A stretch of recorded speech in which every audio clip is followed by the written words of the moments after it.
Welcome back to some landing challenges in Microsoft Flight Sim. Hope everyone's good. And ready for us to nail those A's. We're going to do better than I ever did in school, but virtually, where it doesn't matter. But if we go wrong, the passengers get broken spines. So that's fun and exciting. Nothing quite like the fear of a smashed spinal column to make your day one to remember.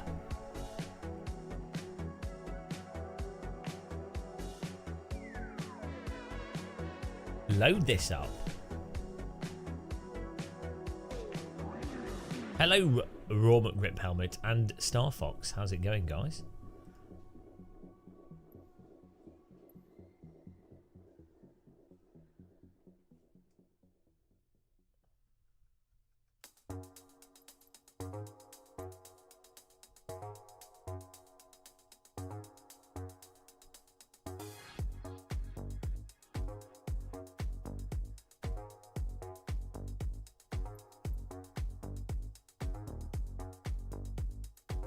Let's get to those challenges.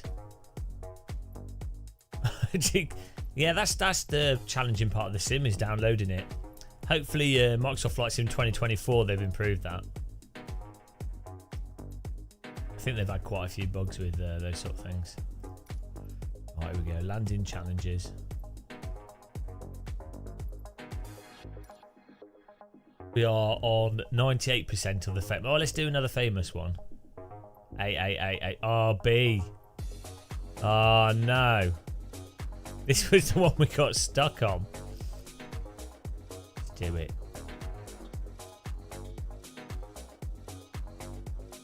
Let's do it, boys and girls. Woo. We're pretty good. I was flying in one of these planes on Sunday, so on Monday. 2 days ago, so basically I've had real world prepped. Should nail it first time now. That's how it works. I really hope Microsoft Flight Sim 24 does improve those sort of underlying things. Single player, and then easier to access, and then we're winning. That's all that's needed. 10 knots wind, 10 knot headwind.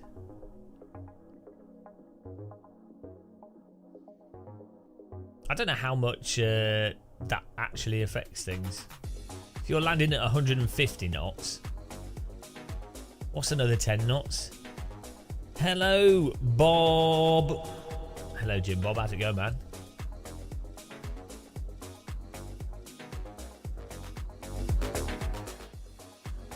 I need to get some better default cameras set, I think, as well, which would be nice. It's taking a while to load.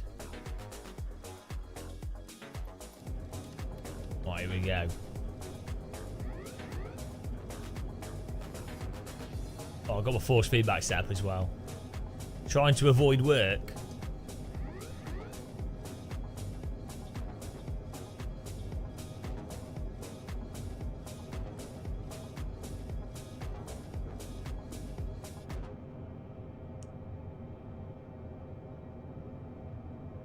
Look at that.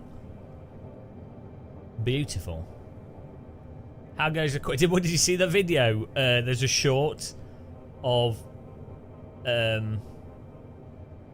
there was a short of like French rioters smashing up a Lidl.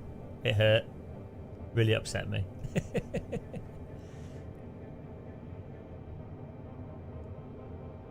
Landing gear already down. Yeah, it is. Flaps are already down. Good. I'm all right for milk. I don't know what that means. I don't know what that beat means. But I've forgotten something.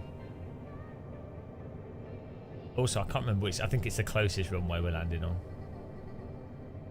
Poor Lidl. Oh no, we're not overspeeding.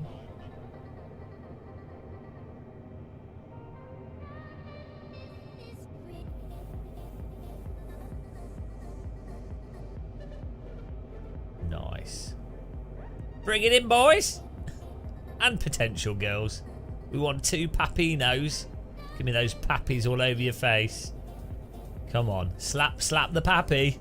Slappy pappy. Show me your pappies. Show me your pappies. There we go. We've got pappies there. I need binoculars, really. We need an on-screen speedo with the zoom, and then we'll be able to make it a lot easier. Let's swoop it around from the right to the left. Oh, the speed reversers. Okay, I think they're alright. Thrust reversers. Brakes all bound. Everything's all bound. Speed's alright here. Oh, here we go. We did actually save a view. Go me. That bit low. What you been up to, Sir Jim Bobbus? Give a bit more power here. We don't want to underspeed. Too far to the right. Straighten her up. Straighten her up. Pulling the G's for the passengers. Pulling the G's and breaking them knees. Oh, I'm a bit too far to the right. Real pilots don't have to deal with this stutter as they come into land. I think that's a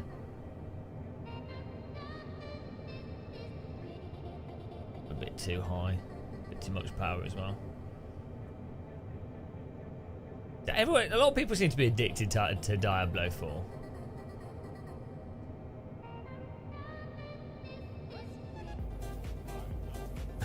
Mother and Paul, here we go. Come on.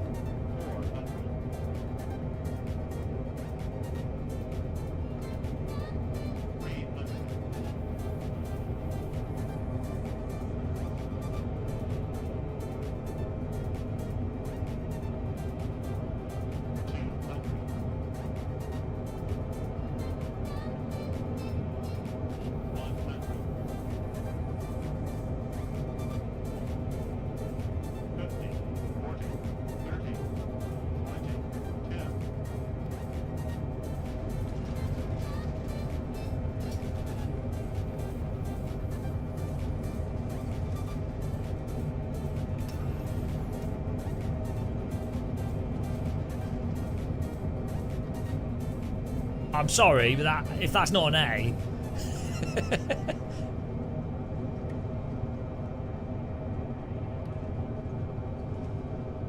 Thrust reversers and everything.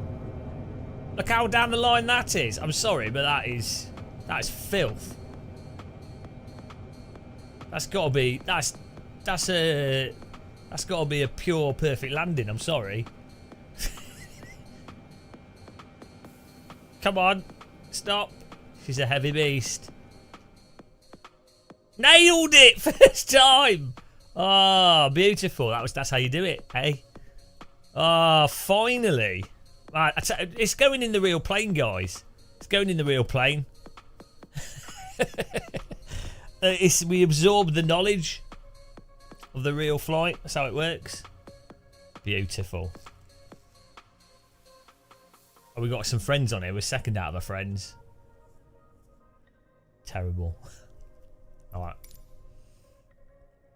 Oh, it was close. That wasn't a 747, was it? Or was it? No, that wasn't. Was that a 747? Oh, you're right. No, we didn't fly in a 747. We were flying an A380. So, I don't know what I'm saying. I don't know what I'm saying. That's it. I'm loading up on potassium. Right. Next, famous flights completed. Epic. Katoomba Airfield. Should we do that one? Let's go for it. Oh, this looks like a perfectly well maintained airfield. High quality. This looks like someone's garden. Katoomba Airfield is a dirt airstrip located in New South Wales in southeastern Australia. The strip is cut into dense forest atop a plateau In the Blue Mountains. The Blue Mountains. That's the only place free of kangaroos, the Blue Mountains. Most challenging airfields for landing due to its rough nature. Relative short length of just 3,100 feet. Alright. Guys in chat feeling a bit intimidated by that. Relative short length of 3,100 feet. Hello, Chadhead. I mean, bloody hell. Is that what we've got to compete with these days? 3,100 feet. Short length. Bloody hell. It's all about the girth, guys, not the length. The stands of forest surrounding it on all sides add to the airfield's danger, necessitating pilots pay close attention. Come on. We got it. I'm not going to adjust my force feedback joystick from jet to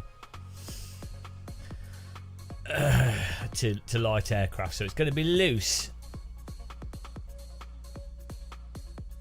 You can change. You have to change profiles for the speed that you're going at to get the most out of it, which is probably something that force feedback wheels should do, but I don't.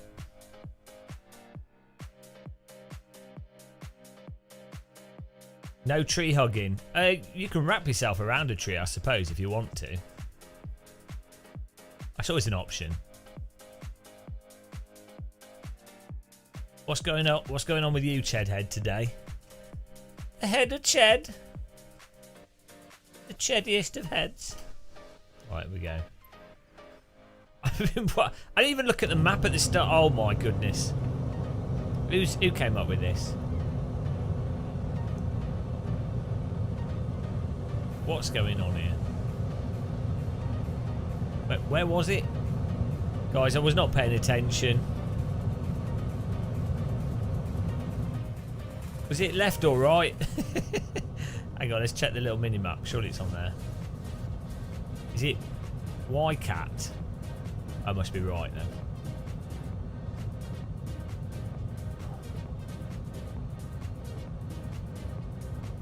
Oh, is that it? Oh, that is it. Jeez, no, that's someone's house. Is that it there?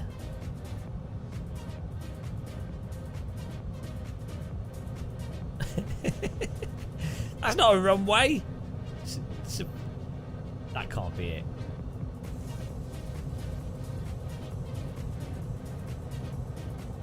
You're kidding. My landing gear down. Flaps are down.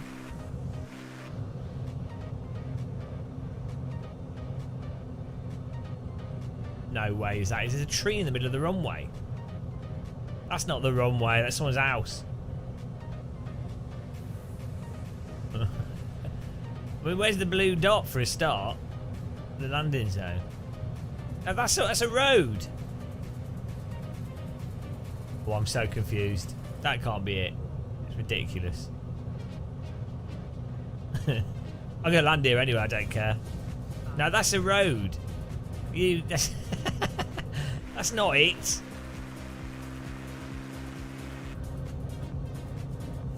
Right, I'm pretty sure it's to the right somewhere. Hang on, let's restart it and pay attention to the loading screen. It's the best way to do this. Right, over the lake and to the right. There we go. I was not paying any attention as usual. I always get distracted at this loading screen. I don't know why. So we want to go. Yeah, look, it's not that little tiny thing. Right. Look, there's the lake, and it's on the right somewhere over there. I mean, I have no idea where. Oh, that must be it. Up there. Oh, I don't know. Whatever. It's fine. Don't worry, passengers. I know what I'm doing. We always land in one piece. Not once have we killed everybody on the plane. Hello, race element. Yeah, because I'm landing. Of course I'm casually flying with flaps and landing gear when I'm landing. Landing challenges. Do you want me to land without the flaps and landing gear? Your spine doesn't want me to do that. The biggest challenge at the moment is not flying the plane, it's finding the bloody runway. Is that it? They've hidden it. Is that it? Why do Australians hide their runways in forests? It's got to be the worst place to put a runway in a forest. Only in Australia would they put a bloody runway in a forest. Struth. Wow, we got some planes, we need to land. But it's a bit too easy to land on the flat. Let's put it in a forest. Oh, put some box jellies in on the runway. Struth. Dangle some roos off the trees. Sheila. That's my impersonation of Australian runway designers. Hang on. That is it. Right, let's take some speed off here. There it is there. It's that little. Flappies down. Flappos. That's what they would call them in Australia. Oh, bloody hell. There's a little bit of turbulence here. Jesus. It's flopping like a carp on the boat deck. Fasten your seatbelts, ladies and gentlemen. Jesus. Why is there so much turbulence?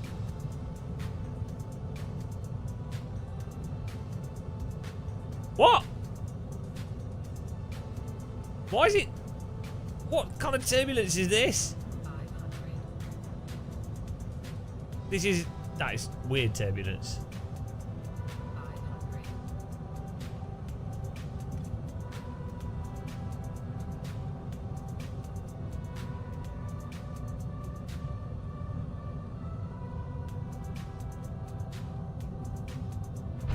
Oh, this plane's a little bit lower than the 747.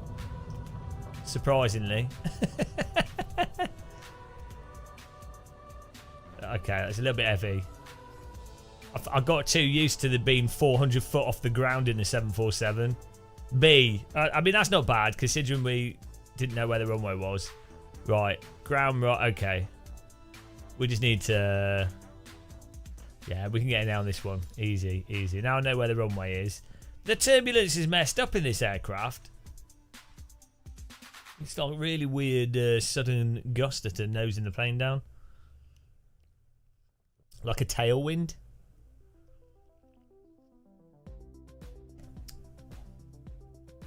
Hello, race element as well. How's it going? Oh, hang on, we've got to click fly. Forgot to click the button there. No, the wind's a slight side wind, but it's like it's proper yanking the nose of the plane down. It's really weird. Well, that's good. I don't see anything. Oh, we got this. We'll preemptively get the rudders in line. The old ruddies. Yeah. I like the glider. I like glider flying in general, but unfortunately, it doesn't really work too well in Microsoft Flight Sim. So I tend not to do it that much. Like the thermals and stuff are a bit weird.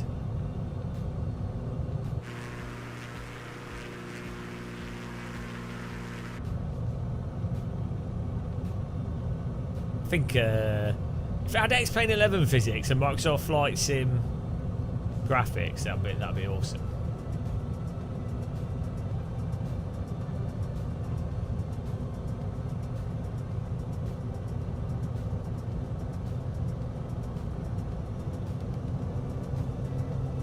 I've lost the runway again.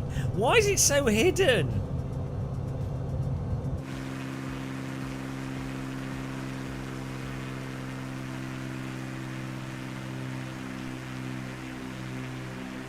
The challenge with this one is you can't find the bloody runway. Was that it over there?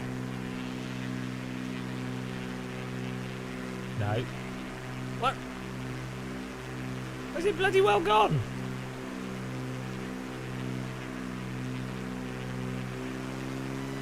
I'm just stalling. Don't mind me. Why can't I see the runway?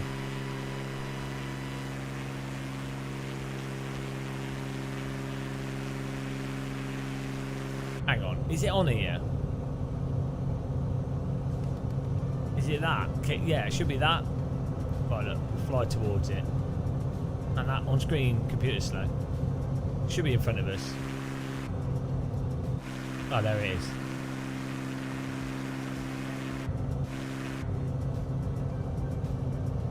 Right, we got it. Right, so we need to sort of glide down and then use ground effect to just be really smooth.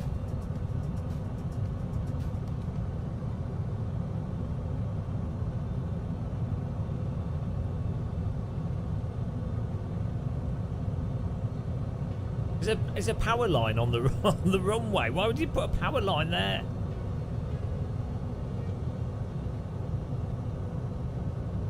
Terrible idea. 500.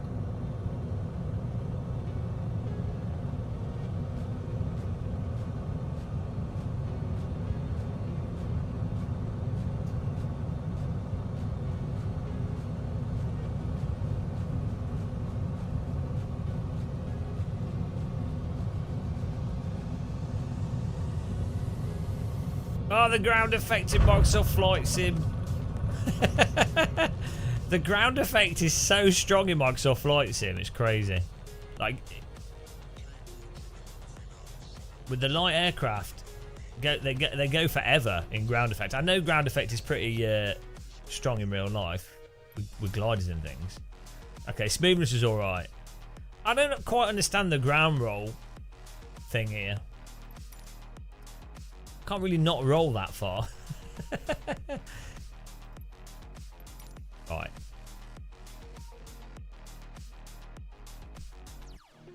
Go around the air. We go around the water, and then we need to like come down nice and smooth.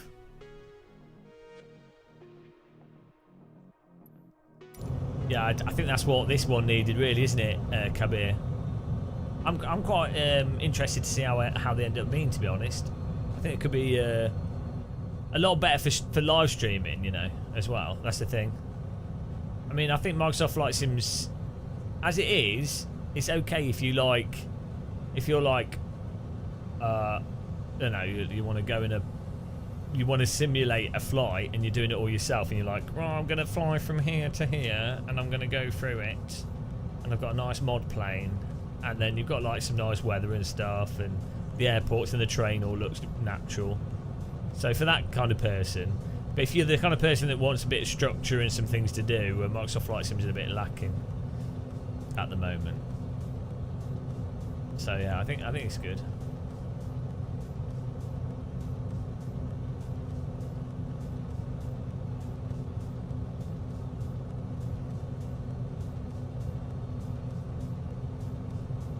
This runway is literally invisible until you come around the corner.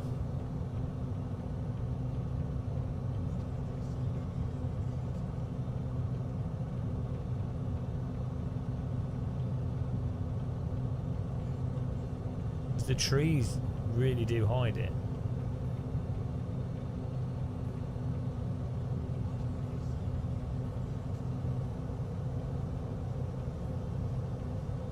Crazy.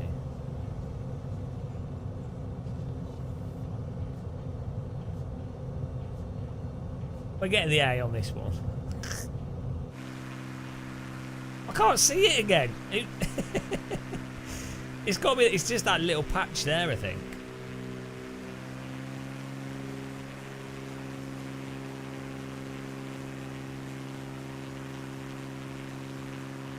Yeah. Yeah, it is. Bloody hell, it's so hard to. But I've got it on the GPS. It's just really hard to see. You would think you would put some beacons or something. I don't know. Right, we're going to try and use a bit of a ground effect on this a bit earlier. And then you can't. The problem is the ground effect in this is literally like 10 times what you'd expect it to be. 500.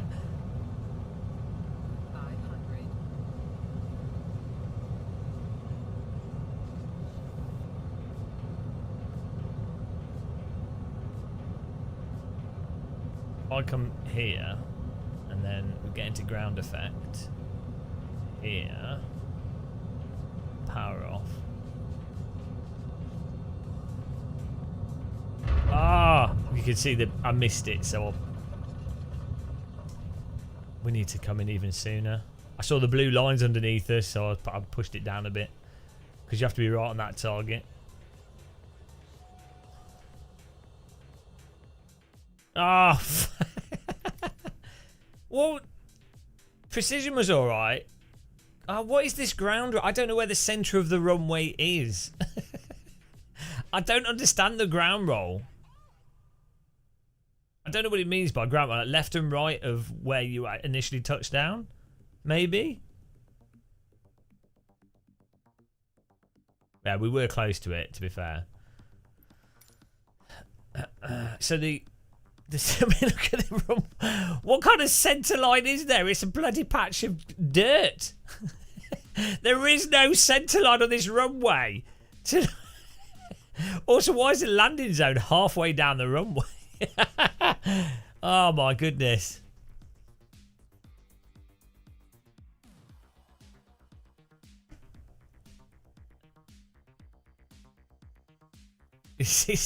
A true pilot sees the yeah. I mean, I don't know. I mean, that is literally the worst maintained airfield in the history of airfields. There's sandbars that have more cohesion to them than that. Apparently, landing speed in this aircraft is 75 knots. Why is it S? Knots? Not what does KTS stand for? Like, it's knots, isn't it? But why TS? Is that just how you abbreviate knots? Whoa, Jesus Christ! Thank you, rudder pedals.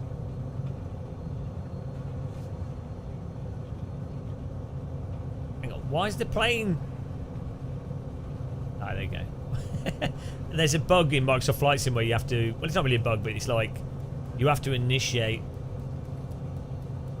the pedals and then it goes full yaw one way and the other way. It's a bit of a pain.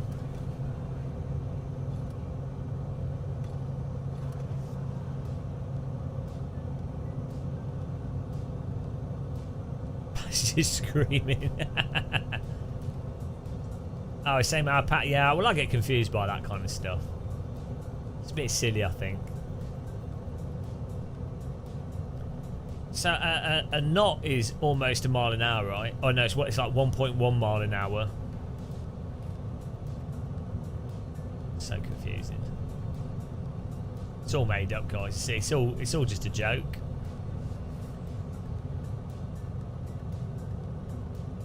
It's happening. I'm telling you, this is the one. I'm ready for this. You're ready for this?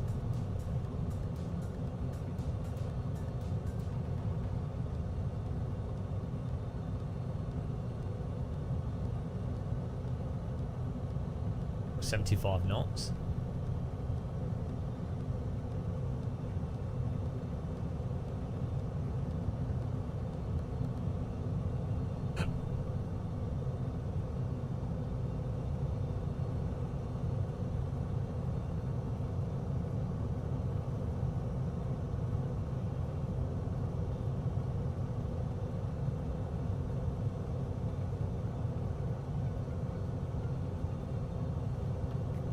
You're ready for the awesomeness to come.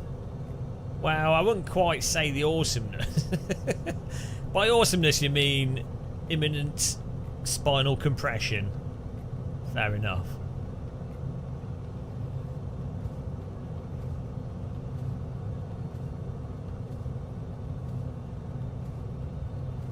Chiropractor landing inbound.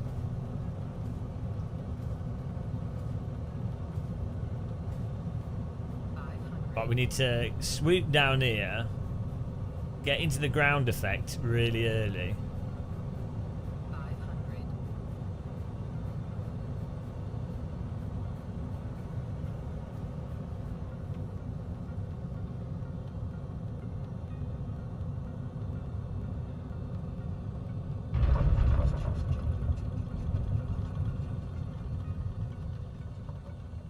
500. I did kind of hammer it down there. I mean, that wasn't necessarily a bad thing. Right. Ah, there we go. Just needed to hammer it down. Beautiful. I knew we were going to do it. It felt like a terrible landing to me. Oh, apparently the precision, smashing it into the ground was the way to do it. Yeah, the smoothness wasn't exactly good. What's how hard is 178 feet per minute? What's that a second? Chedhead, question is, what's the biggest plane you could land on that runway? Oh, you could land anything on that runway, it's fine.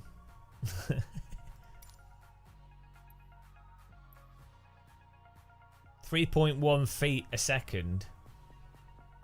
So, but how does that equate to like Newton meters of force? Wouldn't that make more sense? Is measuring the descent rate at the point of contact with the ground, whereas surely the better thing would be Newton meters on the suspension of the plane, because that would be an actual direct measurement of force rather than an approximation. But maybe that's how planes work out. If you were to like, if maybe the systems on the plane bases it off descent rate. I don't know. You don't need to account for tire pressure and suspension travel. You literally just, you can measure, everything's connected, so at whatever's going through it is going to be the force that goes through it, right? So it depends where you're going to measure it from. I guess. No, it's still the same amount of force has still got to go through the whole system. So even if there's dampers, that force might be over a longer period of time, but the force still has to go through it. I guess you could lose some of the force in heat and stuff. So actually, no, dampers would remove the force at the point of being measured. That's the whole point of it. But okay, you could just measure how many Newton meters of force are at the top. You could do it in the sim, maybe not in a real plane. Or you could measure it. You could have some kind of hydraulic pressure measure. I don't know. There's a way to do it. Don't come on. Just put a laser. How about we have a pogo stick onto the plane? How about we drop tabs from a string and he can measure the pressure? That seems reasonable. Here we go. We're powering through these guys in terms of both objective hazards and beauty. Few airports can match KTEX. Tuladude Region Airport. Single runway facility. It's got lights. It's already easy.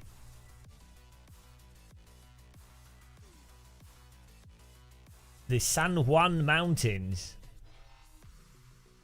Oh, easy. Well, we got this. It's fine. It's easy.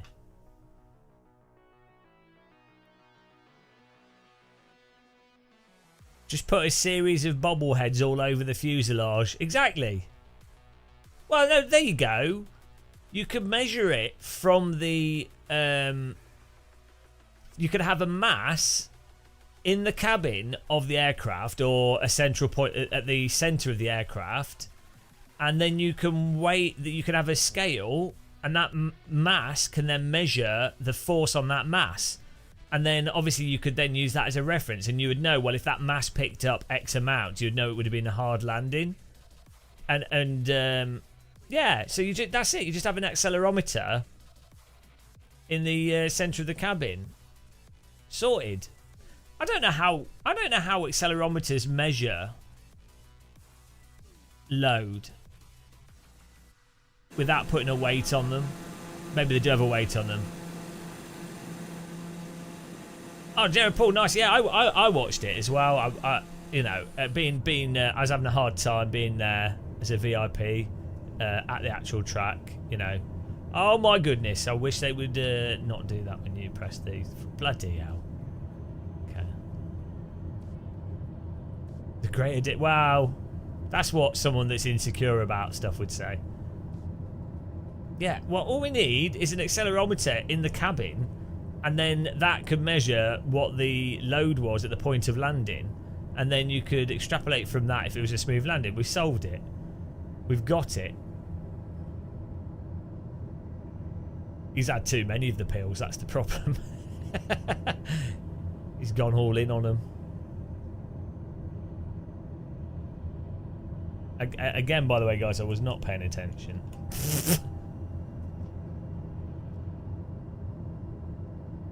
We got a side wind in. What's the master warning? Oh, because I put the parking brake on for extra stopping, which I'm pretty sure is not legal, but I live on the edge. Jesus, is there like a huge crosswind? Was I not paying attention?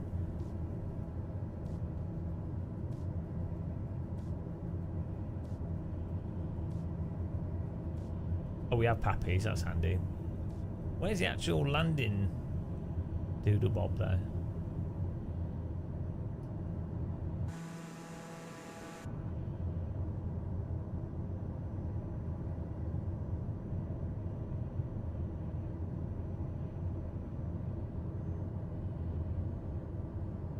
I'm going to do it by the pappies. There's some kind of side wind or something because my aircraft does not want to. Does not want to fly coordinated here. Try and line up. Give it a bit of right rudder here. Jesus, what is going on? How are these? Oh, there we go. It's just got a very shallow glide slope into this. I'm at like half rudder here, just to keep pointing straight. I'm gonna put it down on the yeah. That's where they've marked it. Bloody hell!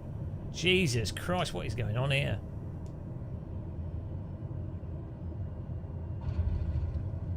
Hello, what? What? What's going on? Why is it doing that? Is it like meant to be like a 40-mile-an-hour crosswind or something? Why is it so messed up? Well, it was a smooth landing and it was precise. The ground roll, I think it's a bit overly critical to complain about the ground roll there. How on earth am I meant to not get that ground roll when the plane is like?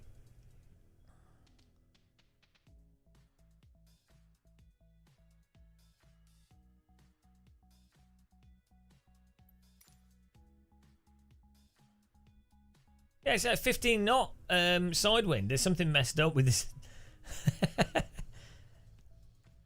It's a new way of landing, guys. All the cool kids land planes like that. I'm pretty good at landing. What can I say? I really need to save.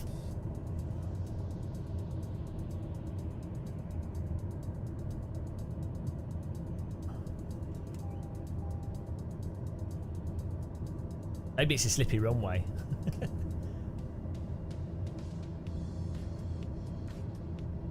Right, let's do this. Control Alt 1 or 2. Control Alt 1 should save this as a custom view. And it's not worked. No.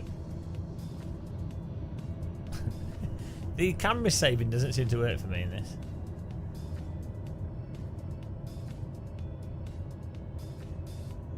Let's bring it in, guys. 75 knots. Well, it could be icy, but it's more this approach. Maybe what happened was the other rudder, because it's working now. I think the other rudder pedal Hadn't registered at the start. I have to, as I said, I have to push my rudder pedals down because I'm using driving sim pedals, and so you have to activate the axis before it before the sim sees it each time.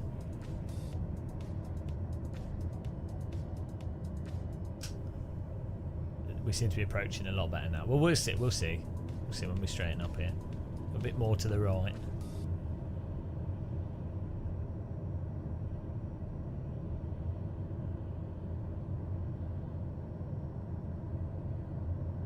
Yeah, I know it doesn't work, Tabs. For some reason, it's not saving it. 500. No, I know it's not working.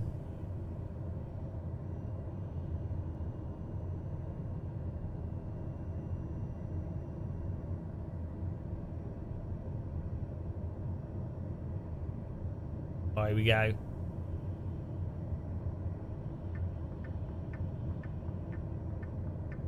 Just straighten her out there again, and then come down.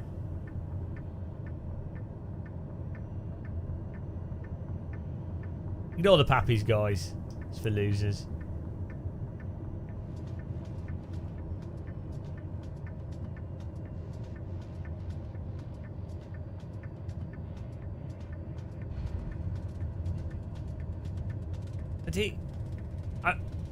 Any pilots in chat?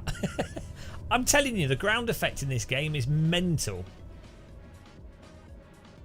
It's absolutely mental. I'm not coming in too hot, and you just keep going. I mean, it's a downhill runway. We got an A anyway.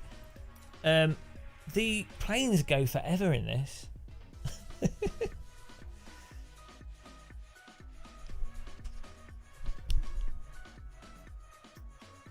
Nice. That was a good one. Which is the first airport you took off.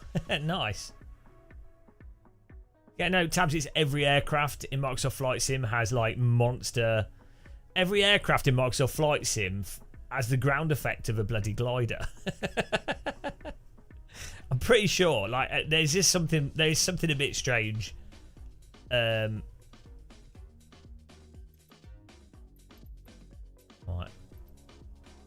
It's my.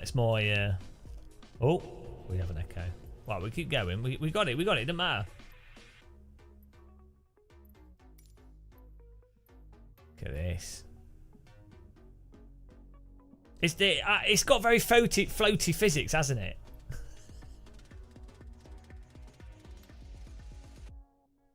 It's floaty. It's a very floaty simulator. I know it's a flight sim. If you compare it to DCS and X-Plane 11, it's very floaty. Reggio Cabrera. Let's do this one. Here we go. This looks nice. Bit of daytime landing. Oh, that looks nice. Reggio Cabrera Airport is a civil military dual-use facility in the southern Italian city of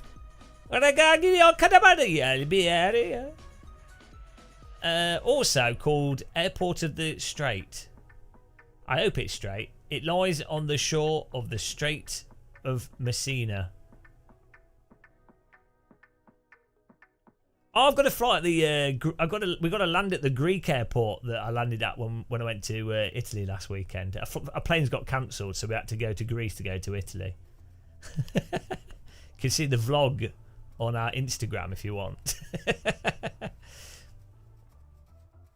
Right, here we go. This looks like a nice runway though. Nice little local airport. I like these small airports in towns.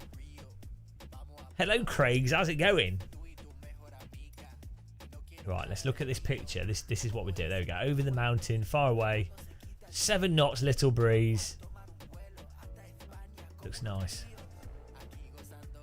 It was so hot in Rome at the Formula E race, right? That if you watch the footage that captured using my phone, was all like really weirdly like overexposed and bright. I think the camera, I think my phone was like having my phone did overheat, but I think it was also having like a bit of a meltdown, like just there's a lot going on that I think didn't like. Hang on, this is an A380, right? We have auto trim.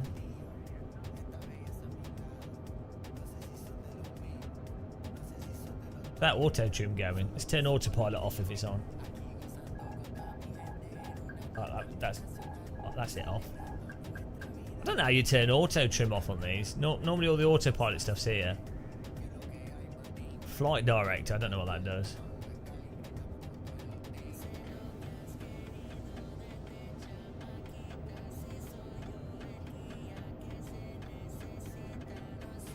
It's all the autopilot stuff. Oh well. Well, I'm just flying in the area. Forget the runway. I'm just looking at my controls. We want to be going right and then left.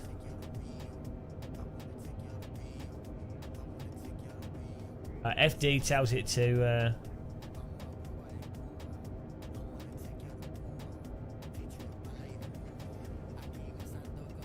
Oh yeah, that's for the new Microsoft Flight Sim, isn't it? Yeah, no. But then it's like the Forza thing, where they're like, oh, we have 48 times more realistic time on it. It's not. Oh, it's all a load of bollocks.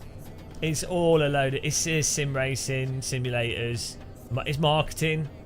It's all a load of bollocks. Like at the end, with any sim game, flight sim, driving sim, at the end of the day, the numbers, everything is utterly irrelevant.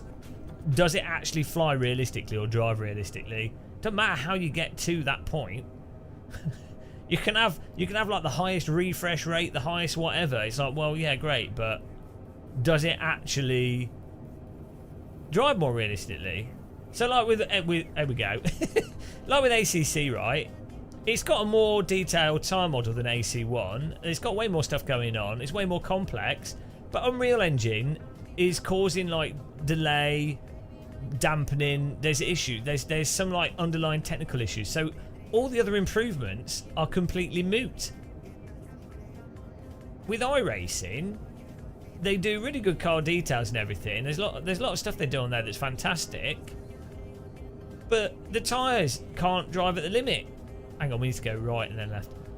So everything about the car details, I don't know what that beeping means. It's totally moot. It literally doesn't matter.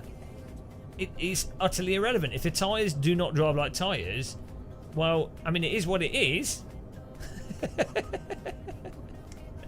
So, but for marketing, people just latch onto numbers. It's that's that Spinal Tap 11 thing, isn't it? Oh, jeez, we've totally missed this. We should have gone way further to the right. It's almost like you would practice this in the simulator before doing the real thing. Oh, hang on. I don't know what all this beeping means. Right, if we somehow pull this off, it'll be a miracle.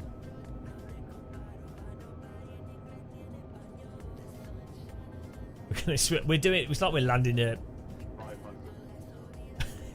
So we're landing at a war zone airfield.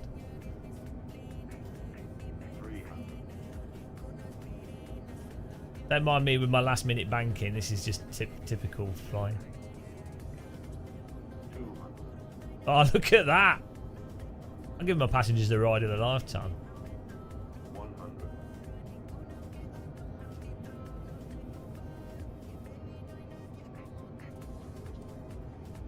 60, 50, 40, 30, 20. Oh.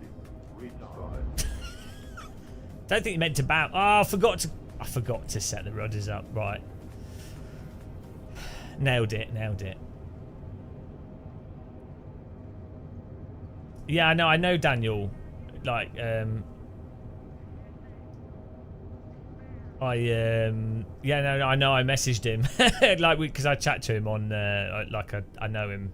No, I don't know him really well, but like, I message and stuff. And after he did that video, I messaged him, and I was like, "Oh, enjoy all the hate." and he was like, "Oh yeah, he's been absolutely attacked." I was like, now you've done it. He didn't realise what he was getting into. He thought he was just going to do a video, be like critical, like honest. Yeah, he's a driver for Mercedes. He does a GT3 driver, and he does some GT4 and other stuff. A Mercedes Works driver. Well, because what it is that you're taking away people's delusion that they're doing real driving. And part of the sim delusion is that you are doing it's the same as real life in many ways, and that you've been told it's realistic, so that makes it more immersive and more meaningful and more justifiable with the time. So there's enjoyment of something for its intrinsic qualities, so those people just won't care. They'll be like, oh, I just enjoy how it plays, whatever it is, I enjoy it, so I don't care if it's realistic or not. They're enjoying the actual intrinsic nature of the game. But there is a lot of people that are playing Sims for the idea that they are realistic rather than the actual reality of what they are. Like the idea that they're role playing, which is fine again, but the problem with that is if you really buy into that, then it's cognitively hurts when you have someone with respect telling you, oh, this is actually not realistic, because they've told themselves, and the developers and marketing and other people of the fan base have validated them that, oh, this is super realistic, it's like being a real driver, it's role playing it, I'm really getting into it, you know. So it's sort of cognitively painful when you then have someone say, no, the force feedback's absolutely dampened and mushy and terrible, no, the cars lack poise. You know, there's actual fundamental issues here. And also, I think it's a thing of them going, oh, well, why didn't they notice it as well? So they feel a bit like cheated that they didn't notice it, maybe. So the thing is, when I say these things and point these problems out with a sim, people just go, oh, you're an idiot, you don't drive real cars, what do you know? So they'll argue with me, but it doesn't really upset them. They just think I'm an idiot. Fine. But when you have Max Verstappen or like Works GT3 drivers going, these are the specific things, and this is why we prefer First AC or this other simulator, or why we do and don't like certain things, it like absolutely kills them, because it completely demolishes their fanboyism. So it's good. I'm enjoying it, because with iRacing we've had a whole bunch of real world GT3 drivers come into iRacing. GT3 real world drivers in general point out that no tyres do actually not turn off at the limit and don't just get stuck in slides, and that's a massive issue with iRacing. I think iRacing are fixing it. And now we have, like, as I say, Max Verstappen, Morad, and a whole bunch of other drivers point out that you should be able to, it shouldn't feel dampened and mushy when you're driving a GT3 car. They're actually quite agile in real life, and they're, you know, but it's all right. It'll just take like 10 years for people to get on the same page. And I'm sure all the people that have slagged me off repeatedly for pointing out the specific aspects of AC1 that are particularly good, or certain aspects of iRacing that are good, certain aspects that are bad, or, you know, whatever. I'm sure all those people, why AMS2 is like a bit weird with loads of the cars, I'm sure all those people will apologise to me once there's like 10, 15, 20 real-world pro drivers that can actually drive cars at the limits, basically just saying exactly what I've said. And what I've said is because I've driven some cars, and I've known real drivers for a long time that drive really fast who've said exactly the same things. So, but yeah, so I get framed as being the grumpy guy. Yeah, I mean, yeah. The only thing you could say against Morad is that he's more of a fan of iRacing, because obviously he likes the competition side of it, and he's got his car in it and stuff. So yeah, that's it, Tabs. Yeah.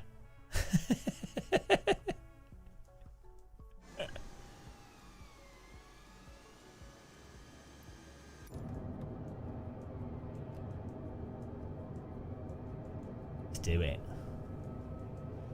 Yeah, I mean, you know, it is what it is. Eventually, I think what will happen is, you know, my sort of arguments on force feedback of having like a dynamic range to feel what's going on, give it like 10 15 years, people will have all come to the conclusions of what I'm saying. Like, I don't mind being ahead of the curve. It was like that with VR. I've been like going on about VR for like decades before it, like, you know, people are like, oh, this is actually amazing. and then being told that I'm an idiot and it'll never take off, no one will ever use it, it doesn't work. That's what happens. People are like that with anything. Yeah, no, since like the the university I went to had like a full cave system, and I was really I had a chance to in the 90s. I had a chance to use a what's it called, a virtuality and stuff as a kid, and so I really sort of could see the potential. Obviously, like the same problems still exist in VR. They're too heavy. It's a pain to use, but it's patently obvious that as soon as the headset size thing is sorted out, that it will, you know, that it's like a really popular computing platform. It was really obvious before, and then when the DK1 came out, after using it, it was obvious that for flight and driving simulators, it's a massively powerful tool. Still, not perfect, but you know what I mean. Not a sort of just dismiss it outright sort of thing. So, but you know, this is what I've discovered: is people need to try stuff. They have to use it to understand. Most people can't understand something until they've experienced it. I'd say that's probably like 90% of people. Some people can understand things without experiencing them, which seems to be quite a rare skill. And I'm not sure what the skill is specifically, but I think more creative people have the ability to understand stuff before doing it. Like they can almost have an intuitive sense of things that don't exist yet.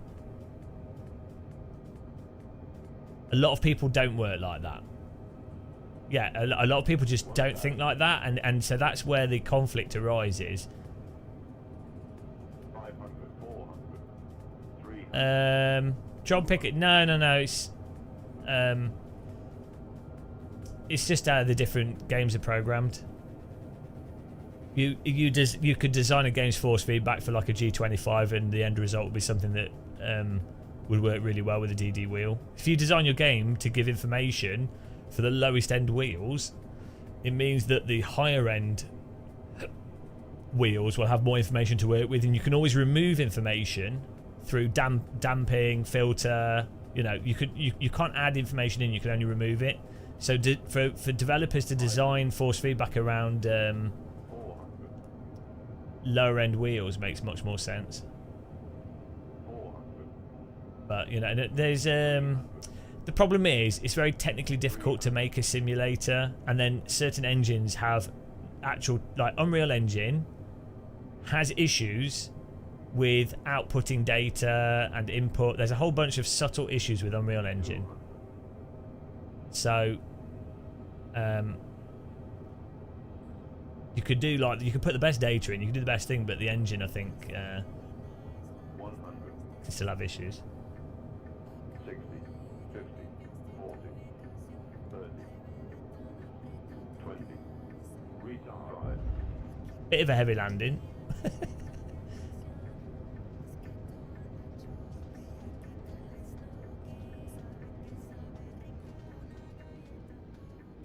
It's in Loma, it's sad how many people there are who think everyone else's life is similar to their own. Yeah. Thoughts on the Apple Vision Pro? It looks like they've completely missed the point. I don't know who is going to use that headset. I don't think businesses would, because the battery life isn't long enough. And you can get the utility from a Quest 2. I don't think people are going to use like big VR headsets as a social communication tool. They'll use small VR headsets potentially, but like it's easier to just message with text messages.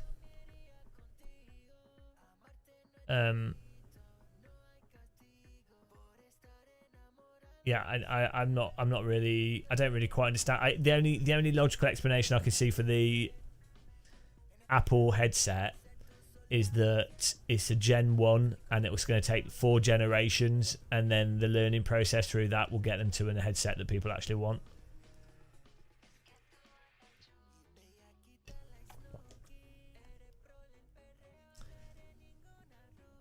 yeah, like the biggest problem with VR headsets is the size. It just needs to be. It needs to be the size is the biggest thing. It just needs to be like it needs to be shades. What you can pretty much compromise most other components. If your goal was as a business tool, like this, so for gaming and entertainment, presence and immersion is important. But to be honest, most people don't even notice or care or like about the quality of stuff. So.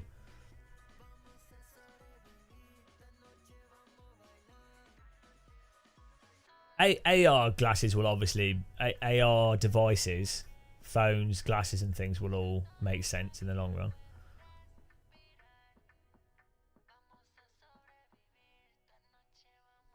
But, you know, people are irrational, so that's the other thing. Like, if Apple market it and people like Apple products, then it will become a meme of something that's fun to use because it's been marketed. People are... Hello, Jamie. People are completely irrational. Like, you can't underestimate how irrational consumers are. The problem is, like, all of us here are, like, probably nerds, right? And, like, operating... We're still irrational, but, like, still operate in terms of direct utility and probably more pragmatic in terms of what you like and dislike. Most people do not operate like that. Like, I don't operate like that for things I don't know anything about because you don't have enough mental space for it. So as a result, if you have a authority that's marketing something and saying this is the best, and it's a giant corporation that's got the ability to market that, a lot of people will go on board with it, and then you end up with people just all doing it, regardless of what the reality is. So, like, Formula One is a really good example of this. Formula One is not motorsport at all. Like, or it is the worst way to have like the sport of racing vehicles, or to see which driver's the best. Like, if you were designing a sport to show who is the best at driving, you know, like the top, you know, so like football is like who's the best at kicking a ball, you know, who's best at football, whatever. Like, Formula One does not show who's the best at driving, right? But it's marketed as that, and people love it, and it doesn't matter. Like, there's like, and people are allowed to like whatever they like, but they're not liking it for the racing, even though that's what the product is supposedly meant to be. Yeah, but that's it. It's an so the point I'm making is the objective qualities of a product is not important when it comes to it being popular. Marketing is more important than the product. The objective reality is less important than marketing, because when you market something effectively, you have you've shaped reality for the people perceiving it. So from their perspective, from a non-critical perspective, the reality is what you've marketed to those people. Hello, Tom Bland. So as a result, well, I mean, like, look at driving sims. AC is by far, like, incomparably the best simulator. Value for money, available content, the force feedback is on another level to anything else. You know, if your goal was, I want to experience driving a car, but I can't afford it, what can I do at home that's the closest thing? AC is like it. But guess which sim and games are the most popular? Gran Turismo and F123. So, and why is that? Well, it's because they're marketed more and they're associated with other IPs. So, honestly, the objective qualities of something do not matter. So, so my point is with VR, yeah, I'm not saying F123 is bad. I don't think it's terrible. I don't think Gran Turismo is awful, but like in the grand context of everything, it's pretty weird. Hello, Spitfire. But yeah, so for the Apple VR headset, I just have no idea like if it will do well or not. Even though objectively, I don't see where it fits in. But who knows what consumers jump onto? That's it, ranting, and then this is the ultimate. 1,500. I don't like Battle Bit. I don't enjoy it. It's too. I don't think it's very good, to be honest. I mean, it's not bad. It's fine. It is what it is, but I don't like that type of game.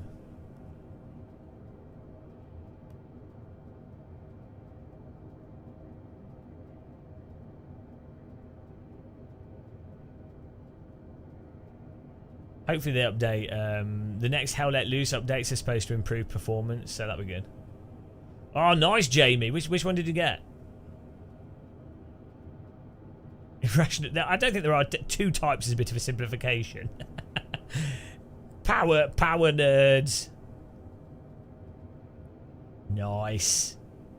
Oh, we'll have to do some AC. I'm having a little break for a few days. Then we're doing the. So I'm doing some travelling, seeing some family, and then we've got London Formula E, which will be awesome. And then we'll be back to doing streams and stuff.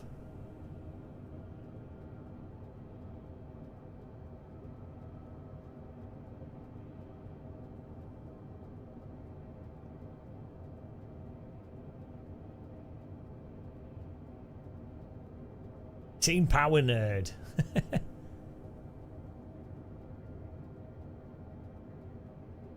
Yeah, I want to try those T818s. Look really good. I think the only thing that seems a bit flaky on them is the quick release, but not flaky enough to not justify getting one. Like, do you know what I mean? Like, just it probably could be better, but the actual force feedback and stuff on that seems like it'd be really good. 1,000. Like the slew rate, I think, is probably pretty good in it. So I'll get back into trying these things out. I'm a little bit jaded with like force feedback wheels. I mean, in a sense that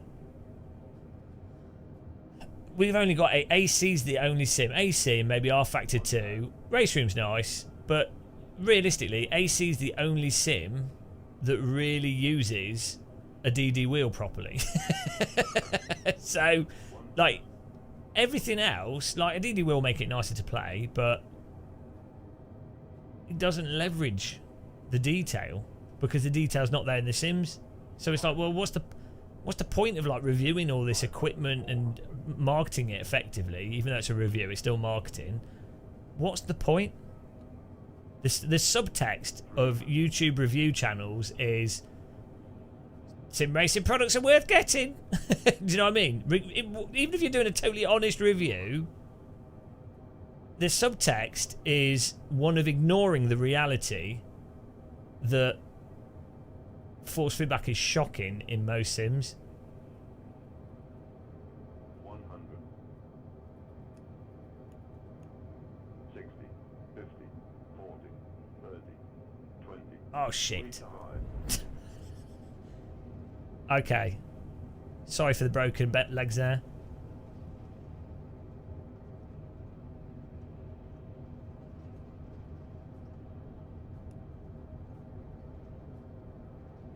Hang on. This thing has thrust reversers on it. Well, could have done better. Try again. Oh, we actually ground roll wasn't too bad. It's just the landing was a bit heavy.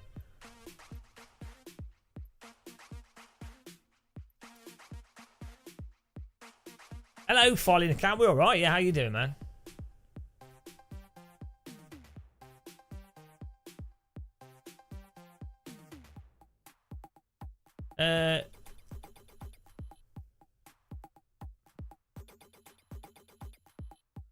Yeah, I mean, a DD's worth having, but it's good fun. I don't know.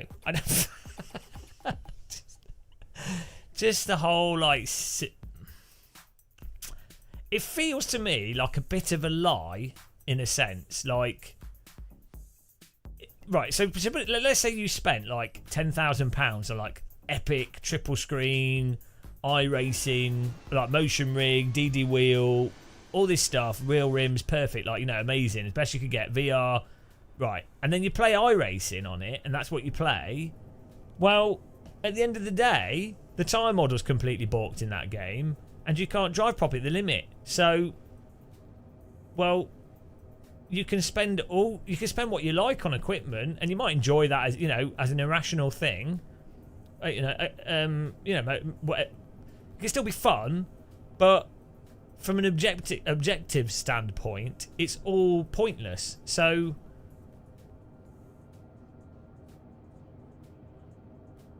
you're debating. Well, you've just played both. I mean, if you can afford equipment, I mean, iRacing is still good to play. Don't get me wrong; it's still a fun game. It's just if you're going down the mindset of.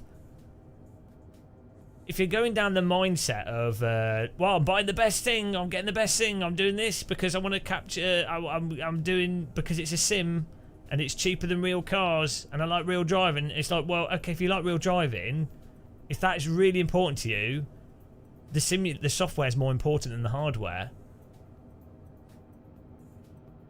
So, why are you playing iRacing?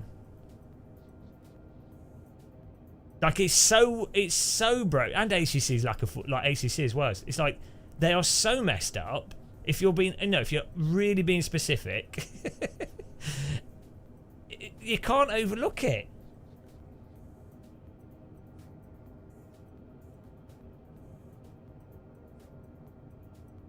Yeah, send it back. Send it. Don't spend your money. Go walking. 2,500.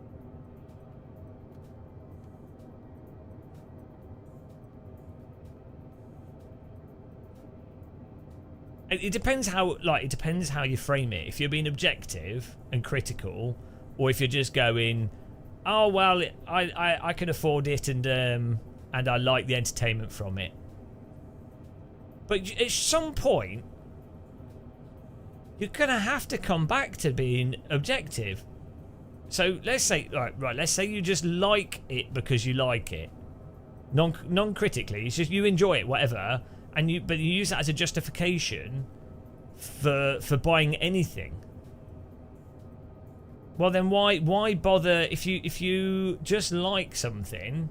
Why bother with Sims? Why not play something that doesn't require all this like random equipment and stuff? If you're just going to arbitrarily like something, I can't get my head around it.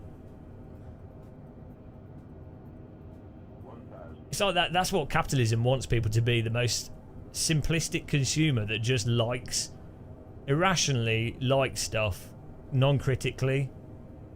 Which I guess, I mean, you know, if you do, you do. I don't know. I can't turn my critical. I can't turn my critical nature off. Maybe that's what it is. Like, if you're not a critical person, reality is just going to be a very different thing for you, isn't it? You'd just be like, I like this, and that's good, and that's it. And then whatever you happen to be doing at any point in time, you're like, I like it. If you turn everything into a subjective position. 400.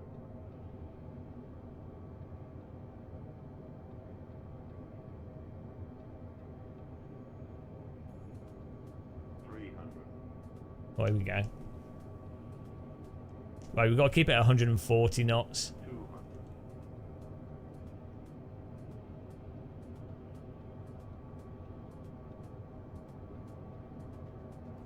100. 60, 50, 40, 30, 20. Retard time. Oh. Well. A little bit off to the right, but pretty straight. Does anyone really enjoy sim racing? Or do they... Well, right.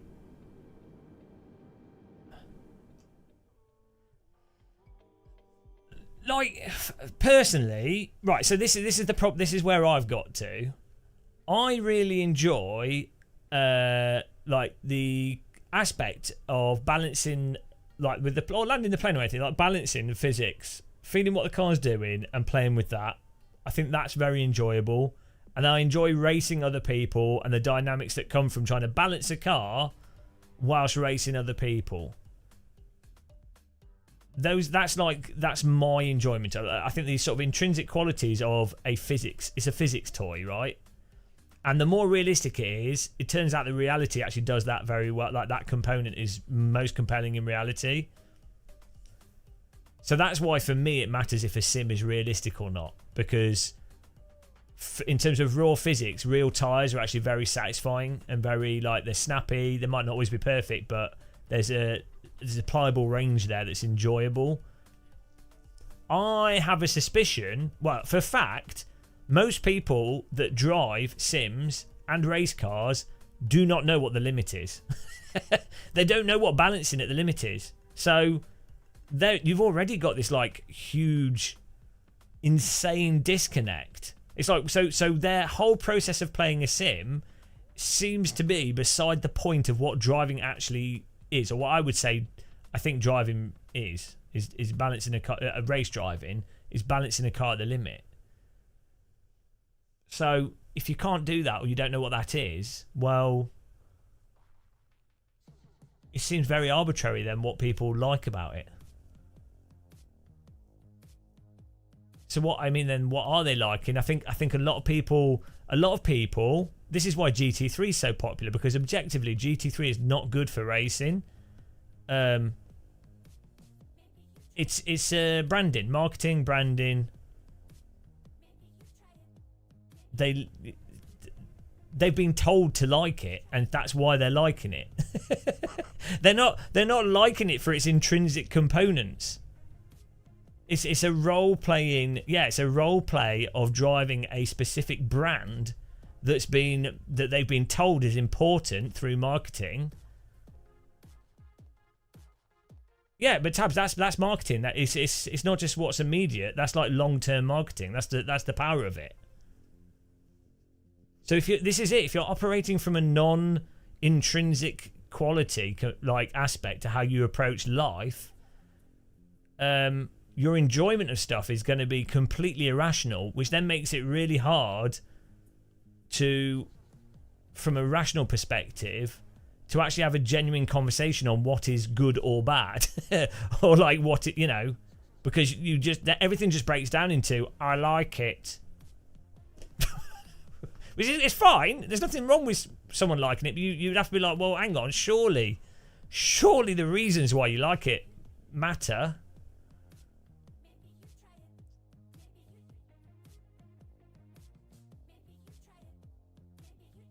I don't know. I think it's a little bit sad if your likes and enjoyment are predicated on what has been marketed to you, as opposed to you liking and enjoying things because the intrinsic qualities of those things innately appeal to stuff that you happen to enjoy.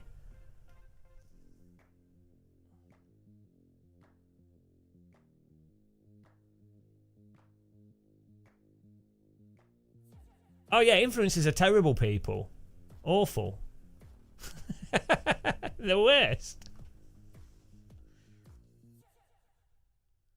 Yeah, but Craig's, the problem is, it's fine in the moment for someone to be enjoying whatever they enjoy for whatever reason, because people can enjoy whatever, people can subjectively enjoy anything for whatever reason.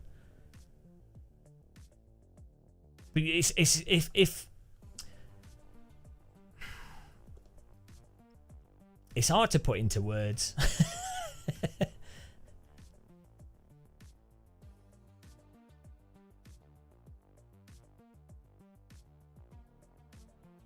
Well, you end up with a situation where, so Formula One, as I say, is a really good example. The enjoyment of that has been entirely or almost entirely manufactured. Like and it does, like, if you have something that's like the central, so like I think you could argue that Formula One, it being the premier motorsport, even though it's not, stops an actual legitimate motorsport being in its position.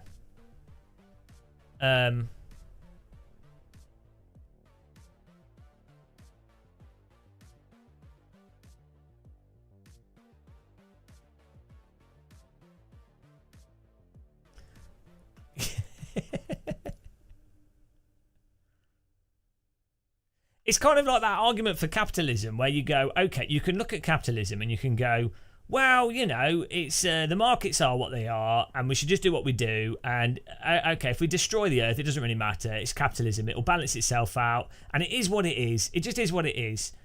And so it's kind of like it's basically turning off being critical in any form and going, well, it's made money, so it's justified because it's made money. Whatever we do, it's made money, so it's good, so it's fine. Rather than putting some responsibility on yourself or other people, like, so if you market something that's massively environmentally damaging, you have a responsibility for the fact that you've made something popular that's massively environmentally damaging, right? Like you can turn your brain off and just go, well, if it's made money, it's justified. Oh, it's too complicated, so I won't bother thinking about it.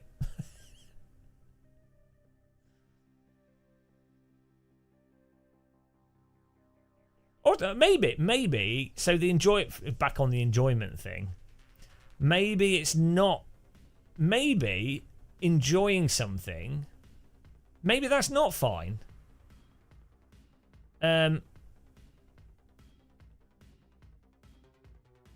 Like people will arbitrarily enjoy certain things, right? But I think you can say, that's not right to enjoy that. Like, it's not right to enjoy something that actively does harm. Or like maybe you can actually apply some objective qualities to saying what people should and shouldn't enjoy. I mean, we do with like certain things in society, don't we? Hello, Jordan.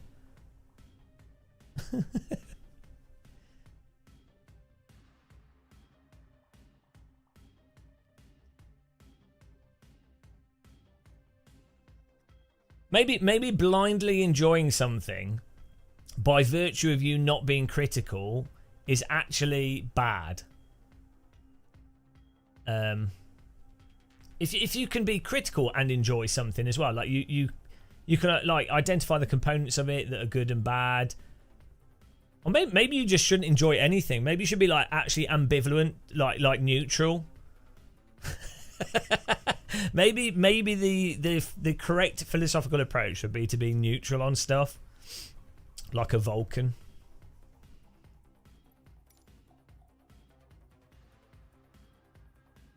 So, I mean, in terms of like products and things, you can't buy enjoyment.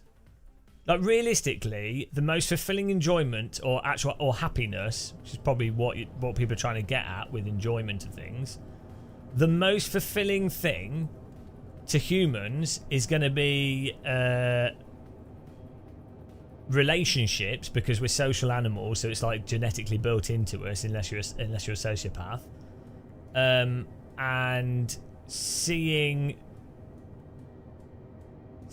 your effect on the world. So if you invest time into helping someone, and they then have a more successful life, or they're like they can do what they want to do. You've invested your time into someone else, which has allowed them to execute their agency to a higher capacity, or allowed them to be who they innately are to a higher capacity. That, in the long term, is the most enjoyable things people can do. So it's like, that's why people, like, if they have children and you invest a lot of time in your children and your children are successful, most people when they're really old see that as like a very fulfilling and like makes them very happy in the long term. Same as if someone's done like teaching or something, or you've really helped someone. I think vast majority of people will agree, if you've invested some time into someone, or some, and then that's helped them, and then that's like helped them for their life, that's very satisfying. All that stuff exists outside of products.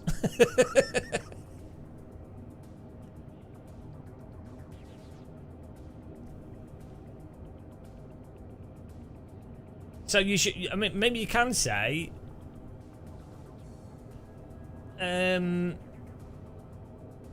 what you choose to derive happiness from is important, and some things are actually counterproductive. Or no, so hard to put into words. It's like a rambling of a crazy man.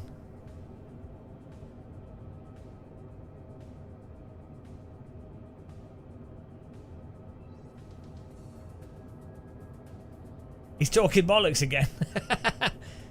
What's in his tea bags?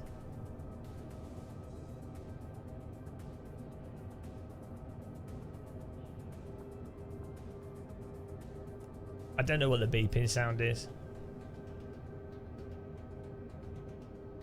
My approach to this airport is terrible.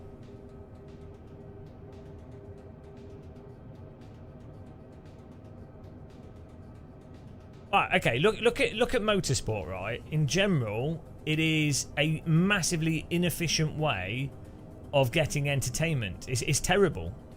It's awful. Like for drivers, it's terrible. It's expensive. It's inaccessible. You can't get much. You don't get much time doing it. It's a really silly thing to encourage people to do. I would say, at least with video games, it's very accessible. It's not expensive, and most people can do it.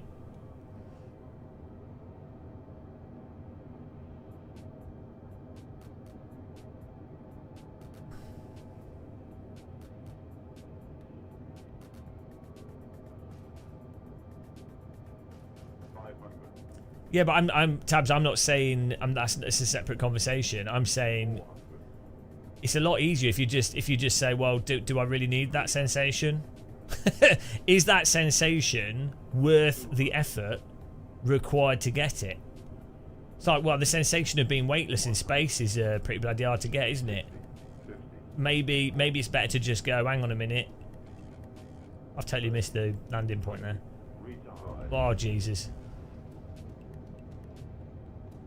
No, I'm saying it in scenarios, it's going to be... It would make more sense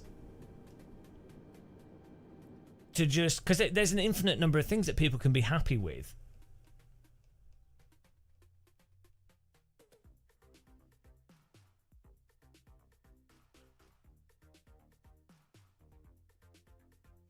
Like, why people latch onto and pursue specific things, and then they put time into it, and then I feel it's like a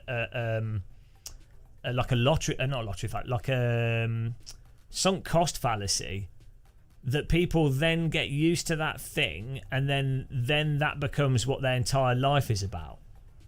Whereas it would be better for someone not to be so invested in a singular thing that that's all they can derive their happiness from.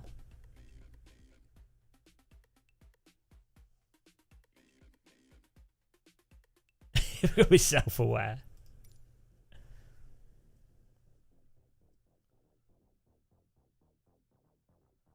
I don't think that much child labour is involved in gaming hardware, to be honest. A lot of the I mean, there might be some, but I mean, it's probably not child labour, but yeah, you could. There's definitely arguments for the quality of the working conditions for people working in factories and stuff. But I don't think it's directly child labour. Not in that specific industry, at least. Not that matters. I mean, I don't know why we care more about child labour than we do adult labour. like.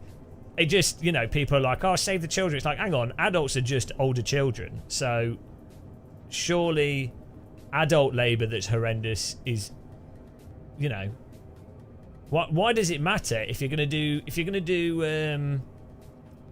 why is child labour any worse than adult labour if in both scenarios it's terrible? Wouldn't it be worse? Right.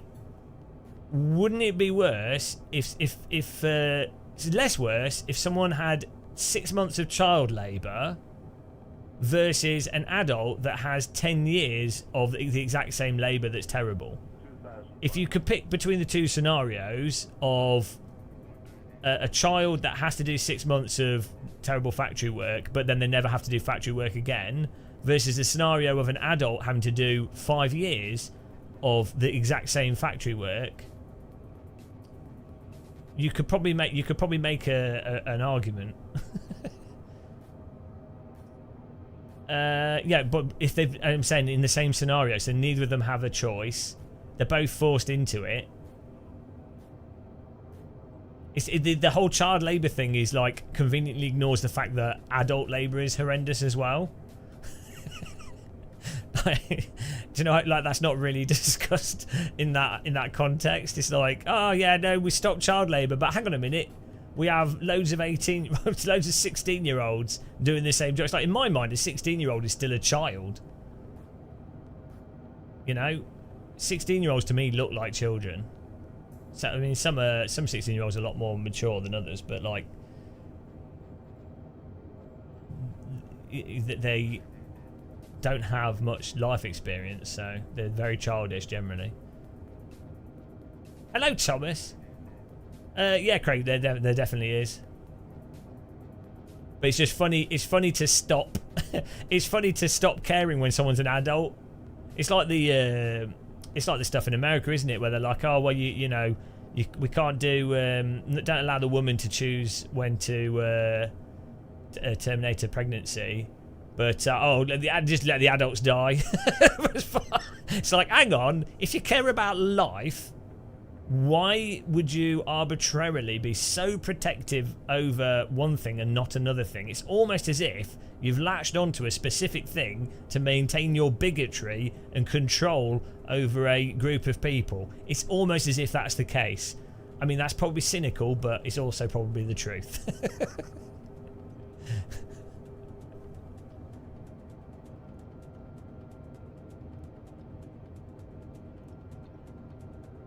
Dignitas is alright, I think, to be honest. I think that's a good thing. Oh man, I'm failing miserably at this. I'm sucking at flying this aircraft. We got used to the 747. Now I can't fly this.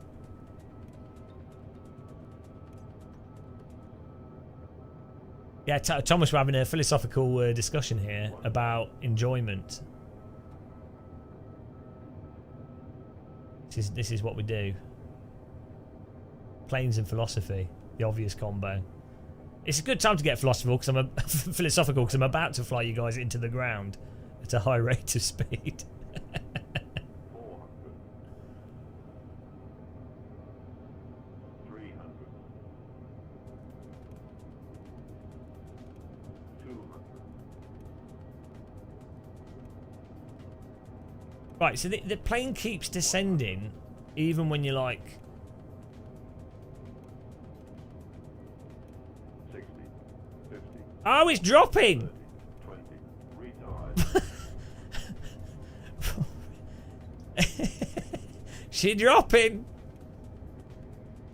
Yeah, you just have to hold 140 knots, otherwise it's like the physics turn off. What's neoteny? I don't know what that is. Using words I don't understand.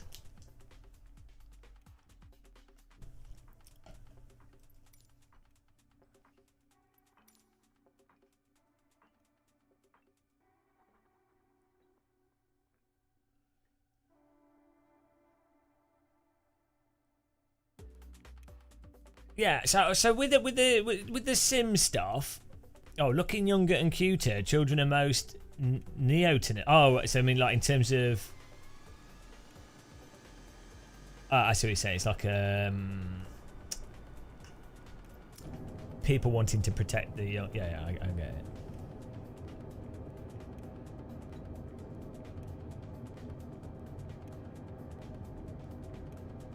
Yeah, interestingly, so culturally, like you do see that across in culture. It's like that whole thing of like it's a new product, it's brand new, first person to experience it and everything. That appeals to that. But then interestingly, in Japan, there's this culture of getting like broken pots and things and then sticking them back together and then appreciating the beauty of something that's broken and old, which sounds like it's the kind of thing that an old ugly person would do to try and justify being old and ugly. I can't remember what it's called, but it's a specific art. But yeah, like, because that visual newness is obviously something people latch onto, but then you should latch onto there is a beauty to knowledge. Like when you see like someone that's like very knowledgeable about something, it's a different thing, but it's still like there's a big value to that. I mean, it's a loss if someone that's like really knowledgeable about something or has progressed things in a certain way or helped a lot of people, when they die, that is a loss, a bigger utilitarian loss. Or, you know, I think the thing with a child is they don't have to have done anything. You think, oh, from a utilitarian standpoint, you're like, well, that's if they die, ignoring their parents and the trauma and everything, from a base human standpoint, from a purely utilitarian view, if a child dies, you're like, well, that's a loss of its potential for its utility, where it could have done a whole bunch of things. It's total loss, purely from a sort of utilitarian standpoint, outside of an irrational emotion standpoint. So with any child, that idea of they could have been a useless, like in reality they could have ended up being completely useless, but the fact that they've not done it yet leaves the window open for it being a default sense of lost utility. So you can see evolutionarily why that could be a default thing that people would latch onto as well.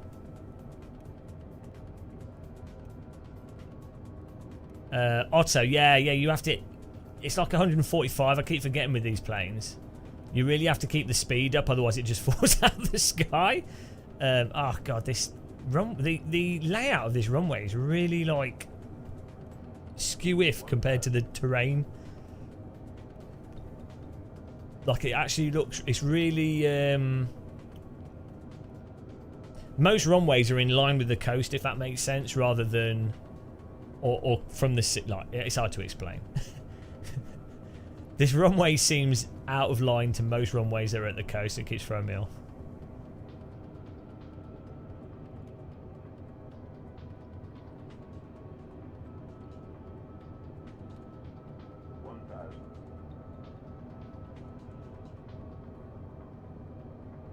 Try and get this. Ah, my rudders. I forgot about my rudders. 500.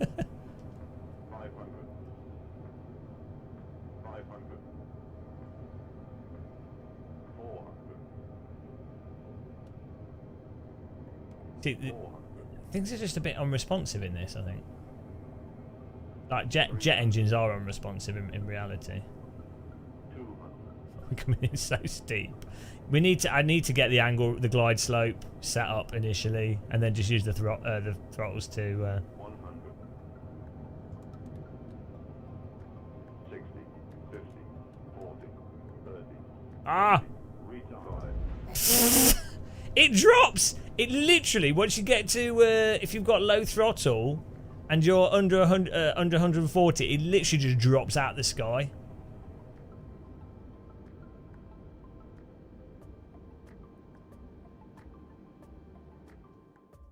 Right. Well, I need to just get a better approach to this runway.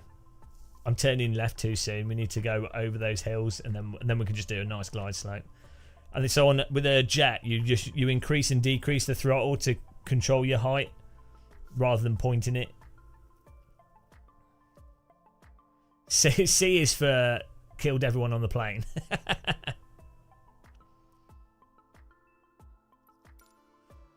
That's dyslexic killed, by the way. It's the dyslexic spelling of that word. Don't worry about that.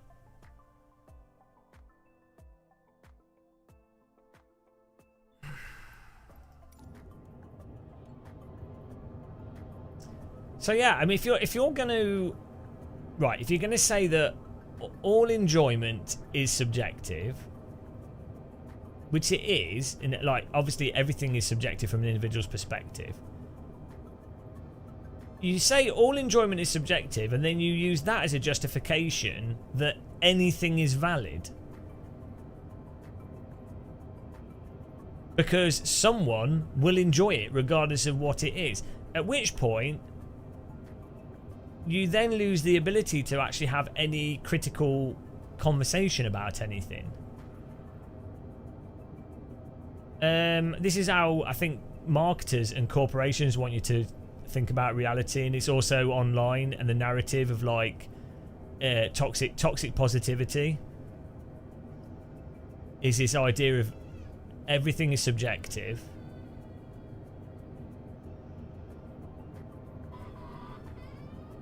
Apparently there's a child having a meltdown outside. Don't know if you guys could hear that. Reality's not fun for them at the moment. Hello, Simply Dabble.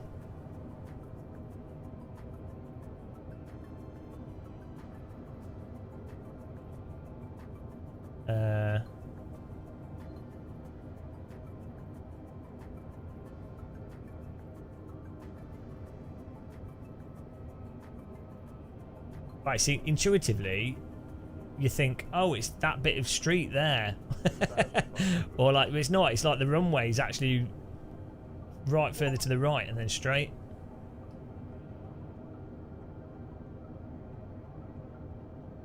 You think the word toxic is toxic?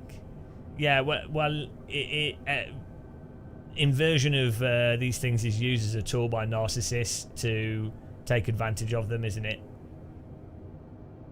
It's like, yeah. So I mean, the word toxic can be toxic for sure, but so could anything.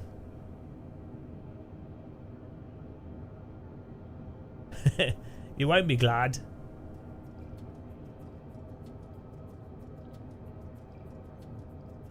Just because someone enjoys something doesn't mean you have to. That's fine. Or even like they do, you're still allowed opinions. They're still allowed opinions. Yes, but I think that's a separate.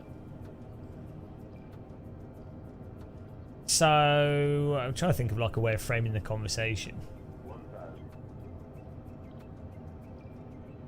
The key is to say, like, just because someone likes something,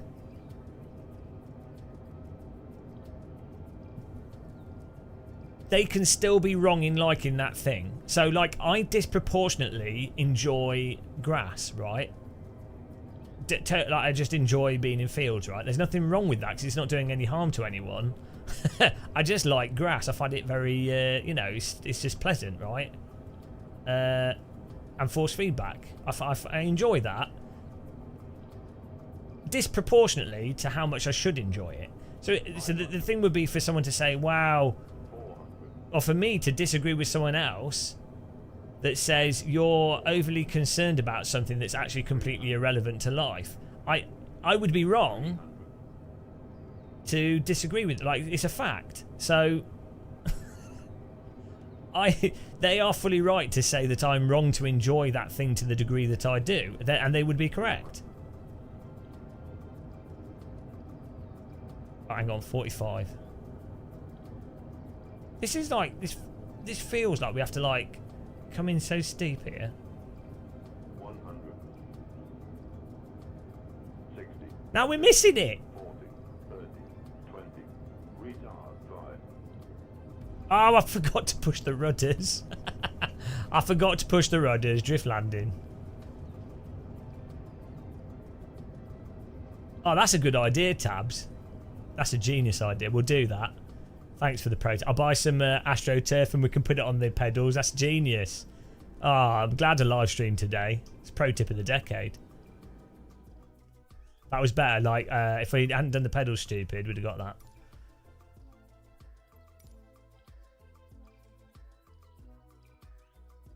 You randomly roll around in no. So the hang on. Wait. So the point was,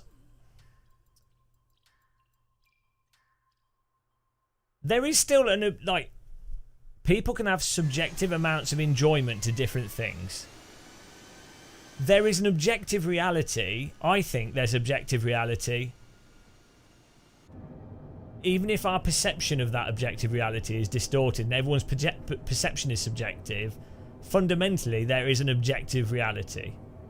Therefore, if someone knows on a specific thing, has knowledge, senses, you know, just knowledge on a thing, you can... this is too hard to put into words to relate back to enjoyment. I've got brain damage. I can't. These conversations are too complicated for me. I need like a notepad. How was Formula E? Oh, we go back to simple stuff. How was Formula E? It was good. It was all right. It was bloody hot. You know, I feel like an absolute terrible influencer because those things. The best thing about it is actually just meeting. I like spending time with like other people I don't see that much, like Mitchie Hoyer and. Although I wasn't very well on the Sunday night, so I missed going out, which is annoying. I felt I got a bit of. I was exhausted. I hadn't slept much, and the heat got to me a bit. But yeah, no, it was good. It was nice. I think it was too hot to really enjoy outside properly. But what was awesome actually was I, as an idiot influencer, got access to pits and talking to the teams and just getting up close to stuff, which is nice. You know, it's always.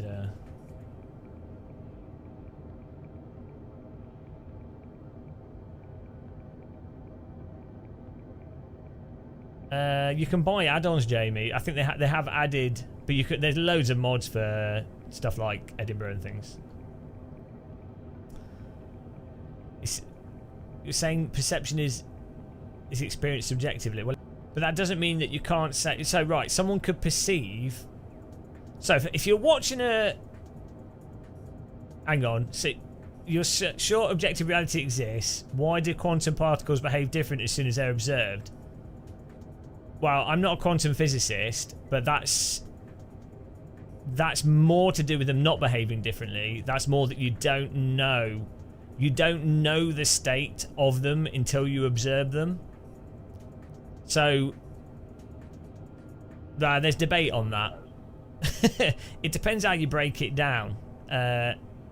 So you could say they haven't formed an actual state in reality until they're observed. Therefore, there is no objective reality. Or you could say there potentially is an objective reality. It's just once you've observed them, you've just set that in a time in terms of time, how time operates. You've just set them in the time context. I think the reason why quantum physics and particles and stuff, I think the complexity and the weirdness of it probably arises from the fact that time doesn't actually exist. It's not as we perceive it. 300. But still, that's particles. Not, you know. That's at a certain level of physics, sort of scale.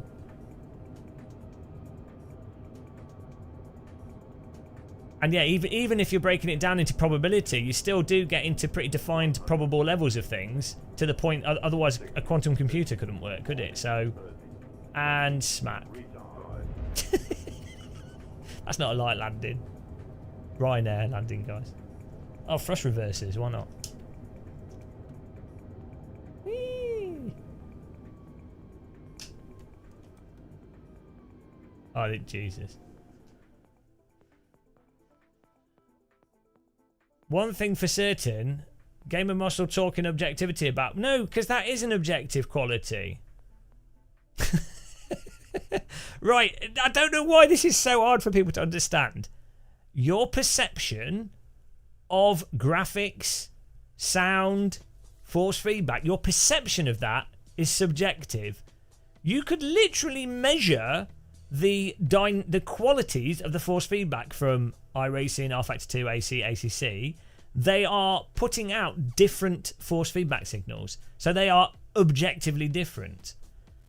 Some of the sims objectively give more detail for specific things than others.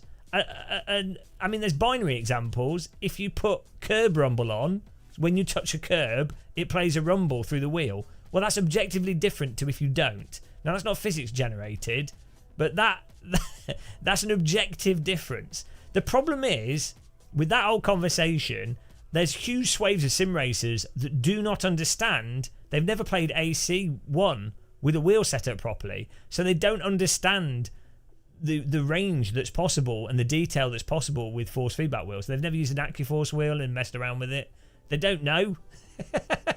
So the problem is I could say whatever, and they will just say, "Oh, it's all subjective," and it doesn't help when Aris or some developers say, "Oh, it's all subjective." So that's the thing where people use subjectivity or saying something subjective as a lazy way to avoid a conversation. So over something that is largely subjective. So, for example, with music, right? Anyone can enjoy different music, right? But it's an objective fact that, like, choir music is not as loud as techno. Or, like, it's an objective fact that one piece of music is played at a certain BPM and another piece of music is played at another BPM. It's an objective fact that certain pieces of music have certain frequencies at different volumes compared to other pieces of music. And so you can discuss the objective differences of the pieces of music while still saying it's subjective. But what happens is someone can just go, "All music's subjective," and it just shuts down as an argument to go, well, you can't say that. So if I say techno, for the vast majority of people, is going to be a better form of music for people to get energized to and dance to, that's like because of the beat structure of it. That's sort of there will be people that don't, but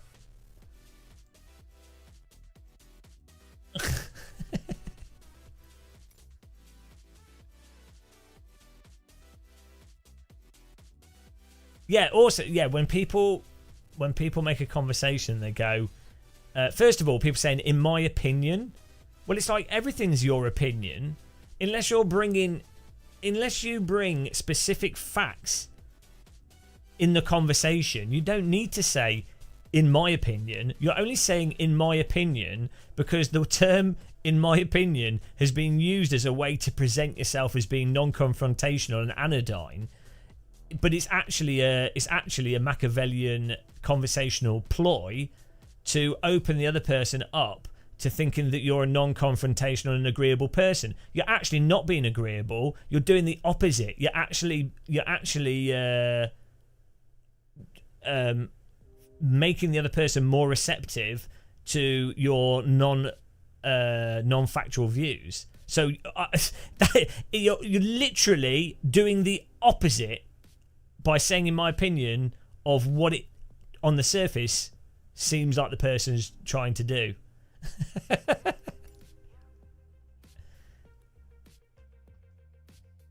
That's like your opinion. In my opinion, you see this so much on YouTube with YouTubers trying to be anodyne, or in my opinion, or like Ermin's really bad for this, right? He will say at the start of his videos, he will go, "Oh, I don't know what I'm talking about," or something. He frames it as if he's, say, "Oh, I don't really know what I'm talking about," as a sort of opening to soften people up, and then he will go and make a whole bunch of statements which are just statements that are effectively him making objective claims or claims that it's a really disingenuous way of approaching conversation.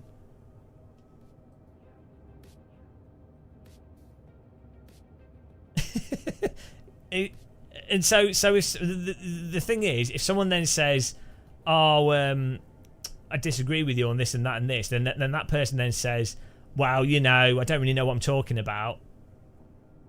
It's like, well, yeah, but then you did say something, so it doesn't matter if you know or don't know what you're talking about. It doesn't really matter. It's you said something, that's what matters. What you said matters. The actual specific information you conveyed, which ironically, with a lot of YouTubers in general, you know, they're in a position of, they are presenting an authoritative argument to some capacity. So, you know.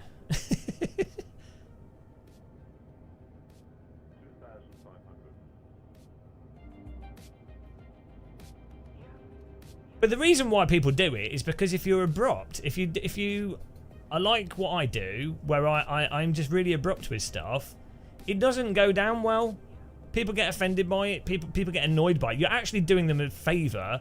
You're being honest with people. You're being directly to the point, and you're being honest, and you're giving them the respect of actually letting them get straight to the point without trying to manipulate them.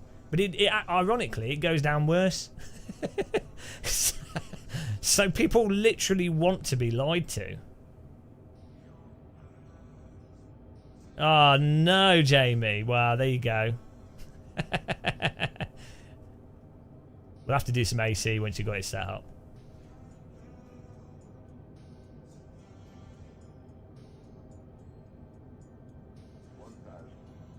Yeah, I know why they do it. It's to manipulate people. It's a form of manipulation. And also a form of avoiding confrontation, which is fine. A lot of people have anxiety for confrontation. I mean, I do. Like, I think everyone does. It's normal. But then, you know.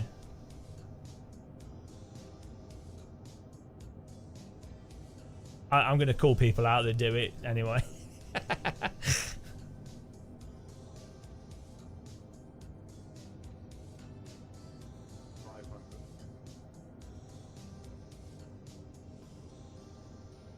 This hill is really high.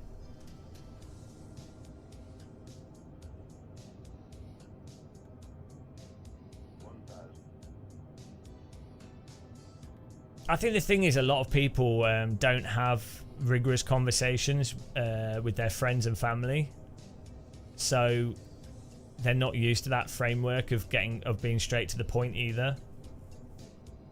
So culturally, they're just not used to it. These are the built-in landing challenges, yeah. 400, 300.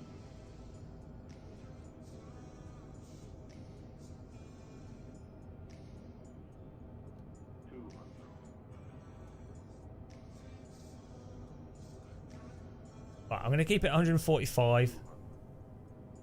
See, it feels like, to me, it feels like this glide slope.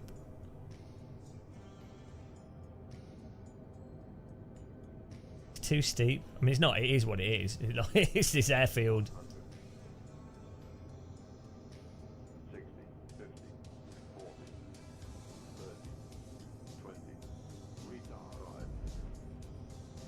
Yeah, like, I follow the puppies, and then I'm too for that landing zone. I'm too high.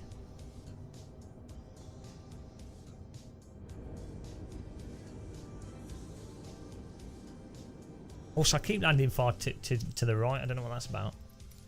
We're getting better at it. This plane's well tricky. Yeah, we're trying to get A in all of them.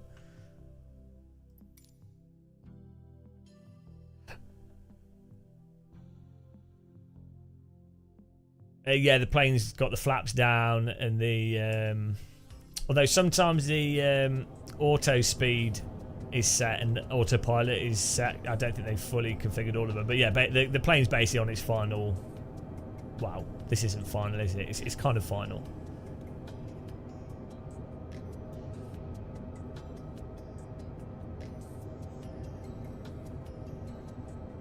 No, I don't think we'll get many views, to be honest, on YouTube with this. I don't really care. I've given up really caring, to be honest.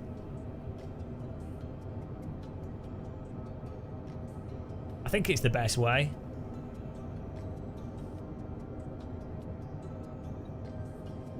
And I enjoy these landing things. I enjoy the challenge of just trying to get the A's on it, and it's nice. You get a nice view.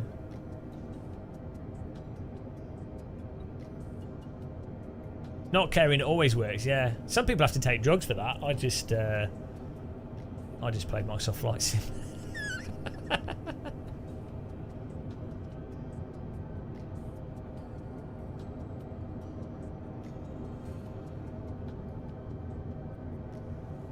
Man, I was exhausted from the Rome trip we did. I think I got like 6 hours sleep over 3 days. Like the night before I set off on the Saturday, I had like 1 hour 1 hour sleep.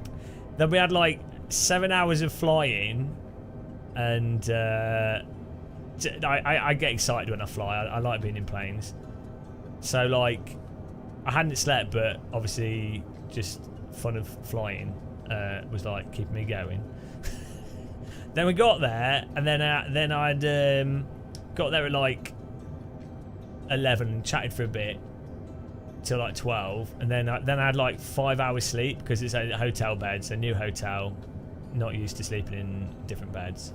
So 5 hours sleep. Then like it's 40 degrees, super hot.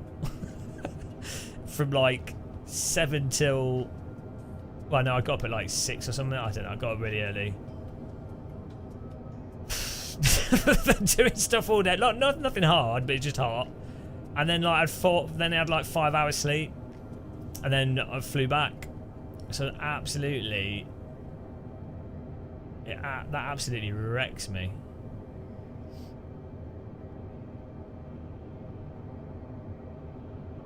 Stuart, yeah, I will do. I do it in small aircraft. I've totally cut this corner. This airfield's killing me.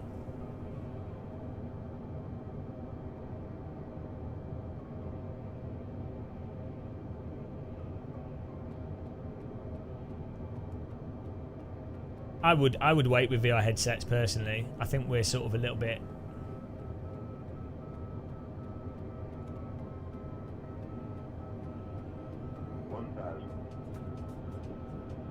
I feel like next year there's going to be a new Valve VR headset.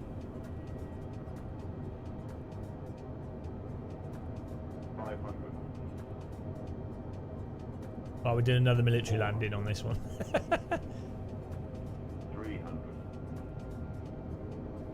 Yeah, X-Plane 12 has like way better. Well, X-Plane 11 has way better physics. Oh my goodness. 200.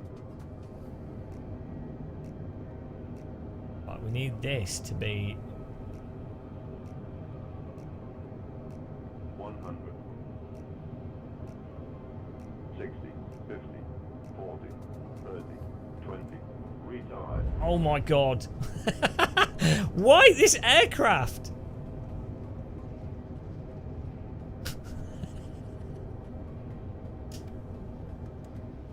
I keep forgetting to do thrust reversers.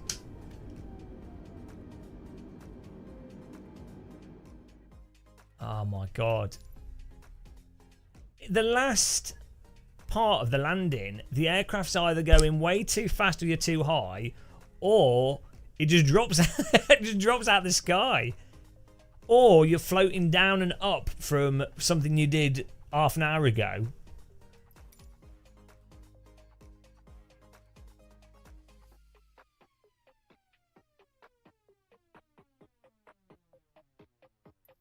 Well, we're doing this. We need to. Like, this is lined up like this. I'm going to turn right here. We're going to go over those hills. And then we'll turn left and give me more time.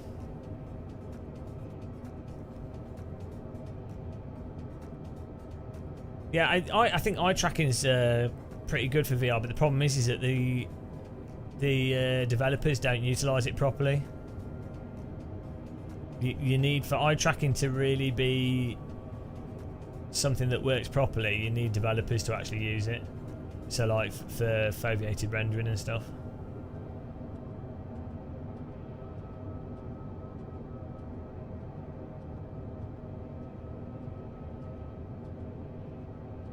Yeah, well, because have you tried DLSS in VR?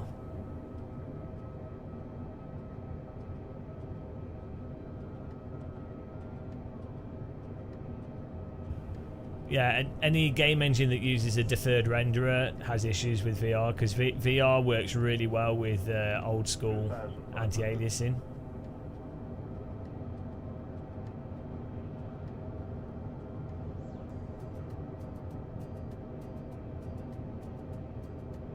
And normally what you need to do is you pick out something like a landmark to where you turn. Rather than fixating on the airfield, you have like, oh, there's a landmark. Like, I don't know, there's a divot in the hills there that we use as a reference to then turn.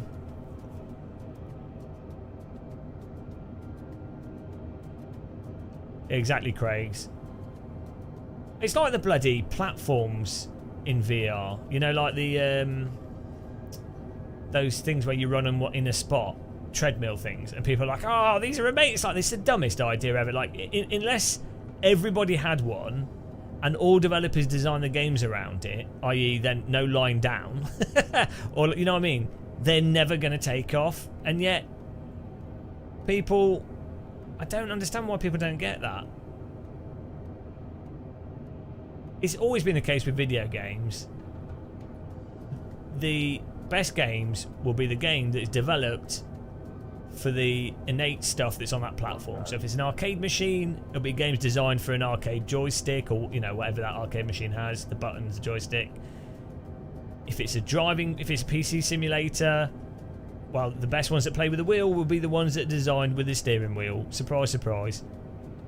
The best ones that play with the gamepad will be the ones that were designed for a gamepad. So like Gran Turismo 7. Okay, we need to turn before this hillside. Gran Turismo 7 is amazing with the gamepad. It's shocking with the wheel. Absolutely shocking. It's playable, but shocking.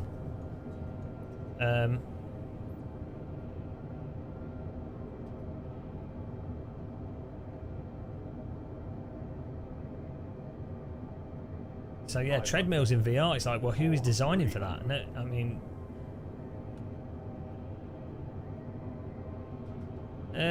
no, it was. Sonic the Hedgehog was designed for a gamepad. No, there is a good example of that, of a game that came out on Mega Drive or something. I can't remember what it was. There was a game that came out, so this might have been for SNES, and it was literally unplayable because they hadn't considered that the gamepad is different.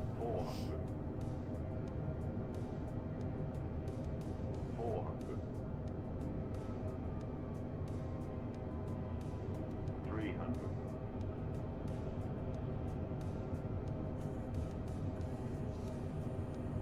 Oh, here we go. 200.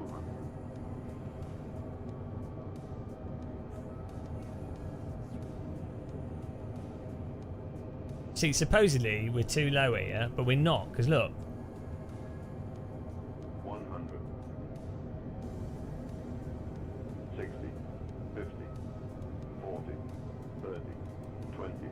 Retire. Nice, it's bouncing it on there. I'm following. What is it with this aircraft? If I follow the pappies in on this runway,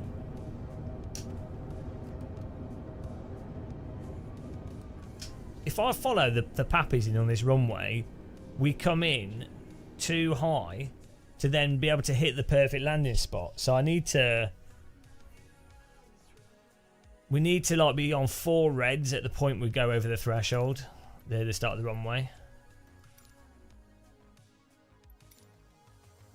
Well, no, it's not too fast, because if I go below 140, when you level out, the aircraft just falls out of the sky. So I've been keeping it above 140, like 145. Anything below that, once you level out, it just stalls. It stalls in like a really. It's messed up. I'm pretty sure it's messed up. I know. It literally just drops.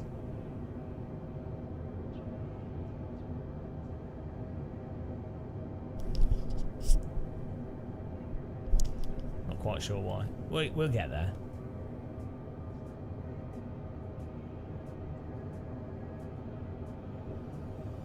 It'd be really interesting doing some landings in X-Plane 11.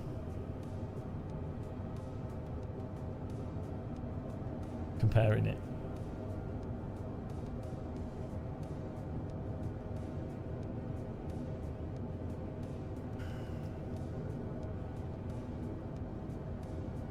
But the flaps are down. Yeah, look, we've got flaps. Maybe it looks like we've got full. Is that full? Oh yeah, look, speed brakes are up, flaps are up.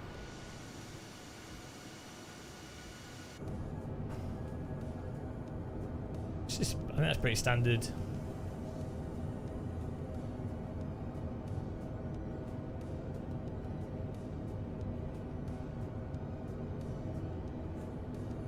We have an auto trim, which is doing totally weird shit. I don't know what's going on with that. I don't know how you turn auto trim off.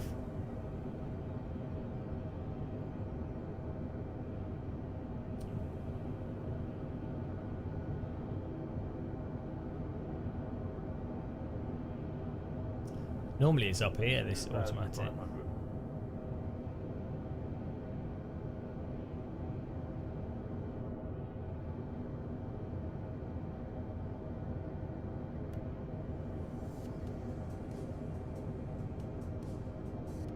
It's this little hill here on the left.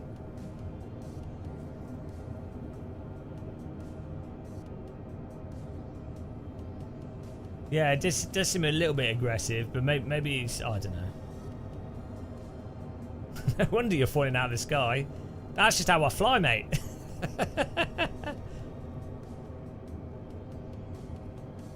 This is why we have philosophical conversations in the aircraft. Better get it all out of the way before we smash into the ground. 500. Yeah, I'm not sure. I'm not sure if that's a ringing endorsement for a game though. The reason I like this game is that I can do other things while I was playing it. It's basically like a really advanced 3D loading bar with the map underneath you. 500. No, I don't. I don't have any issues. If you're getting issues with losing power, it's because you've not got enough. You don't have enough. Your socket's not giving enough power to your wheel. 500. So you might want to plug in a different socket. 400. 300. 300.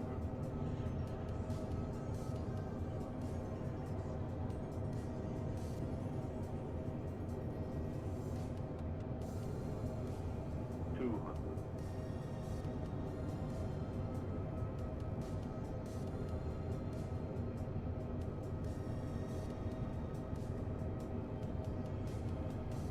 100. 60, 50, 40, 30, 20. Retard.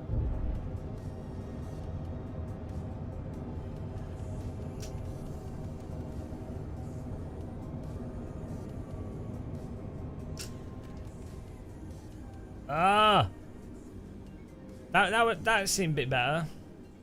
Yeah, finally. We had a bit of ground traversal there. Jesus Christ, how many goes did that take? Oh, landed precision, nailed it.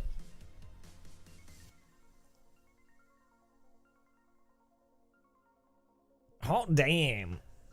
Marquis, hang on, read that already. You enjoy using tabs, the autopilot on the fly and doing the comm stuff. Papa Lima, baguette, saucisson, crispy, crisp packet, ice cream.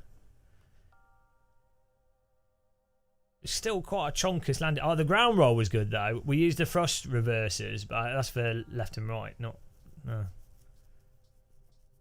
With the big jets, it seems to add up a lot. Right, we got an A on that one. We're getting there, guys. Phenomenal. Genoa. Yeah, we'll do that. This little jet should be more responsive.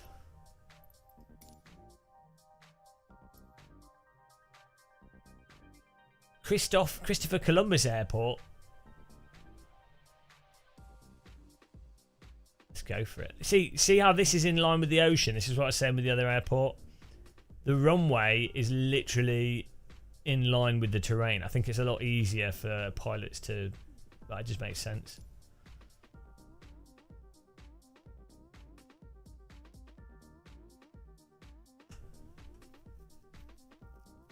The 122. All right. What aircraft was that in?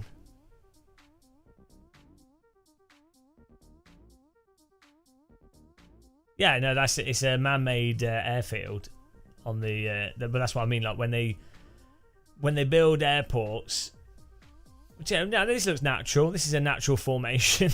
But even when it's bloody hell, what's going on here? What are you doing? What? Hang on. What's what on earth? Jesus Christ! Stunt approach.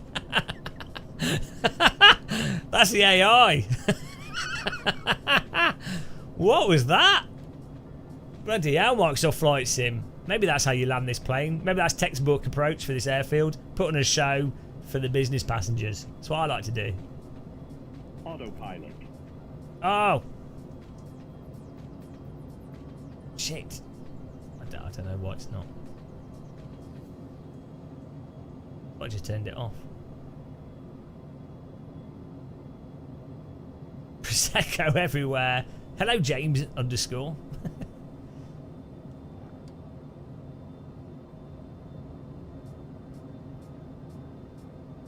Mate, it is funny with like super wealthy people how... Oh, hello. Bloody hell. How they've always had like loads of wealth, a lot of them, so they don't know any difference. So like their base level of living is like at a level that's just like absurd to most people. It's just in terms of like, I don't know, it's hard to explain. So it's just funny. Oh, here we go. I mean, I told a story about my friend that had, I was visiting them, and they're quite wealthy, and their friends are really wealthy, and they were embarrassed that they didn't have an indoor swimming pool. I'm just like, oh, you know, don't bother me that you don't have an indoor swimming pool. I mean, you know, your friend seemed all right, but now I know they don't have an indoor swimming pool. I'm embarrassed for them.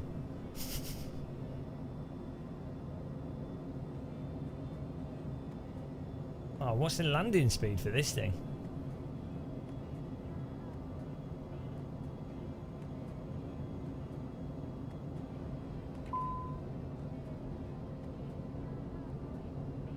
Oh. Again? Jesus Christ. Okay. Okay, but then I followed the puppies then. This plane's low.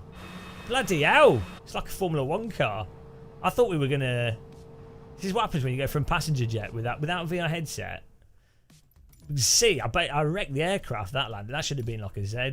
Right, I know what's going on here. When you go from passenger aircraft to like that kind of jet. Yeah, Bath's a very small swimming pool. Yeah, you could put it that way.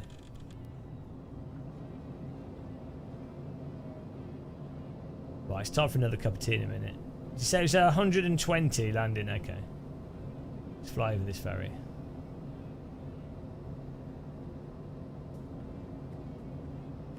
Hello, Simon B. How's it going? Good morning. Oh, it is morning. Yeah, I woke up at like 5 o'clock this morning, but I got like 8 hours sleep, so I'm pretty happy. 7 hours sleep yesterday, 8 hours today. I think by tomorrow I'll be somewhat back to normal. Absolutely wrecked. I don't know about you guys, but also like for me flying,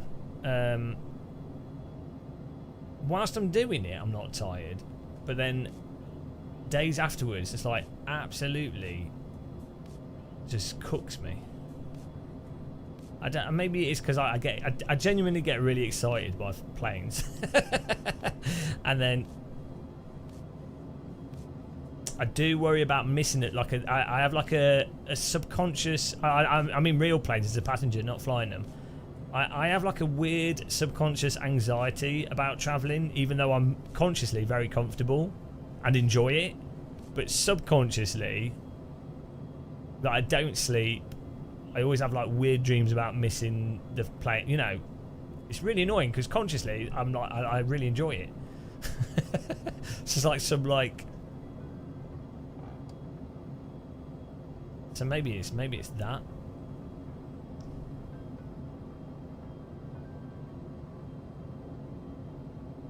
I can't see the little green. Oh, I see. Yeah. Oh, that's handy. that's really handy. It's going to make planes so easy to fly. Flies into the ground. There we go. Get it on the green tape, and then use the throttle to control altitude.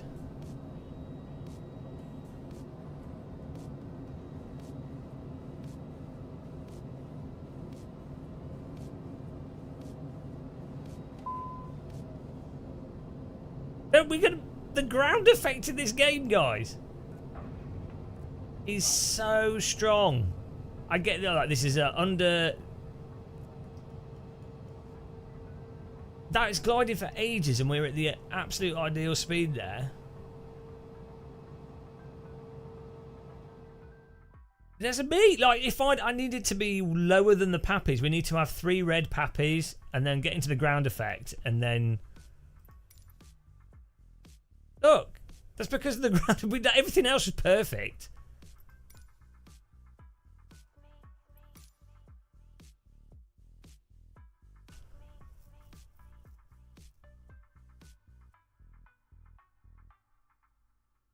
That makes sense. Look, we're learning about planes here. It's awesome. Oh, Christ. Yeah, we should be all, well, you say that, it's if whatever Microsoft set us to. Mind you, we almost did an accidental loop-the-loop last time. Last time we came in, so who knows? Who knows if they set it up correctly?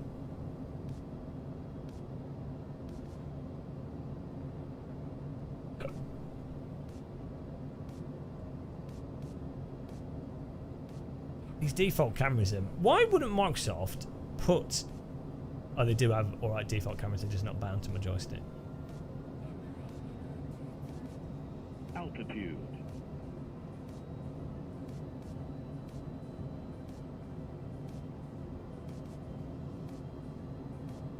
Where was this airport?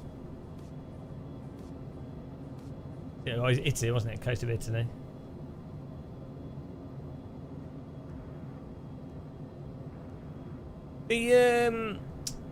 So the light on the central column, is that meant to be for the landing coordination, right?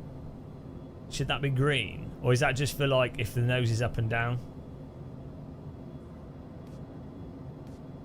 Pretty sure that's for landing. Oh yeah, there you go. It lines up with the puppies. So just keep that green. Oh, this is easy mode. Although we need to ignore it though, because.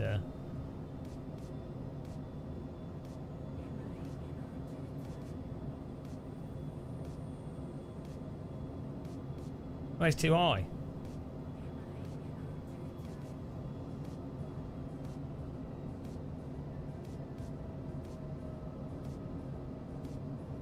Give the passengers some 0G here. 500.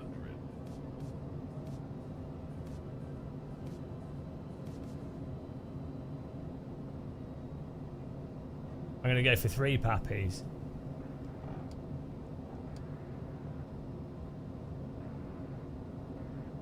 No, I'm gonna ground effect. Whoa! Force feedback. Let's get in ground effect, and then we'll glide it onto the.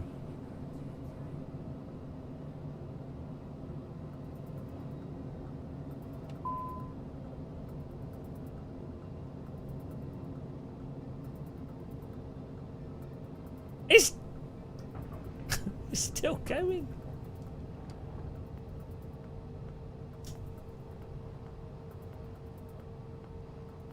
Oh, does this thing don't have thrust reversers?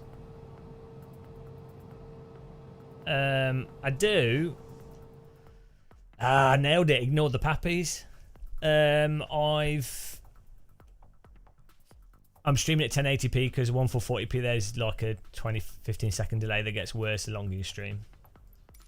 Oh, look at that landing position. I'm telling you guys, ignore the pappies for these landing challenges. Nailed it. Oh, we've done 100% famous. 93 on the epic. Oh, we just got to do this one. Mabuga Island, Australia. Bring it on. No, it wouldn't have been chugging. It's just that it would be delayed in terms of YouTube has to process it.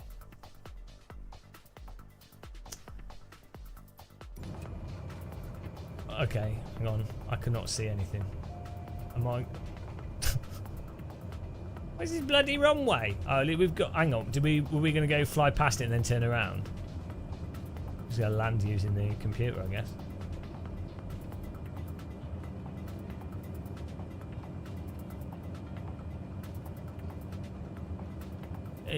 Hang on. Isn't this Jurassic Park?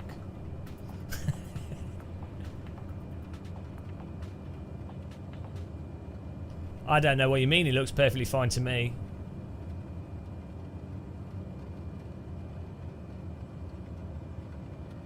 Great visibility.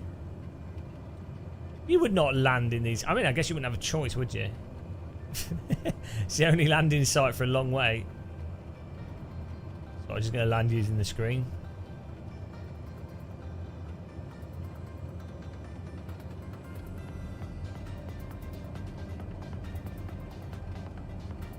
Okay, we're coming in way too hot. We have to turn around again. Oh, we can. No, we got plenty of visibility. It's fine. Yeah, I'm pulling some G's for the passengers. I know how to give people a good ride.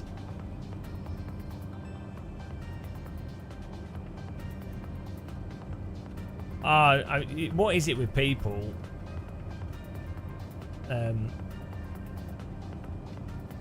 Clapping and the slightest bit of turbulence in a passenger jet, and they're like, "Whoa!"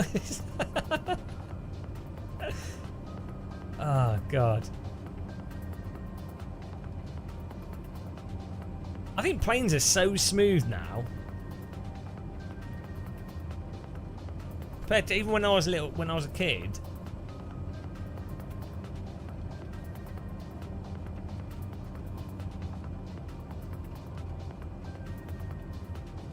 I like to make more passengers excited.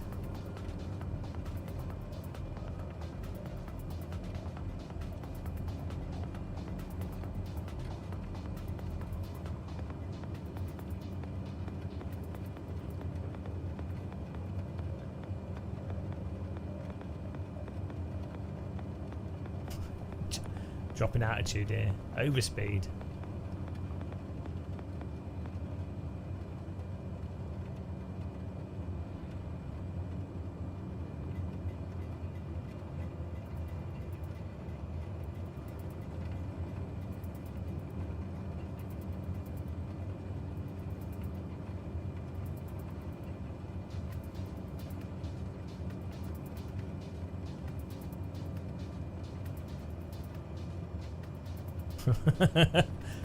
Fly it like a fighter. Jesus Christ! Why are we? I keep doing this. We're so high. What is going on? I'll just keep turning around. It's fine.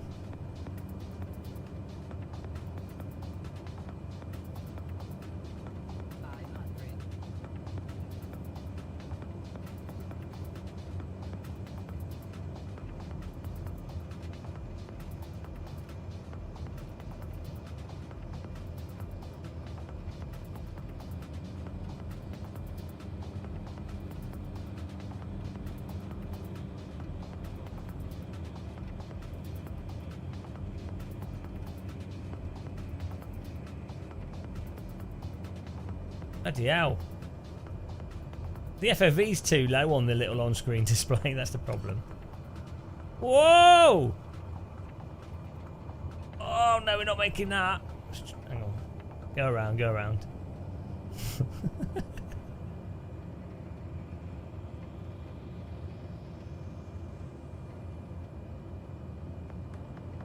The little... We need a higher field of view on the little screen. That'll do the trick.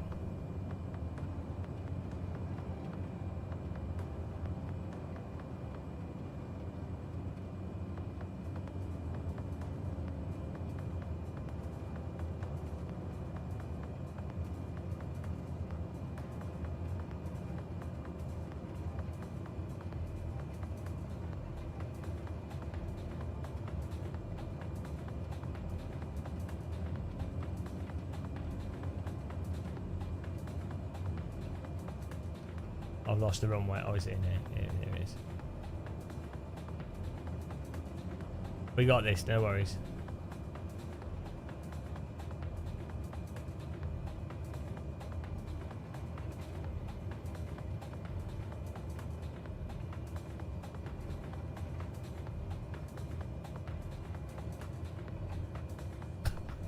Nailed it. Stop! Ah, the runway slidey. Oh, it's slidey. Oh, nice physics. I saw racing grass. Nailed it. This did not land on the runway. Someone put iRacing grass all over the runway. It's ridiculous. Hang on, was I meant to land the other way around? Let's see what it says here. Hang on. Fly. Oh, no, we're meant to fly past it and then down.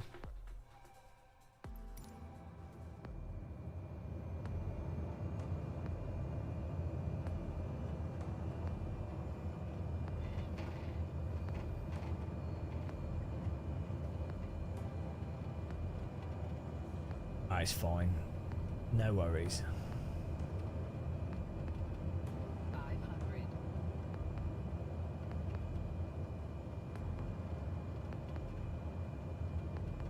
This is why you do it in a simulator first. I've got autopilot on. Ah, there we go. I was wondering why it's flying a bit weird. That's why it wouldn't. I know I'm too high. Jesus Christ, why is it? Whoa! What is going on? Okay, that's way too fast. What is going on with this aircraft?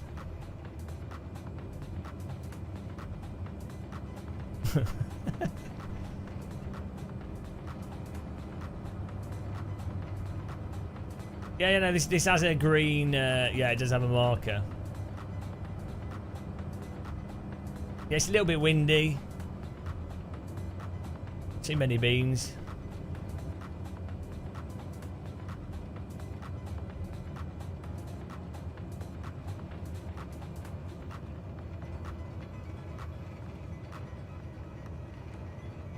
Should be good at this. This is like British landing. Oh, poods!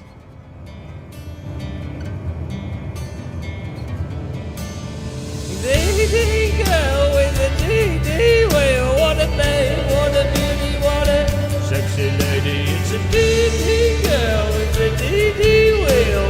Perfectly formed servo motors for her legs. It's a DD girl with a DD wheel. Going to crash into the ground. It's a DD girl with a DD wheel. What a babe, what a beauty, what a sexy lady. Everybody needs a DD girl. We are sliding off into the ocean. We all drowned in the sea. Oh, aren't we lucky to have died with a DD girl? DD girl with a DD wheel. What a babe, what a beauty, what a sexy lady. It's a DD girl with a DD wheel. Perfectly formed servo motors for her legs. DD girl, feed her servo motors to the sea. DD girl, she's in love with all the sim racers you see. She's gone.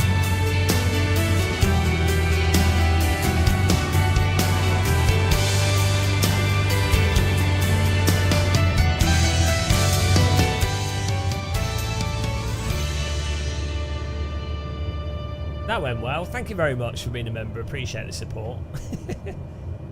Yeah, I'm not sure what's going on here. Like, the plane does not stop. I'm going to have my parking brake. I'm going to preemptively have my parking brake going. Full brake. 500.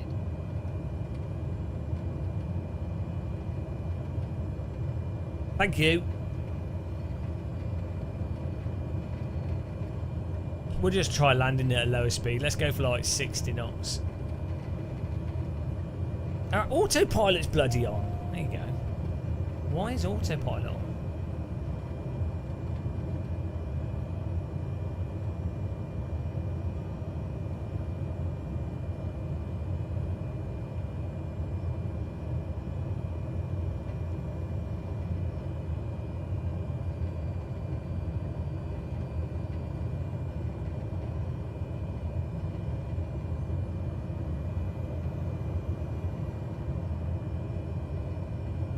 Whoa! Hello! You weren't joking when you said it drops like a stone. It drops like a stone with an elephant on top of it. Right, let's get some ground effect going here.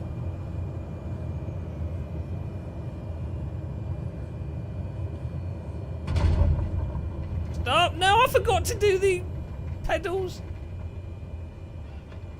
Hang on, it was wet before, now it's dry. Well, I nailed that. The last time we did it, it was wet. That's why we slid off the road. Maybe it's a bug. Well, we got to be. Yeah, we were a bit off target because I forgot to. I have to activate my rudder pedals every time. Otherwise, it's. Yeah, this is better visibility. I think the weather was broken the first time we loaded in. No, you could see the there's less clouds now than there were before. It's because the weather was bugged, I think. 500. I mean, we were going slower as well, but that first one, the runway was literally saturated. We also need to turn autopilot off straight away.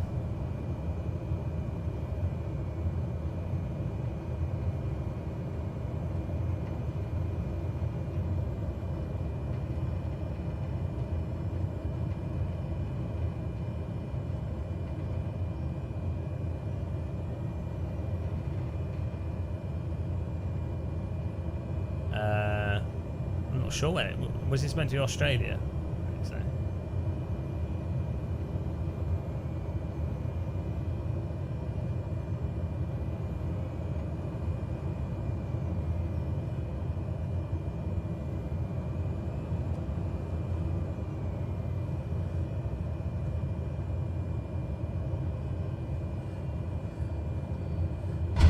Bloody hell.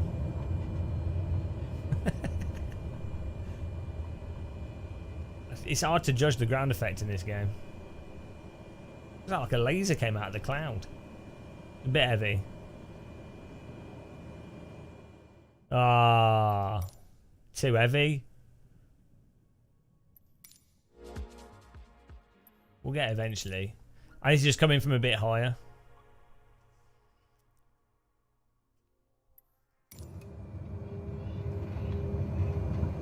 B is for broken spine.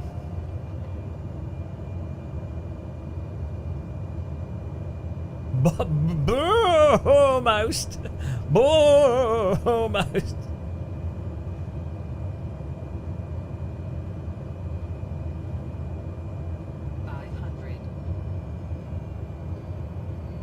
This is just like real flying. You get to try it over and over again until you get it right.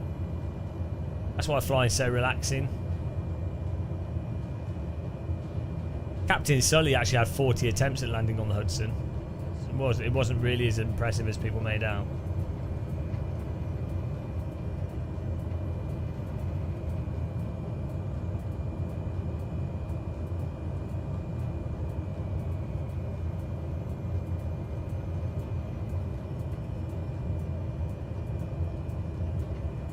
This has got like a turbo prop, I think.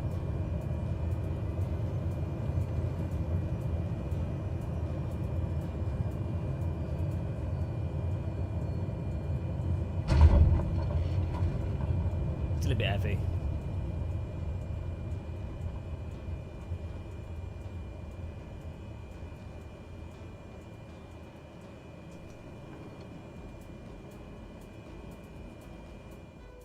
Oh, hey, nailed. Oh, it was good precision. That was why. Bit of a heavy landing. It's fine though. It's a storm. I've earned myself a cup of tea, I think. Oh, we've done an epic. Hang on. We've almost done this. We've got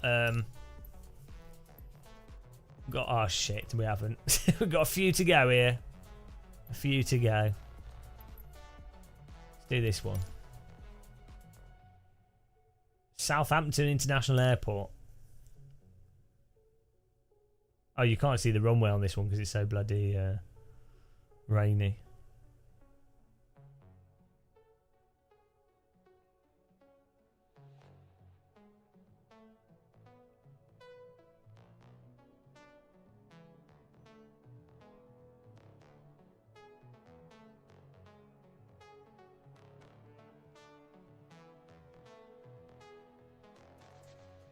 I'm ready. Whoa! God, Jesus Christ.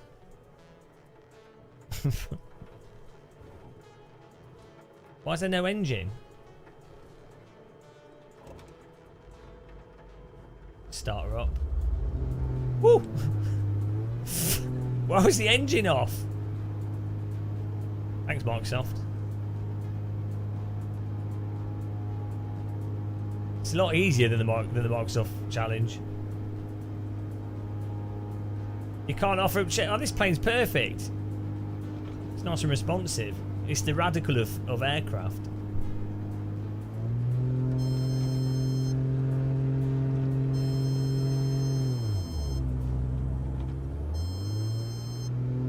Nice and responsive. Can't die in this.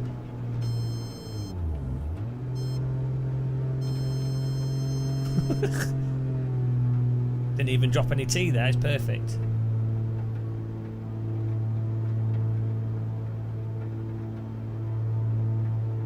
The beep is comfort beep.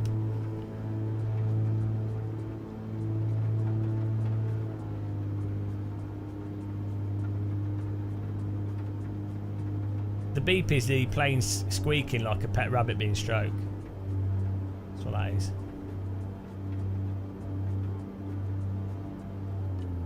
Yes, the microwave meals ready beep. Obviously.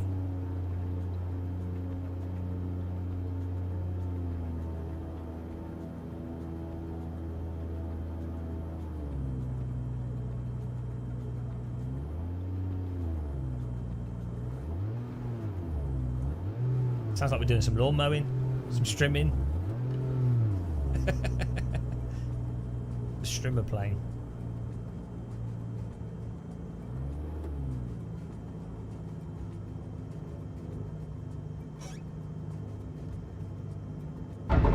Oh, bouncing. Whoa! Let's do a loop. Whee! I thought I'd just end it in style because we messed it up. We need to we need to flop it on. No, that's one way of landing that aircraft. Yeah, we just need to get into the ground effect again and then push it down at the very last minute. iRacing. Microsoft Flight Sim's infinite ground effect. Yeah, this is where was this? Somewhere in the UK.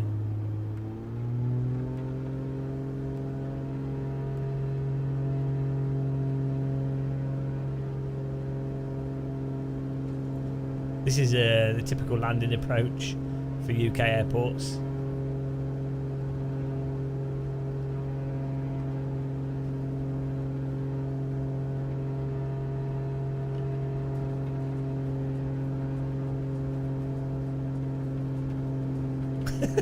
Can you imagine?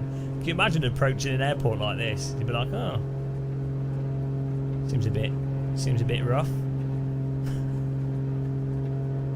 Seems a little bit extreme.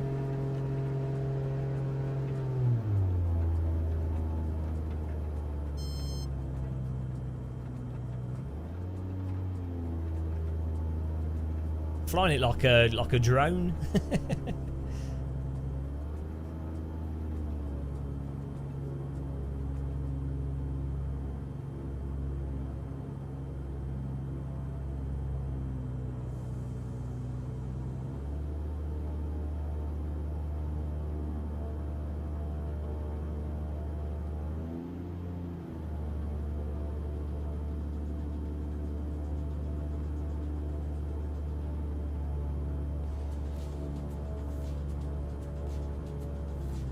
Ready, infinite ground effect, here we go.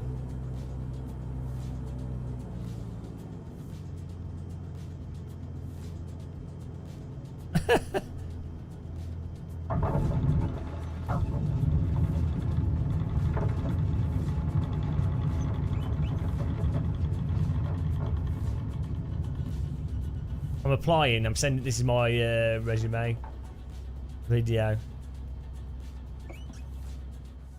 Hey, we did it! Nailed it. I'm not quite sure how. Ah, look at that. Smoothness. Precision. Ah, it was alright. I mean, it could have been a lot better, but this aircraft's a bit of a floppy doppy. So you did it first time. Gibraltar. Oh, what's this? Skyline. Might do that. I might have to get a sandwich. Oh, Isenbrook in the 747. That's not going to be good. Let's do this one. What? Hang on a minute. That is not a runway. Okay, I've got to do this straight away. Where was this? Is this in New Zealand or something?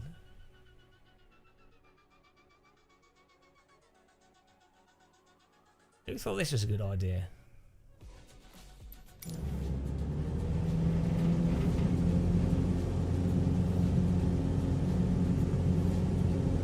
Okay. Fantastic visibility.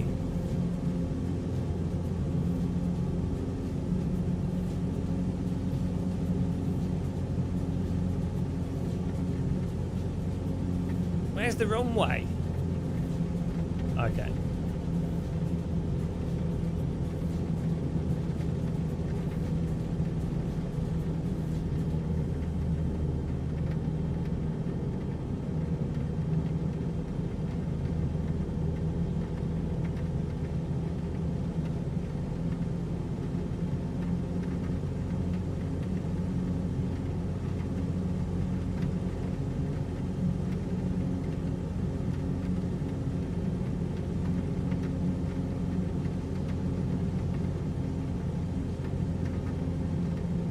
It's up here, it's up here. Left.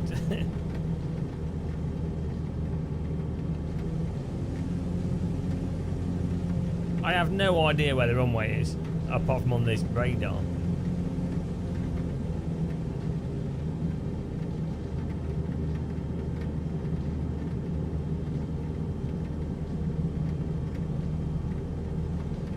We'll be fighting the fire in a minute.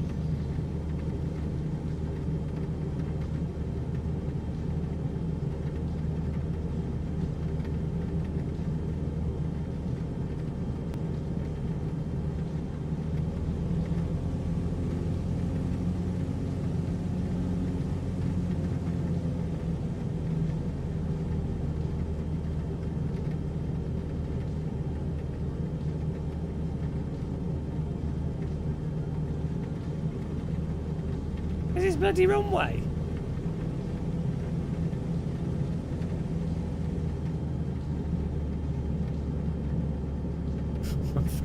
Apparently I'm flying over it, but I can't.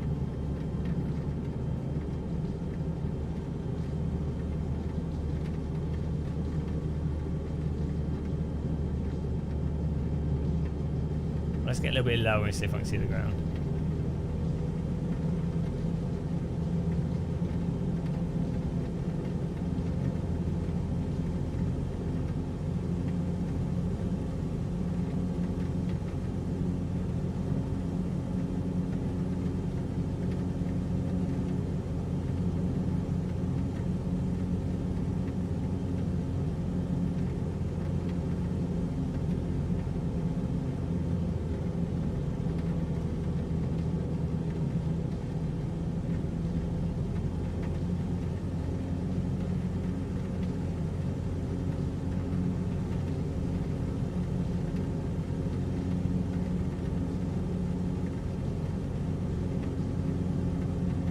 Should be here on the left.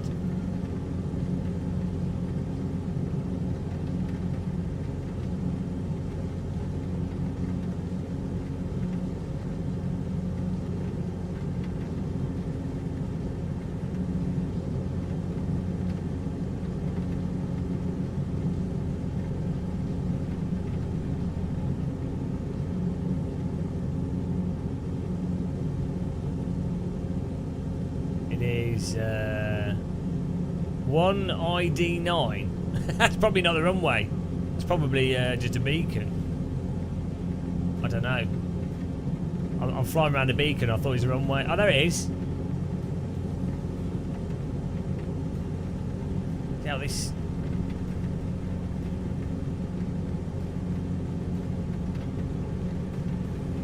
Textbook flying here, guys.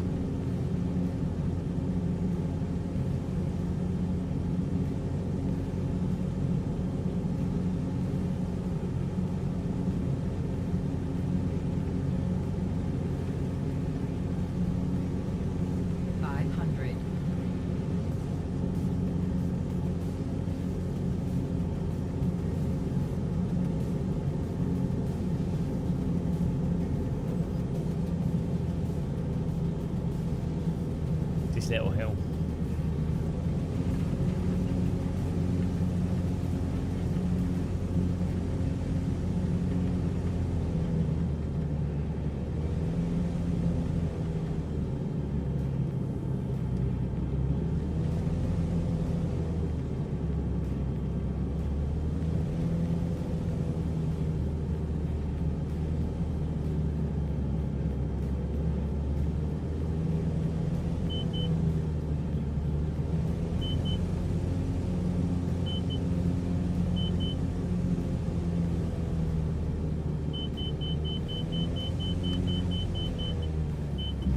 Smoke alarm. Oh! This you don't want to put the brakes on this plane too hard. Nailed it. That went well. That went really well. I mean, I'll be honest, the smoke alarm was a little bit distracting. Why put a smoke alarm in a plane?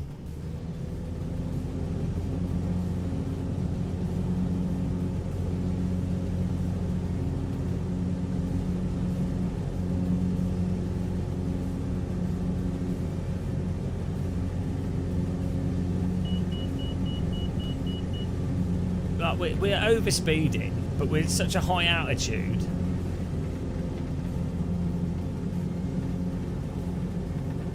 I guess preemptive smoke alarm because we're all about to die in a fireball. Makes sense. It's a fortune-telling aircraft.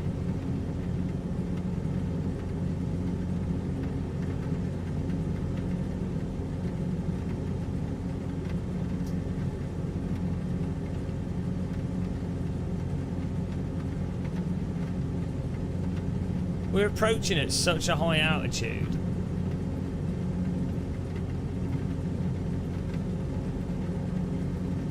I've got it on 0. I've got my throttles down. Whoa, there's the ground. There's the ground. Distracted flying there.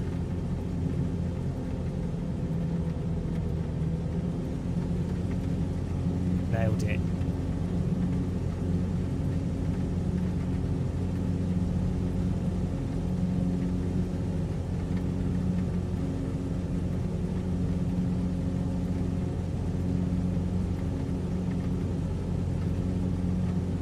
Oh, there's the hill.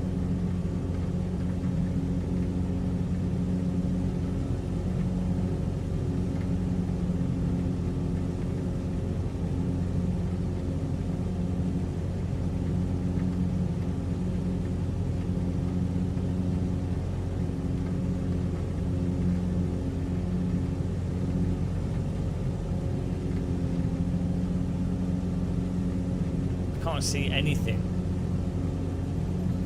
How am I supposed to land when I can't see anything at all? It's there.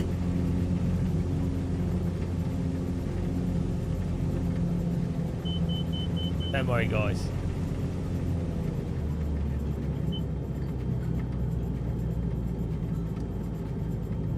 nailed it. I believe that's... Oh, no. Oh, no. Oh, no. Why is it so rainy? Why are we starting so... This is not right. The mission's messed up because we're starting really high up in the air. And the clouds like messed up. There we go.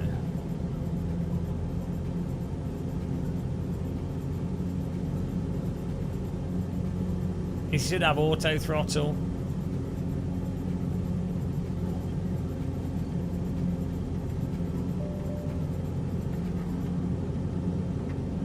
Look, if it makes you feel better. Are you happy? Are you happy? There you go.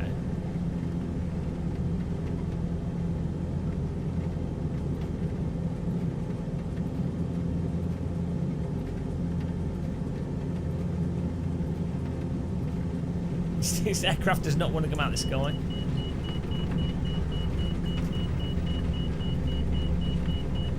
Okay, we're overspeeding just a little bit.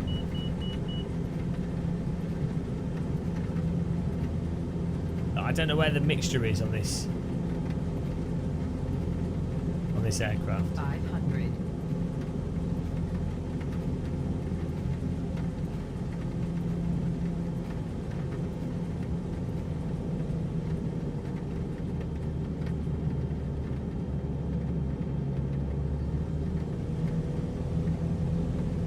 It made the RPMs go down, that's all that matters.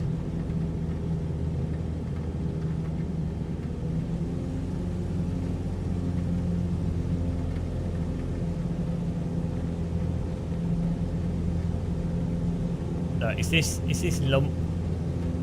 We just have to land using the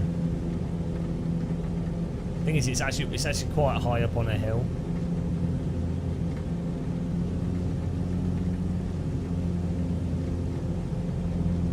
We are stalling here.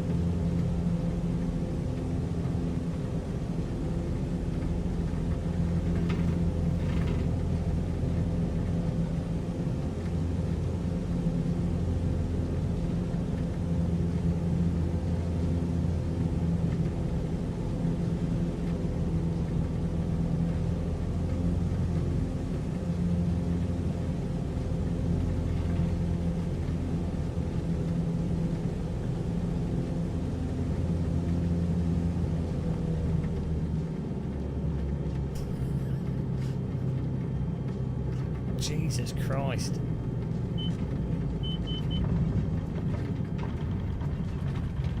Nailed it. Smooth landing. Doesn't get smoother than that, guys.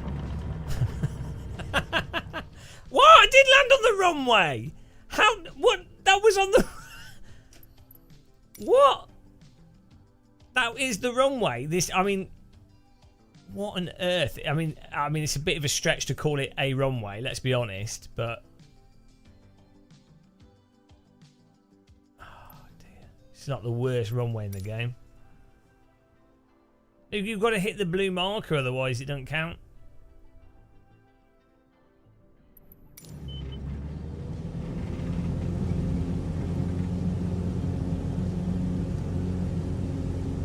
Didn't hit the marker.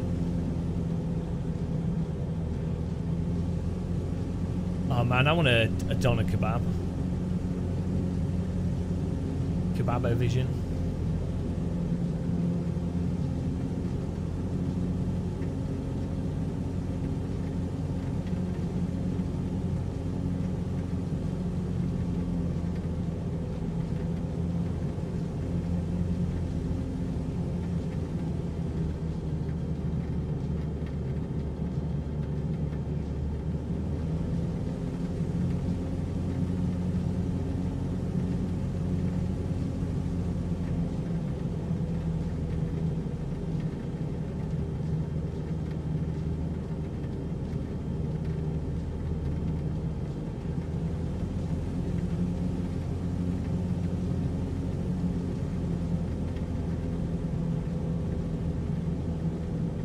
We want to keep some higher altitude.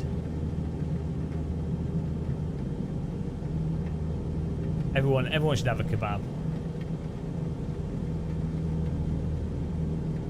it's this bloody hill here.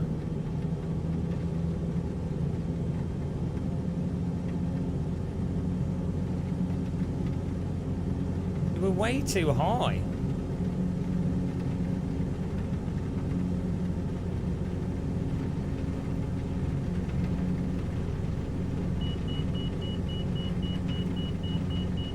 This is the worst landing challenge in the game. This is an absolute joke. Smoke alarm. That's the kebab alarm.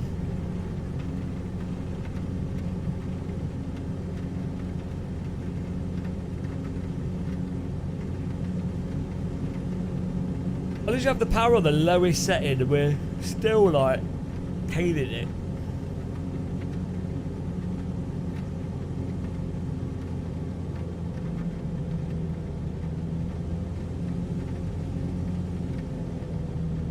Right, here we go. Now where's the hill gone?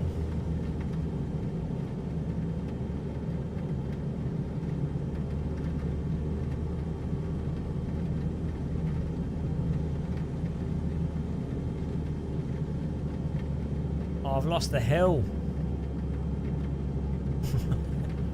Where is it? Oh, I'm on over the top of it. Christ almighty. I personally, I would not go flying in these conditions. Personally, I think these are bad conditions for flying. I mean, call me weird. I like to be able to see out my window a little bit. You know?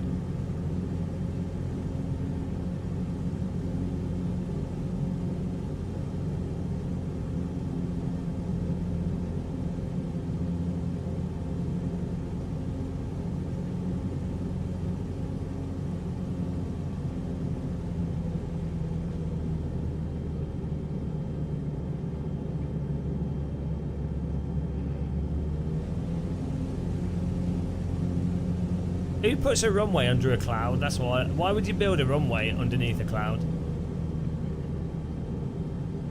Why am I so high? Why is what's going on? Why is this aircraft just like... Is it because the... Oh, I don't know what's going on here.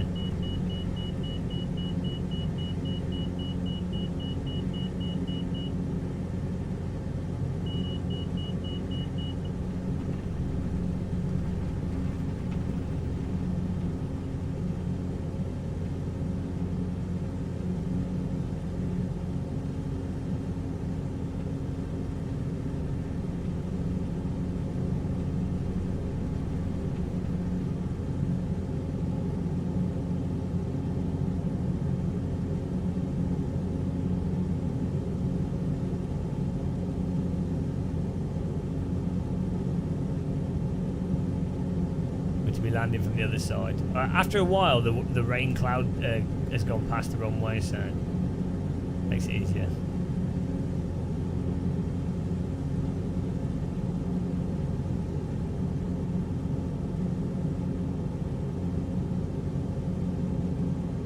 Why would you put a runway on top of the only hill?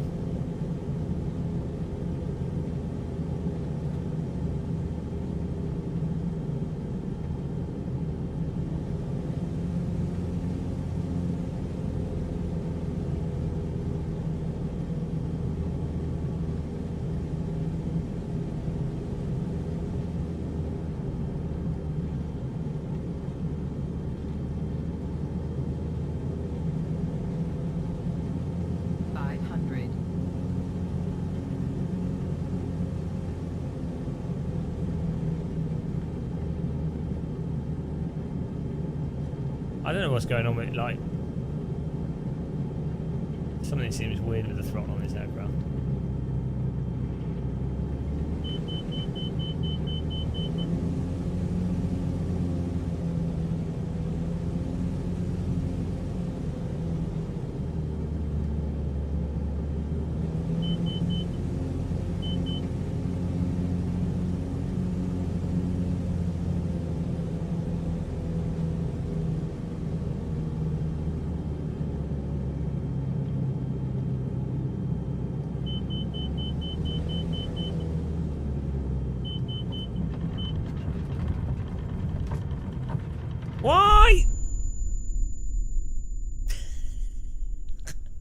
Why the brakes? Why are the brakes like that?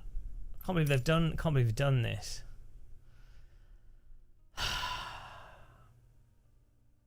No, the landing strip is the bloody blue marker. That's what you got to land on.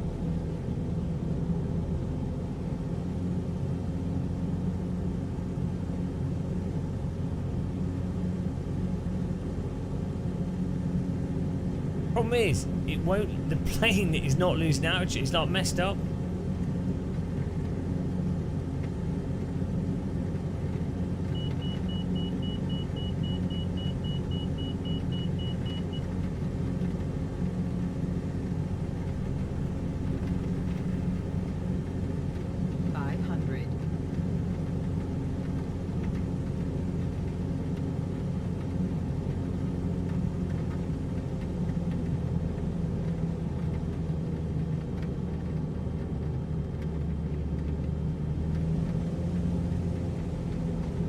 It does have flap. This one has flap. This is like a stole plane.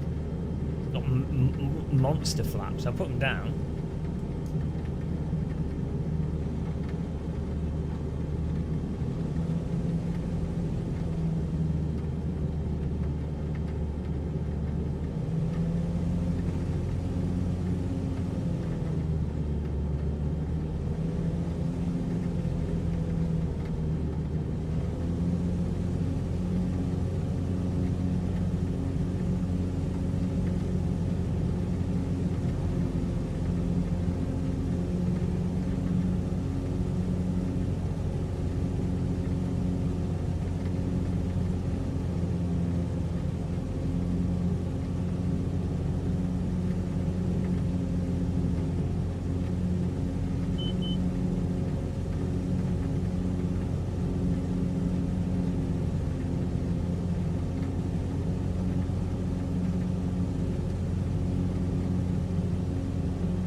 No, like it.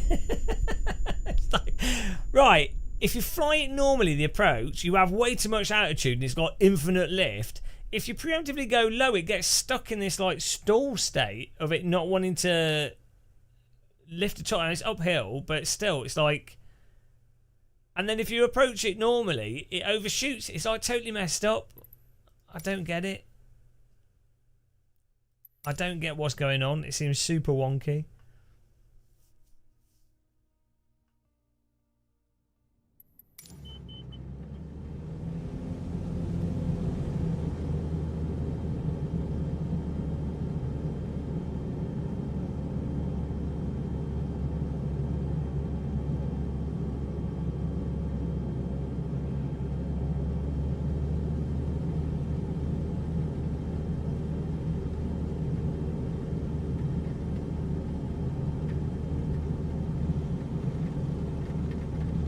Now, I think in whatever they've done, the aircraft are too prone to gaining speed from descending and losing speed from climbing.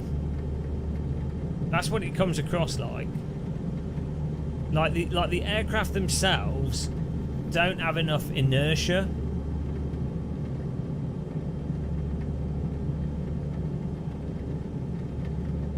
It's really weird.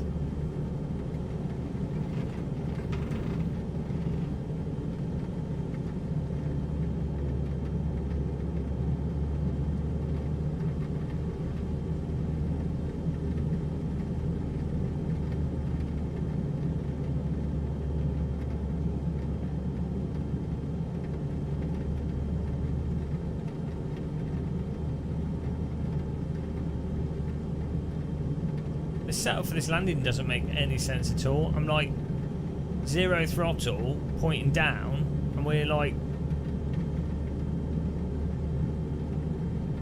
10,000 foot.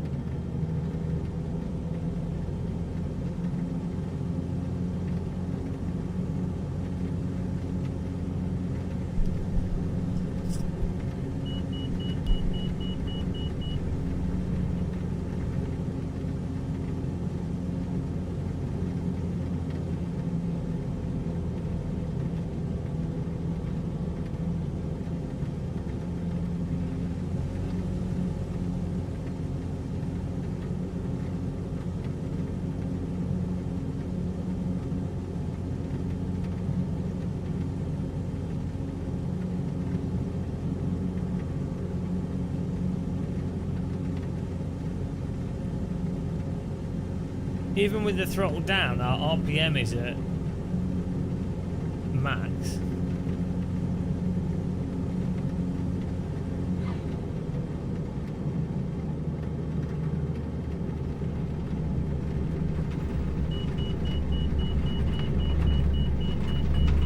Pull up.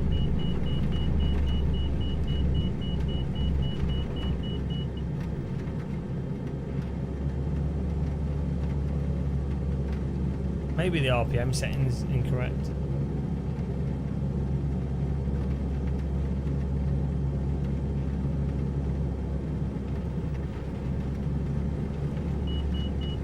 Flying to the ground here.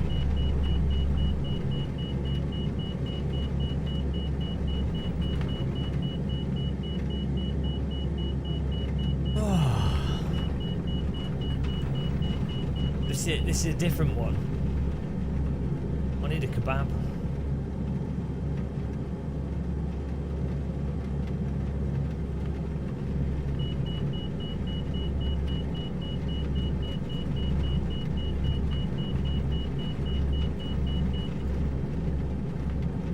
This is going well. 500.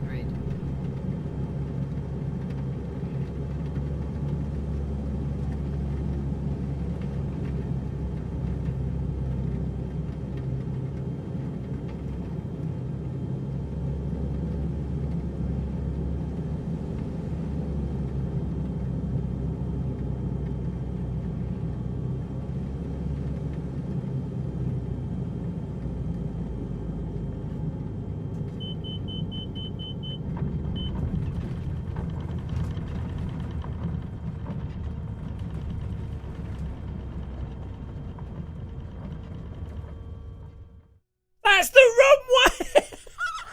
What? This messed up. It's messed up. What am I supposed to do? I don't even know where the runway is because it's not marked. What? Ah, that's messed up. Right, we'll do a different one. That's totally messed up.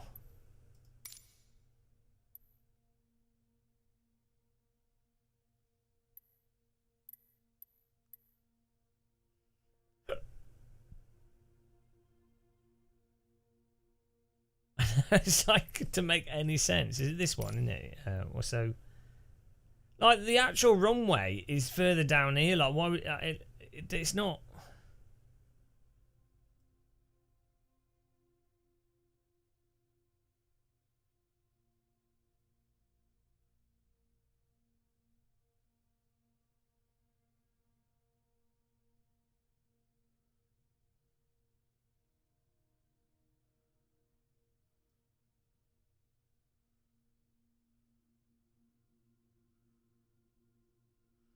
Oh dear. Because you're meant to land on this.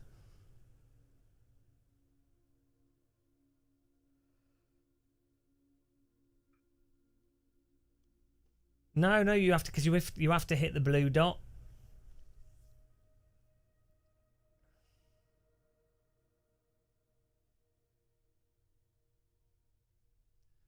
Whoever designed that runway should be shot. Right. Probably same game designer that worked for iRacing. Dusseldorf Right, I can Dusseldorf. The left-hand runway. Right, I'm gonna get some food first. I'll be back in a minute. I'm absolutely starving.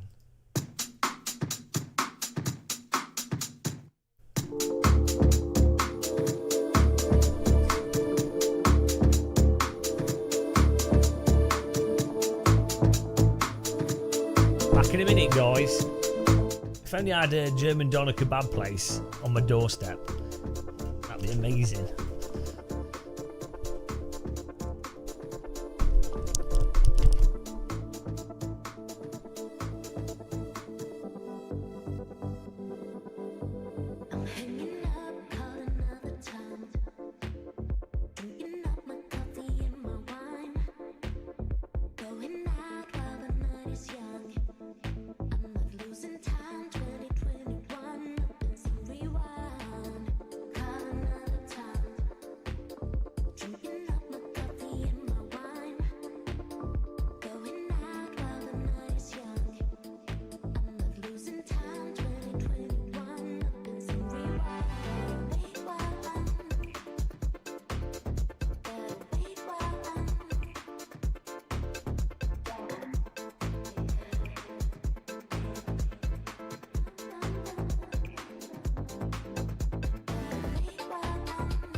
make you mine tonight.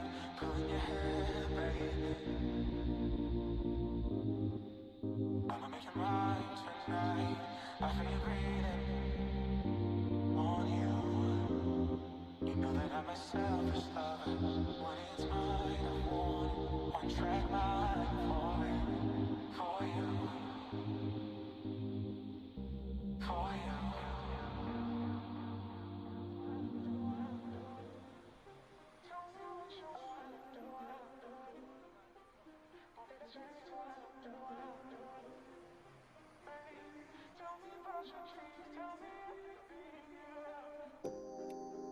I'ma make you mine tonight. Pulling your hair, baby. I'ma make you mine tonight. I feel you breathing on you. You know that I'm a selfish lover. When it's mine, I want it. One track mind for it, for you. For you. Tell me what you want, tell me what you need, baby. Tell me about your dreams, tell me everything, yeah. Do it, I'll do it, I'll do it.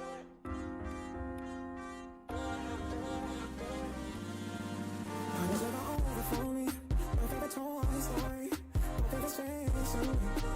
Wally.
Hello.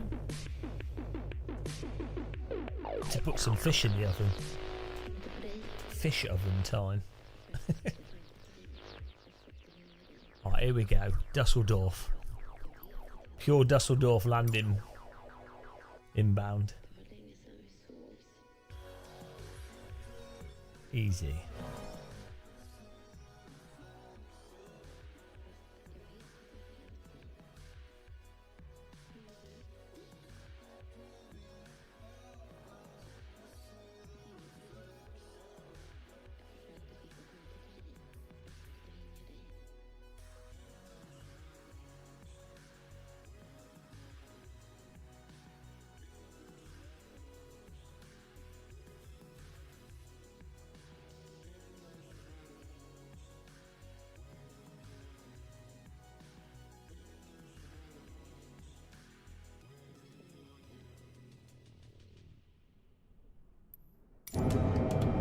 What?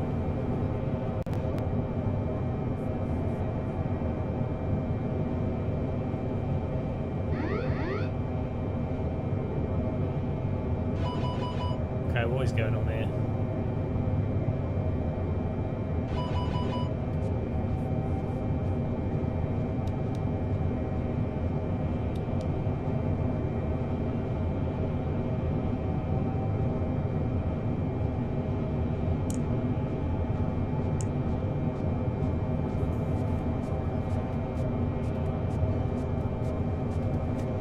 What's going on? Why is this flying so crazy?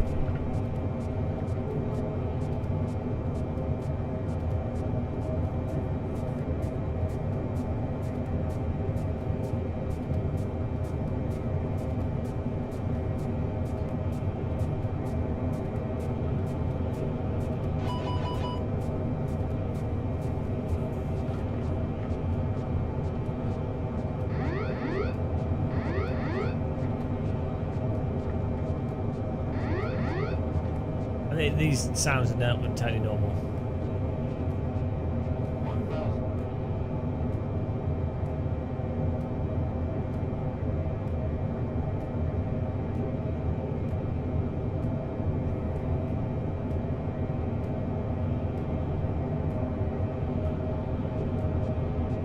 Here we go, we're nailing it.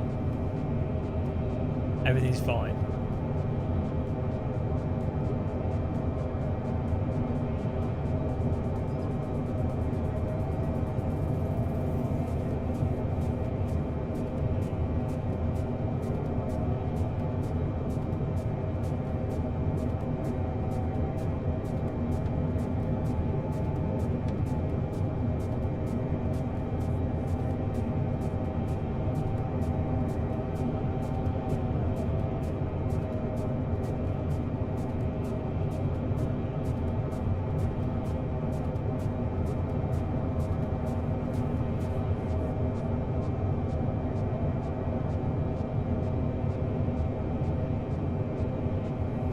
Why are we flopping up and down?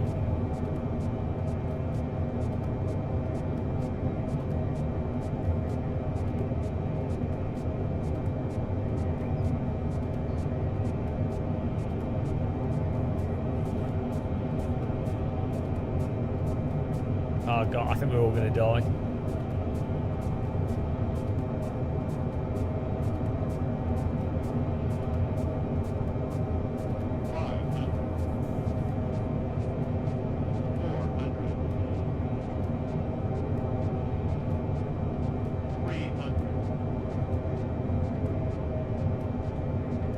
Why are we getting sudden lift? What? I don't understand it.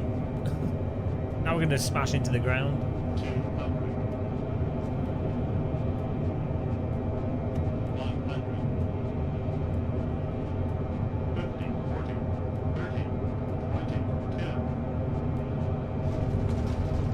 Okay, I have no idea what's going on with this plane.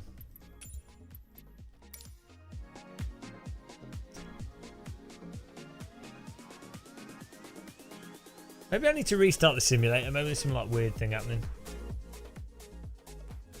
It's it's the left-hand runway, 140 knots.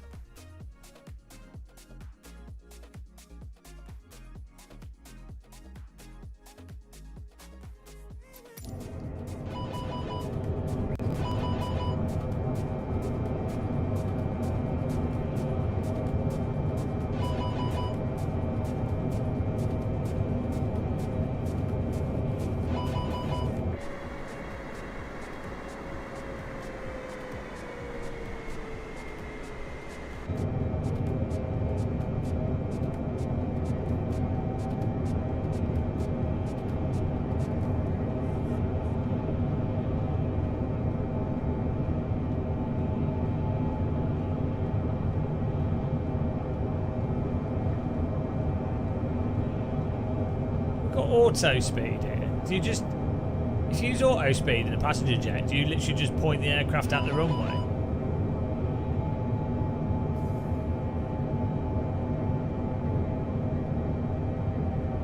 Can't, because we're overspeeding. So how does this work? How is this working?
It's all auto. This is. I haven't set it.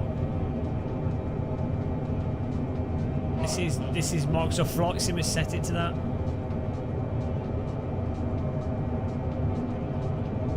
Which is way too fast for landing. So I don't know what's going on.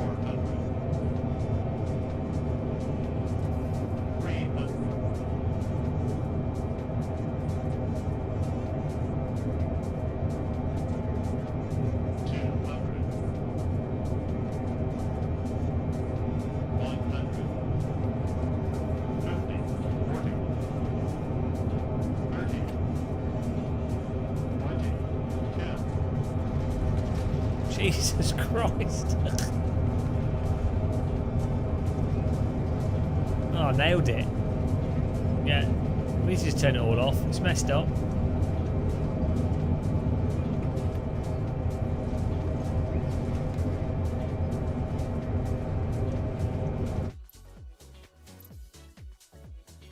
Sounds very... It's an arrogant plane.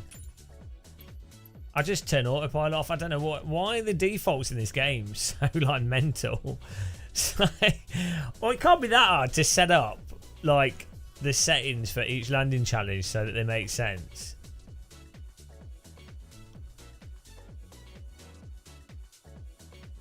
Imagine if that's the last voice you heard before you like flew into the ground.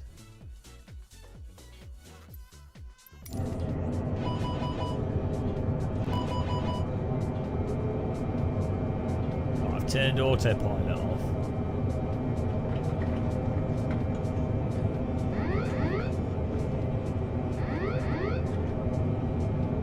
Turn this off.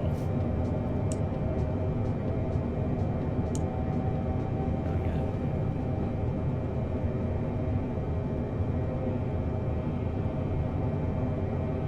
Yeah, this is so floaty. I honestly don't know what's going on with these.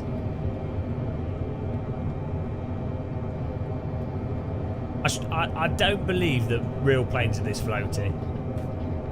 It's not, it can't be.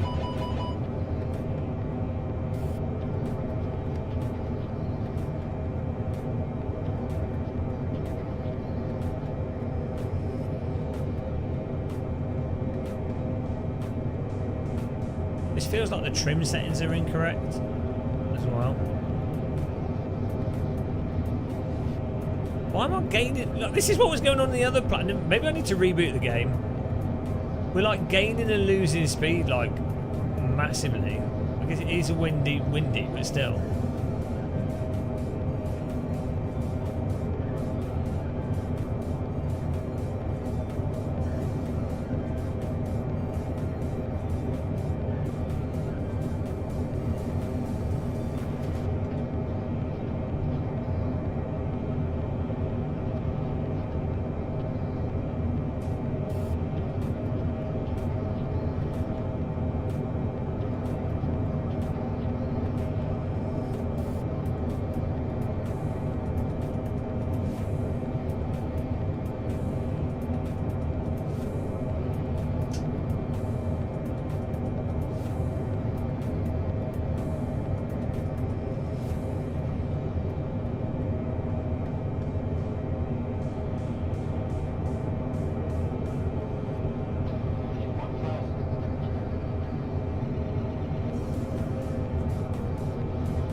Bloody hell. What is going on? What the frame rate? We've got 13 FPS as well. What? Oh my goodness.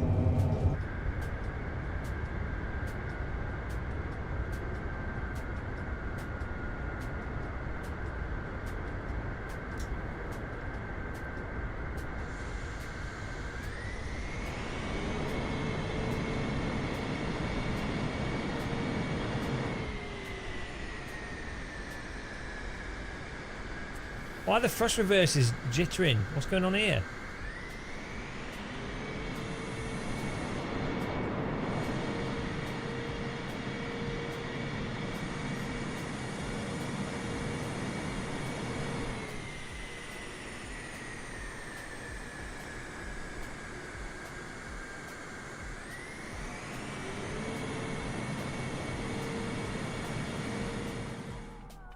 Nailed it. Oh, good precision, but everything else was terrible. I'm pretty sure 1,400 feet per minute would have killed people. I'm going to restart the game. I think the game's got like a memory leak or something.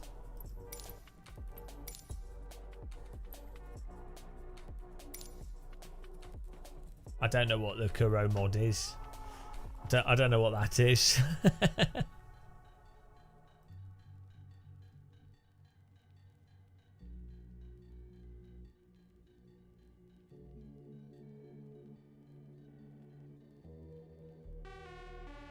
Let's restart this.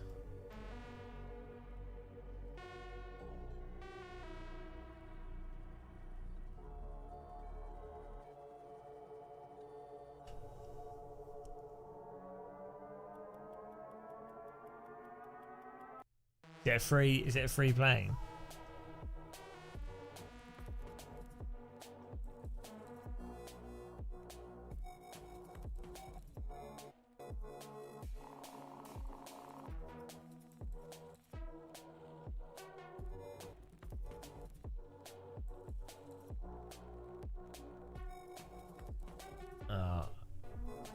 I'm not really a big fan of passenger jets. They're a bit much.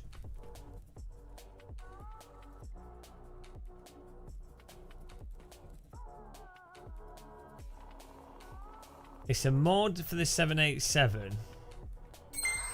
Oh.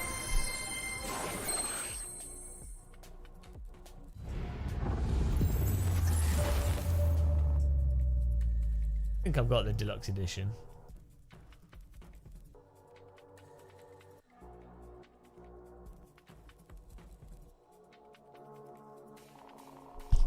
Oh, hang on. Just getting some food. I'll be back in a second.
Right, we just need helicopters with good helicopter missions.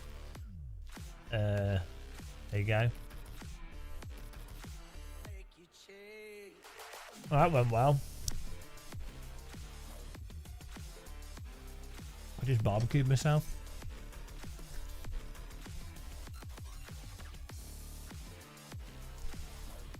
Look at that. Pure barbecue. Wow. Ain't got time for mods.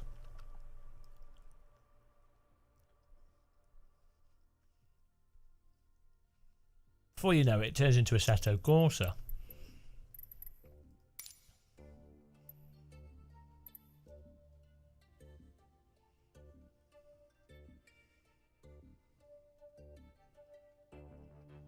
Exactly.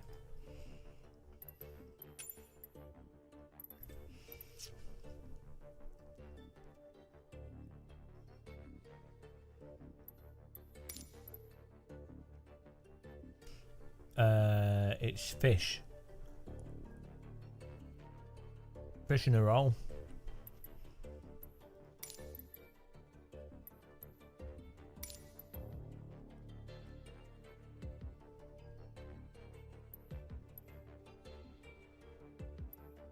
Right, these have been a failure. Failing miserably at these. Let's try this one. A320 Neo.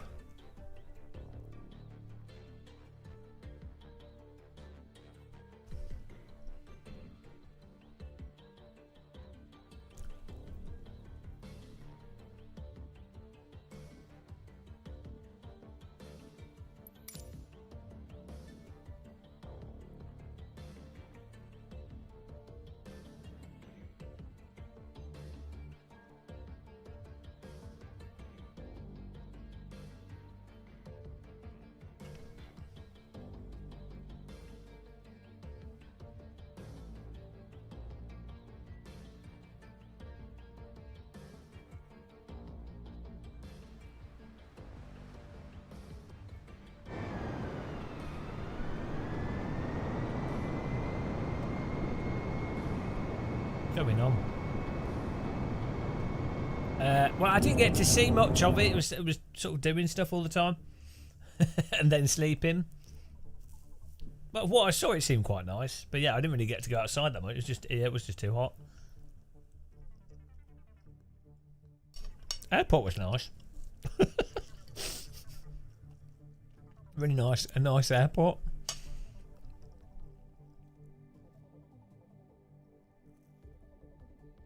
Yeah, we need to spend like at least a few days there.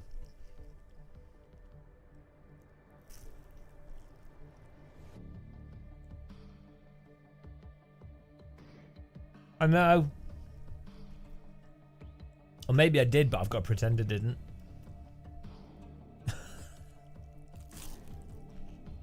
Well, I was writing my name on the Colosseum, and security came out. So I handed a chisel to like a teenage girl. I think she was from Croatia or something. And I ran away.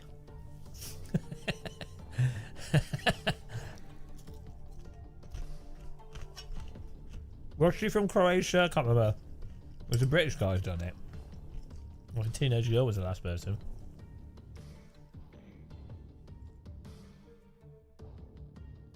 Exactly, right? Someone who you don't like. Then obviously, why would I do that?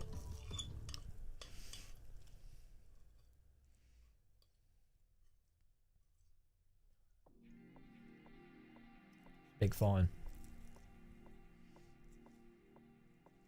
I wrote random call sign's name on it. Now he's not allowed to go to Rome.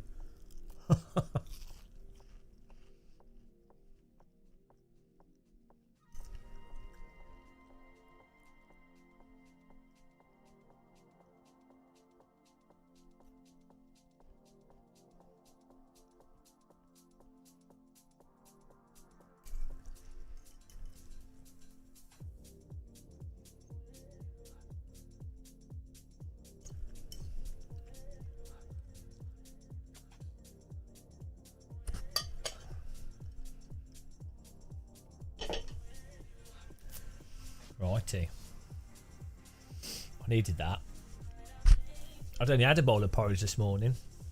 I was starting to collapse. Ah, bit of fish.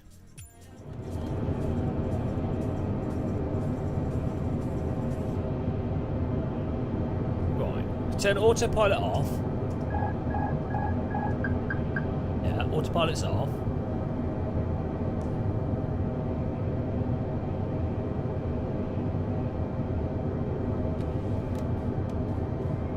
Where's auto speed? Isn't it? 2,500. Where's auto speed on this?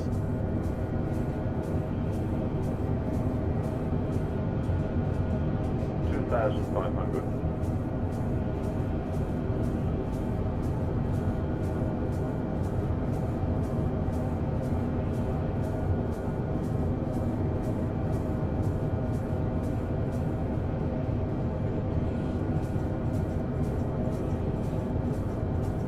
I have no idea. Where's the airport?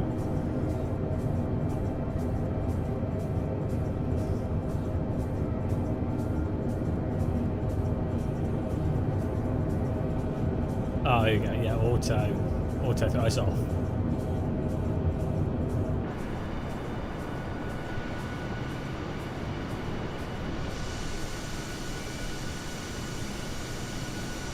Where's the runway?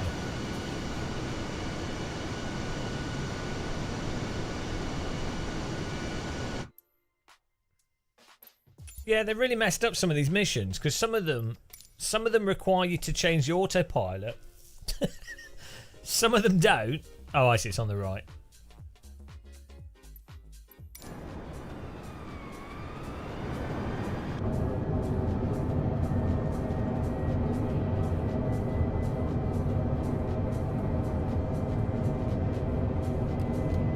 Yeah, they should. Well, the plane should be configured for landing. For the landing challenges. I don't think that's too unreasonable. I was Gibraltar that we're landing at. That's why. Okay.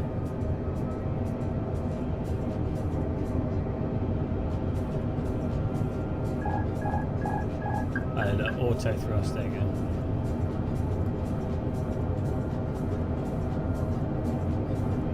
Well, it's weird, isn't it? Like, it's just weird. 2,500. I think what happens with a lot of developers, the workload for just doing the bloody game is so extreme, and then they have so much to do that the other components kind of fall behind, if you know what I mean.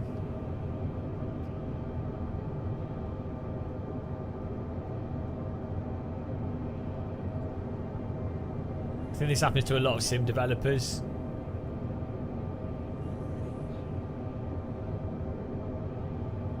I don't know, it's just too much stuff. It's just too much stuff for the Great Hadouken, and then it has to get authorized for the release that they're doing, and then that has to be done like 2 months before the actual release date for each update, and then something else changes in the game that then breaks something else. It's just cross-platform development as well. Like, realistically, it would actually be better, in a sense, for them to, I don't know, like have the developer just does the engine, that's it, and then they fully outsource the vehicles and everything, and the missions and everything.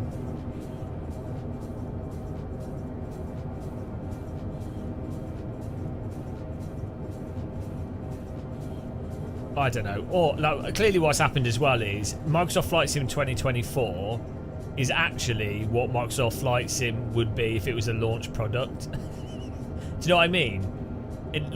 They launched this game within 2 years of starting development. Realistically, this type of game takes 8 to 9 years to develop.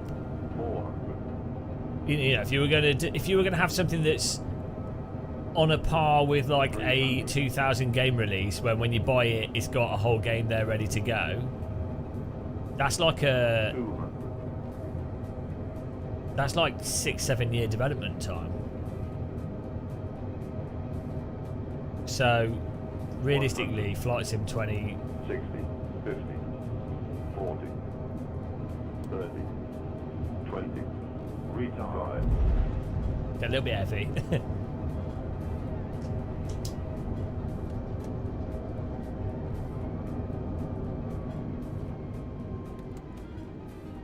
Yeah, Flight Sim 2024 is basically... It's a bit of a heavy landing. But 24 is basically what this sim should probably be when that comes out. You know, more polished, better performance, better launcher, actual career mode in single player.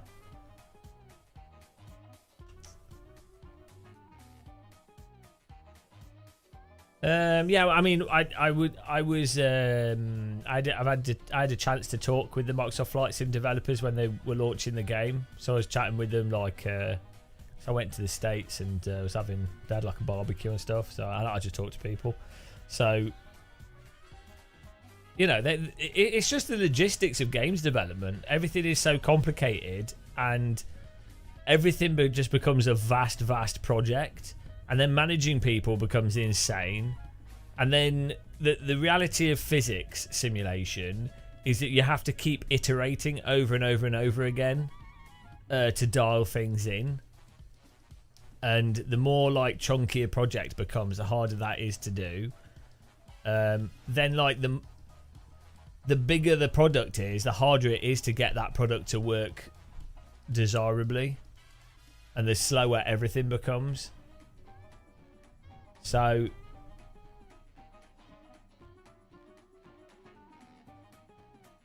yeah, you know, it's a weird one. And then you have like different people using the sim for different things and wanting different things out of it.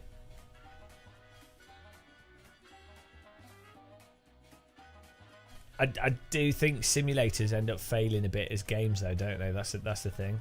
Like they don't.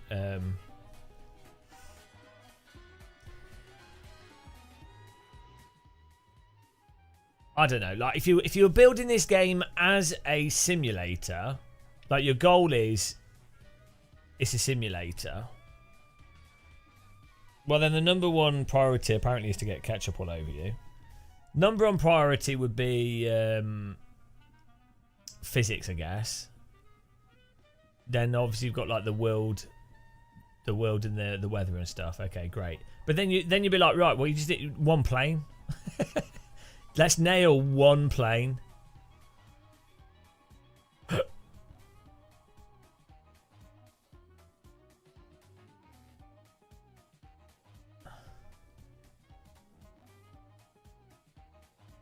seems like a normal bug. That seems pretty realistic.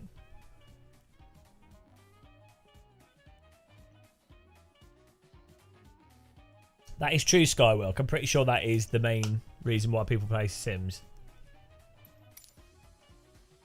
Oh, if we'd done... Oh, look at that! It was precise, but we killed everyone. Can't win everything. Focus on the positives.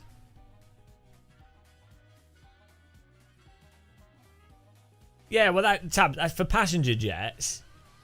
But then you would have to ask yourself the question... Why would anyone want to bloody do that? And for system simulation, Microsoft Flight Sim or like Prepare 3D and well, it is for jets, like small aircraft. There's no real systems on a glider or like an old like a 1970s Cessna. Well, you're a loser. It's the most boring, tedious part of a flight sim. Yeah, if I was training to fly real planes, or if I flew real planes, you wouldn't care about flight sims, physics, because you know they're not going to be close to the real thing. So then you'd be like, well, what's the biggest training utility of a flight sim? It's all that if the systems actually work, then that's a huge training utility. Like for all those systems, internalizing all those systems and procedures, so you don't have to think about them, so that when you're flying the real plane, you can just focus on enjoying flying the plane more. But if you're playing a flight sim because you're playing a flight sim, those sorts of things are really boring, I think. Let's just say it's the difference between if you're making a flight sim as a training tool versus if you're making a flight sim as a video game that's still a simulator.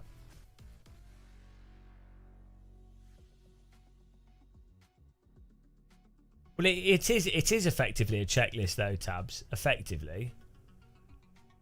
I mean, that's exactly how it's broken down.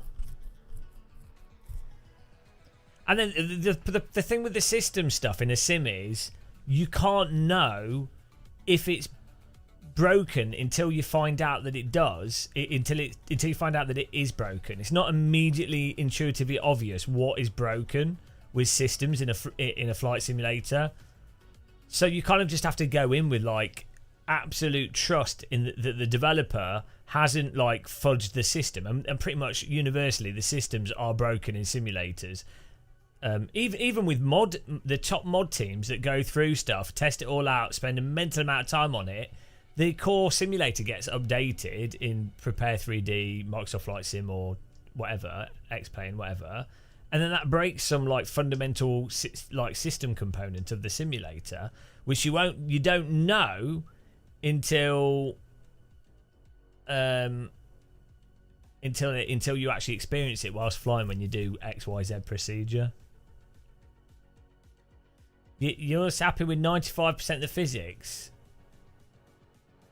Yeah, well, I mean, if you're flying planes from like if you're doing general aviation and you're doing long flights, then flying the plane is more a system thing than it is a actual flight dynamic thing. So, I mean, that makes sense. Like, well, but then again, like, X-Plane 11 with good mods or Prepare 3D does all that stuff a lot better. So then for someone like you, the value proposition from Microsoft Flight Sim is that the terrain looks like realistic terrain. After that, then you just need the systems to be all functioning. But that's not really. I don't think that's the most enjoyable part of flying for most people. And then the virtual jobs thing is a mod. So like, yeah, no, I get it, but it's like they don't know who they've made the game for. Like I said, what's happened is, in fact, I know what happened is that Asobo presented the tech, so they had the fuel engine, and they realised, oh, we can use this engine to put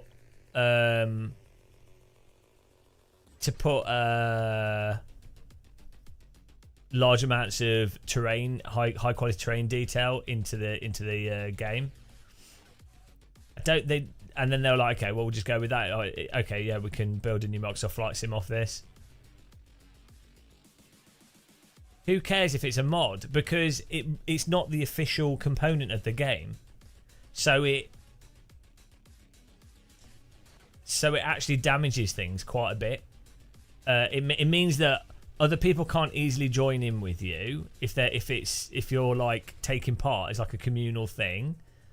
You don't have like it's entirely arbitrary. It's like you're using a separate app which doesn't tie into the game properly, so it doesn't even integrate fully. It's literally there's no effectively there's no difference between having a spreadsheet and me saying, oh, that was a success, that wasn't a success, versus an app that goes, oh, well, the plane was at X position and they turned it off there, so that's that job finished.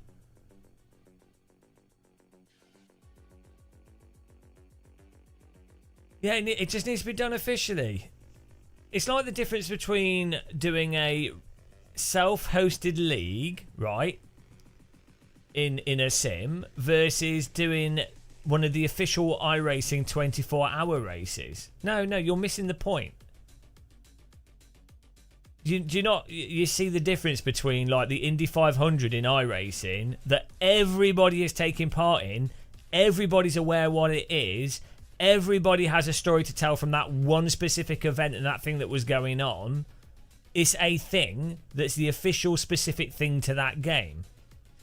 That anybody can run a 24-hour race. I can run like a 40-person race, but it's not the same thing, is it? Like the value that games have to offer is a central hub for a specific thing that then means everybody's on the same page of understanding it all, and you then have the comparison of like, oh, where are you in your career, what you're doing in this one. By the time you've got like 50, like this is the problem with like ranking apps.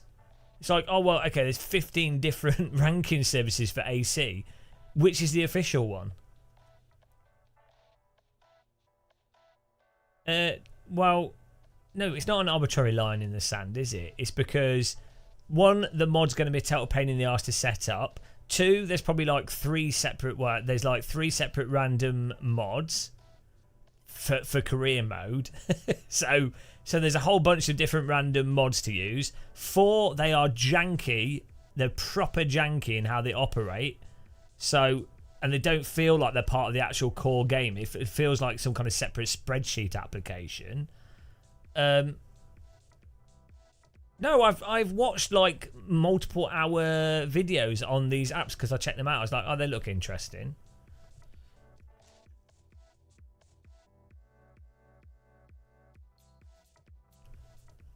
Good for you, but you like systems, so I can't trust anything you say.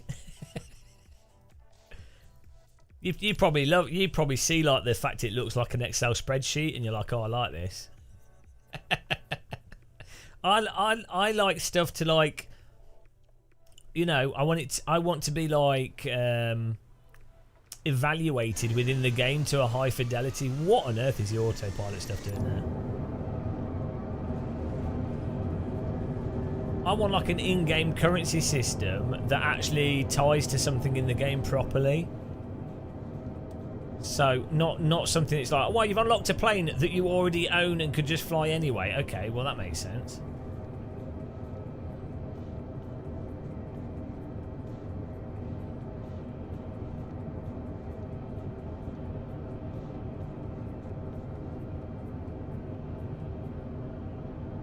Hello, G-Runner. Too many bananas. All the bananas. Yeah, you have to admit, for AC, right? I mean, the mods are really good fun to drive, but you see what happens every time I live stream it. Set up races perfectly, and every live stream it's like, where's the mod file? How do I get it? Which app do I need to use? Oh, which is the better mod? Whereas when something's built in the game, they just load the game and they join in, and it all makes sense.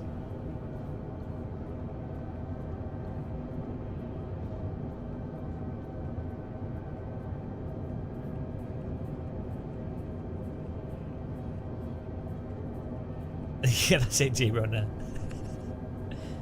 Well, right. Drifting is amazing. It's weird that when... It seems to be a popular thing, but also completely not popular at the same time. Like, if you live stream drifting, your channel dies. I guess it's just bad viewership. Drifting is not popular to be watched by most people. But it's actually awesome. It's like Rally as well. Rally is the pinnacle of motorsport. And yet it's dead. People hate the actual good stuff. Bizarre.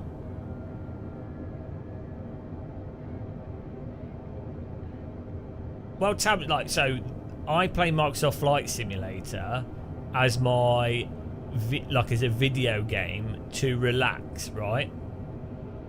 I don't play Microsoft Flight Simulator to turn it into a job like driving simulators are, where it's like, oh, well, I need to download this, I need to download that, now I need to get this working with this, I need to get that working with that, but you need to be aware that this doesn't work with that.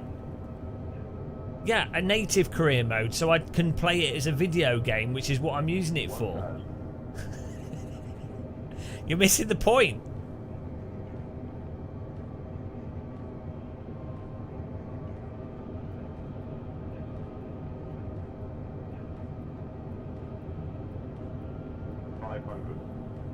We're about to die again. 400. No, because I have to install those mods, and most of them you have to pay. They're like you have to sign up to them and all this other bollocks. 100, 60, 50, 40, 30, 20. Retard,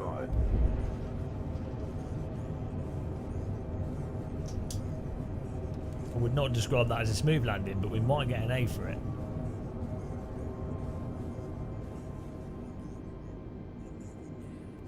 Wow, I have to install a mod. Oh, it's a B.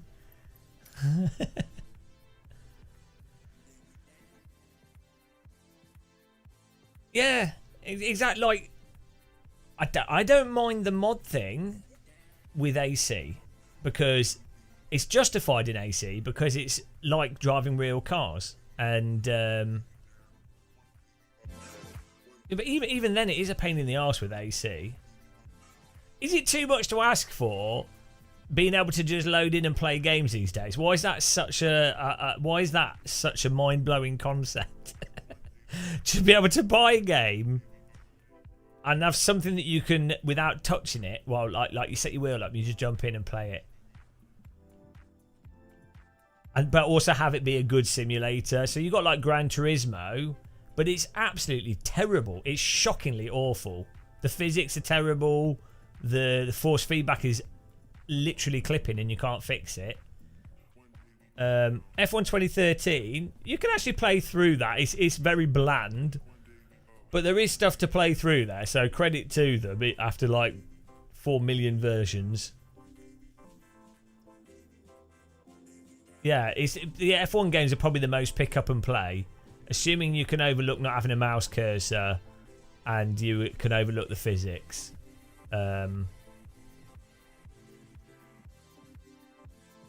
Yeah, at least they've tried.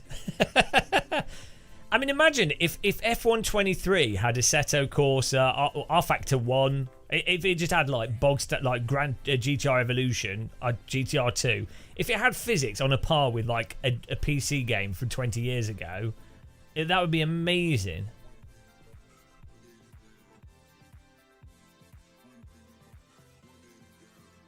It's just a bit weird.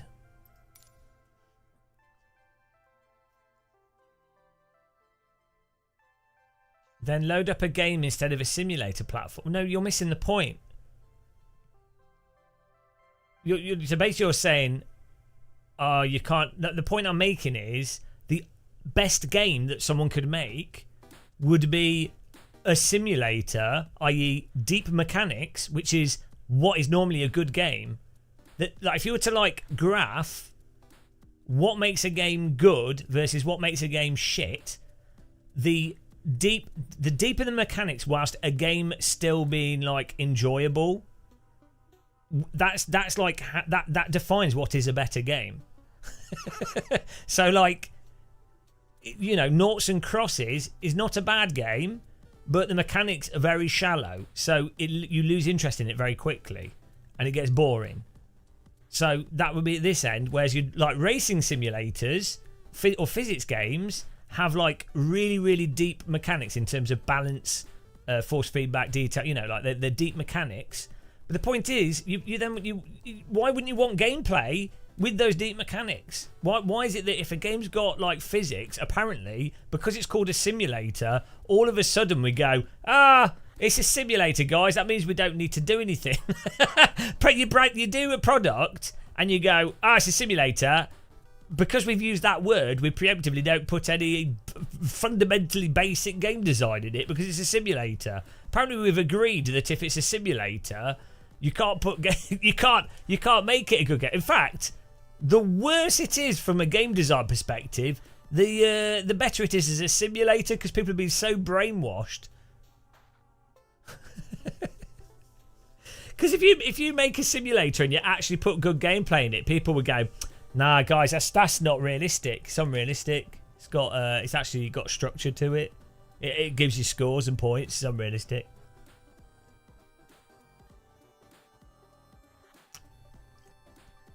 Yeah, but modders. So modders can do content they can normally, I mean, it depends on the platform, but generally speaking, what modders can do is build cars or like scenery, terrain, you know, that kind of sort of grunt work content.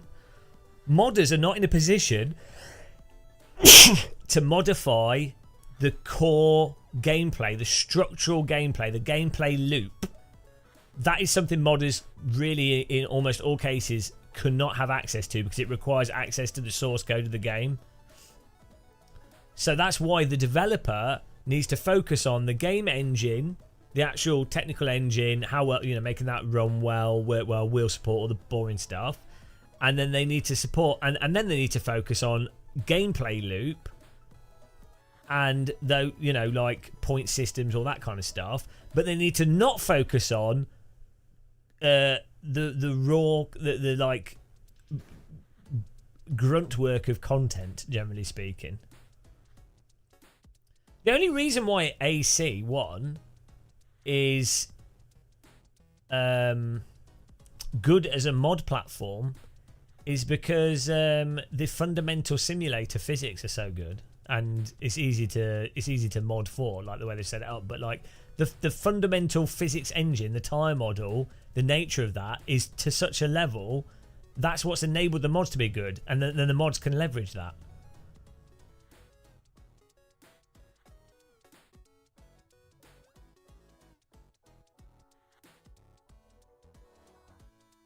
High-speed internet's to blame. Maybe. Citizen. Most of the gaming feet. Well, no, yeah.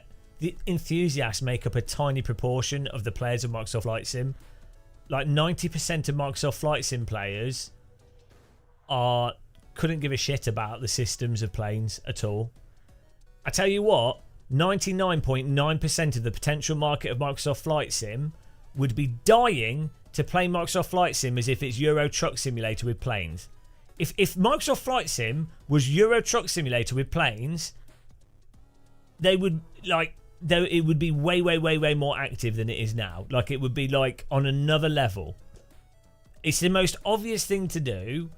It's like cruising. It's like driving simulators. If they put in like a proper cruising mode with AC or AC2, if AC2 was literally, they've got you know, like all those maps for AC, the mod maps, like the big ones, like the expressway and everything, all that kind of stuff, and you just have large maps, and then you have a game that goes, oh, how much fuel have you used up, what distance have you travelled, how many road cars have you passed, all this, you know, just driving with some basic objectives within that framework, and you release that on console.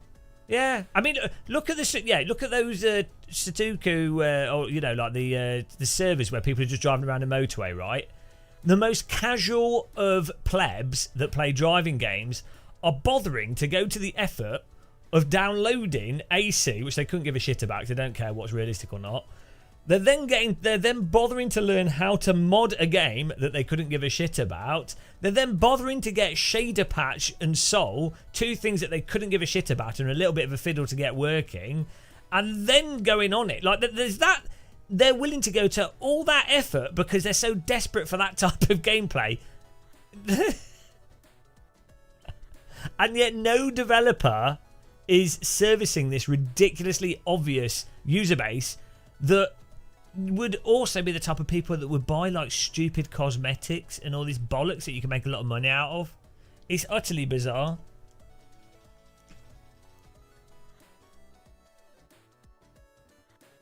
But what can you do? Daft, do I think the advancement of consoles relates to games being bad? I'm not sure what you mean. So no, the reason why games are bad now, generally, most games, is because AAA titles require quite a large studio to develop. So you basically require like a lot of publisher investment, and also a lot of it's to do with marketing. So the budgets are so high, there's too many people involved in the design of the games, and then the games are designed by a committee and designed by the most anodyne thing that will appeal to a 12-year-old to make 7% margin over 10 years or whatever profit. So whereas up until about 2004, 2005, there weren't incumbent or as many incumbent sort of publishers. The cost to develop games was a lot less in the first place. So there was a lot more freedom for a small dev team. Let's say you're like a bunch of 6 guys, you could potentially produce the bulk of a AAA title, and the publisher would be like, well, we don't know what's good or bad or what works or doesn't work. So they'd be like, well, that team of developers seems to be doing something that looks like it might be popular. And those developers are like, the actual developers themselves are doing it out of passion, like an indie team would do now. And that produces good games.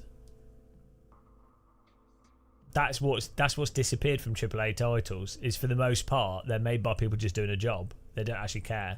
No, they're doing a good job. They want it to be good, but they're not like a hyper passionate team of like 5 or 6 people that are making the game they want to play themselves. That does happen on the indie side, but yeah, and then you have like for EA, for example, with Codemaster stuff, they are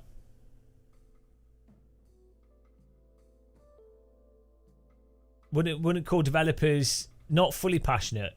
I don't know. Yeah, so what you have is like take an EA game or like Codemaster's game. They're all working really, really hard.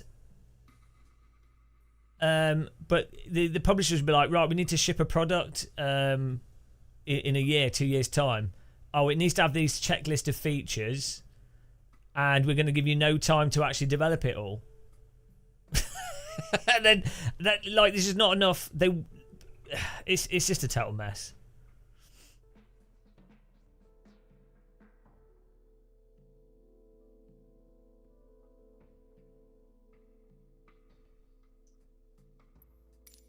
For game development to work properly, for like actual creative games, I think you just need small dev teams. Like a large dev team just doesn't work for games development. It's like if you had a film production and you had like 14 directors directing the film. Well, the film's going to end up a bloody mess, isn't it? So you need one director that categorically understands what they're trying to do and what the end result is, and and they just fully understand it. And then you can have a large team of people implementing the work.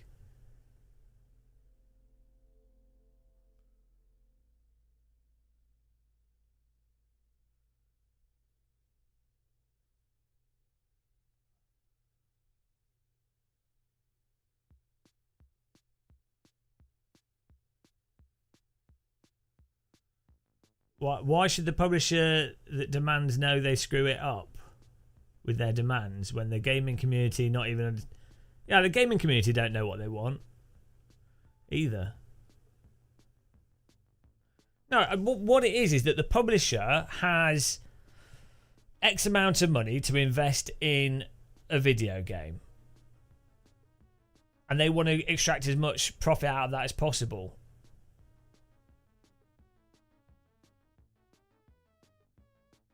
I think it's just a result of the size of things, to be honest. It's just that it's just too big. It's just too big. When stuff gets too big.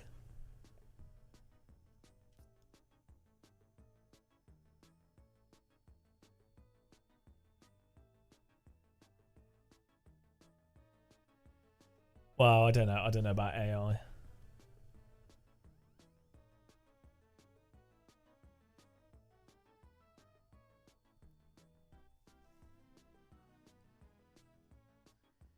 But I mean, also the consumer's totally like irrational anyway, so.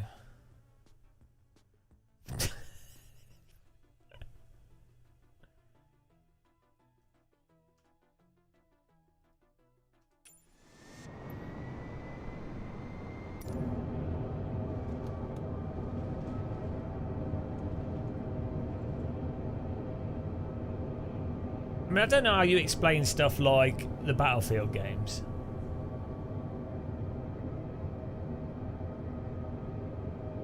Okay, so I think that's a big problem in modern AAA titles. What happens is the corporate side of things sees another game sell well, and they operate on a pre-existing basis of what's selling well, so we need to copy that. So the corporate pressure is always one of, is our game going to match some pre-existing thing that's been highly profitable, or how can we shoehorn that pre-existing highly profitable thing into the product? Whereas the problem is that doesn't work. What works is a product itself being its own unique thing that also happens to be desirable, which the only people that will know that are people that have an actual intuition as to if this new thing is actually good or not, because they have a good feel for it. Like people that are good at making computer games or good at making films or good artists, they don't need to look at pre-existing things that have been successful. They just have a good feeling, like they have a good idea that these are fun game mechanics for XYZ reason. Therefore, if we're allowed to execute this properly, it will be its own thing that could potentially be successful. The moment you have corporate forcing people to like change those ideas to then match some other pre-existing thing that's been profitable, you end up diluting the actual intrinsic qualities of a specific product. And it might still make money and it might still be successful because it's now something, you know, it's similar to something else that's been successful, but it also could completely kill it.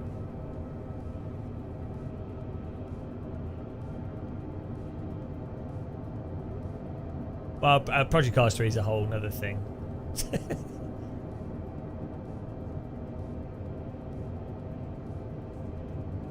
Yeah, BattleBit's actually crap, but it's just well, it's not crap. It's not very good.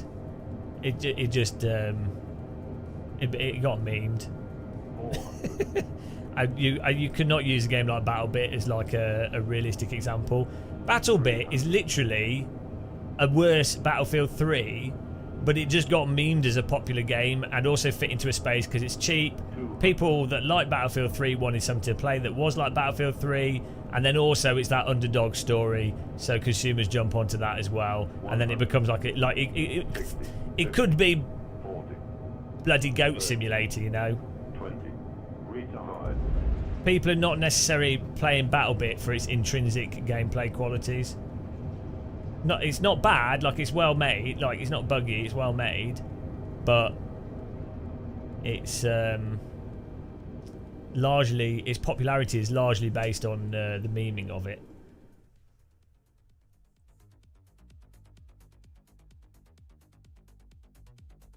Well, BattleBit's actually got really bad graphic, like the graphics in BattleBit are terrible. The actual game flow and design of how players spawn in and everything is actually pretty awful. You know, like as it is in Battlefield 3. But like, if we're being objective about actual gameplay and flow and stuff, but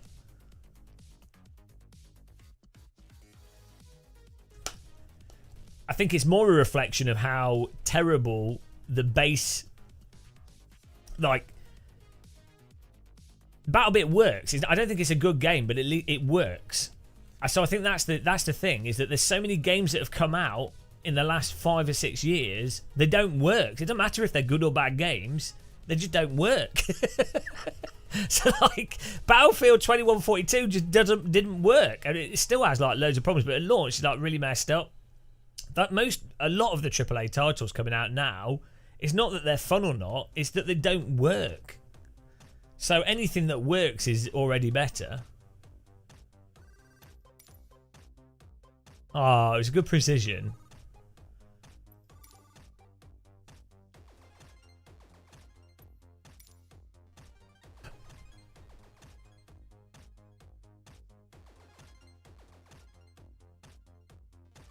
Yeah, I mean, I don't... The thing is, there's no motivation for a publisher or a developer to even make a finished game and launch a finished game, really. Look, oh, what are we doing? Microsoft, why? Bloody, what is this?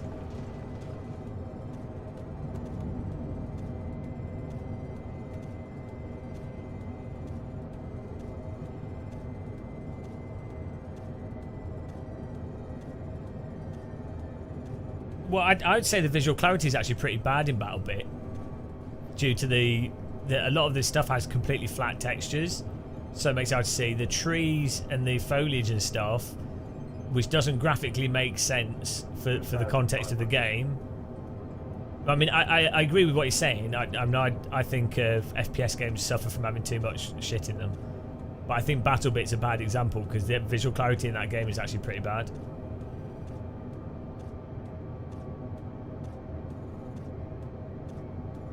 Like, it's easier to see the enemies in bloody Hell Let Loose. In terms of like looking at a battlefield in front of you and understanding where people are, where they're going and everything, BattleBit's an absolute cluster F.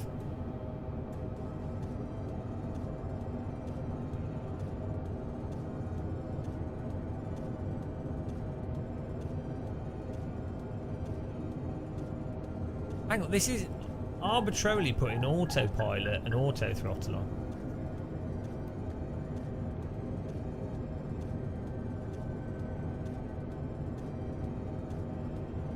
Yeah, to me, so the bit, one of the biggest things that's missing from a lot of modern games is tension, and I think one of the most exciting gameplay mechanics for first-person shooters is the strategy of trying to preempt. Well, so let's say it's like a Battlefield game.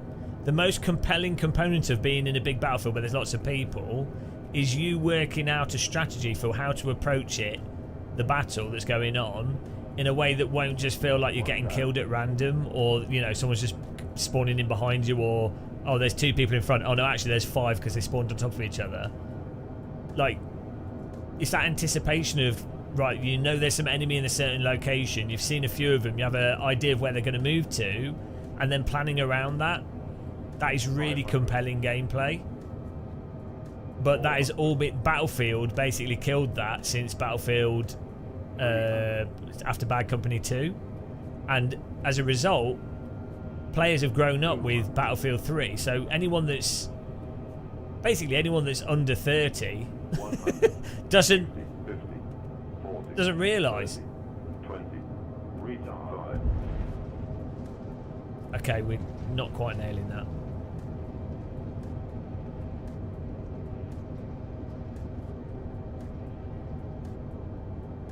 But I think what's weird to me with BattleBit, right? I was watching really good people play it, and the meta for BattleBit is playing it like it's Quake 3 Arena. Quake 3 Arena, but you have very easy targets that you're killing because they don't know what they're doing, so you've just got cannon fodder. So it's really weird. It's like, why not just play like Quake 3 Arena would be a better game. So what's compelling with Battlefield 3 for a lot of players is I think it's ego gameplay for like 12-year-olds, 12 to sort of 17-year-olds, whose enjoyment of the game comes out of dominating other players, and that, you know, it's like an ego type of thing. Like, a lot of competitive gameplay is ego-based, but like it's directly like they don't really care that it was an easy target. It was like, oh, I'm killing all these people, I'm doing really well. So that seems to be what I think a lot of people latch onto with those games, which I think is a mechanic, as you get older, is a bit boring. Oh, we were closer.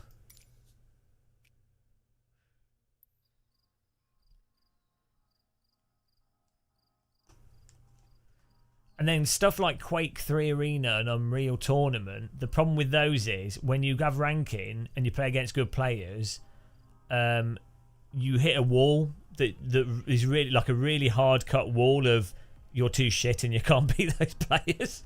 It's like that's the problem with driving sims. In driving sims, you hit a hard wall of like, right, that's it, you're never going to be better, or like you're going to have to put so much time to get better. You know that it's just not feasible. and that kills games. So having a that's why poker can be so successful. You can have absolutely shite players still feel like they're winning, and that's where something like Battlefield and BattleBit can work, I think.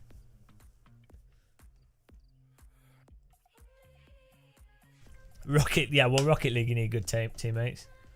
G-Runner, I played Jonathan Wendell, the Hughes UT Quake Pro. 15 seconds.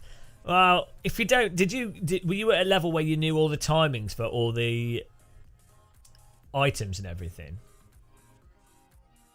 Because that's like, you should watch, if you watch like the top, yeah, well, that's it, isn't it? Like this is what a lot, like, even most people playing Quake and Unreal didn't even know how to play the game. I certainly didn't. Like, it turns into timing. The whole of Quake and Unreal turns into item spawn timing and then defending those items from the other player by preemptively shooting in certain locations. Also, whilst having amazing aim and everything, but the meta for those games is insane. Hey, autopilot's off this time and auto throttle. It's just randomly doing it. No, so well, with Rocket League. This who was it? Emery was talking about it in that video. Oh, that it was bad to watch, which is funny because it's true. Like, Rocket League has got to be the best game to play. That's the worst to watch. But yeah, separately, I think you do get stuck. Well, before people learn how to fly, but that's the whole game, is flying. Rocket League's terrible to watch. It's awful. It's like basketball's really bad to watch, but people still like that. It's amazing to play.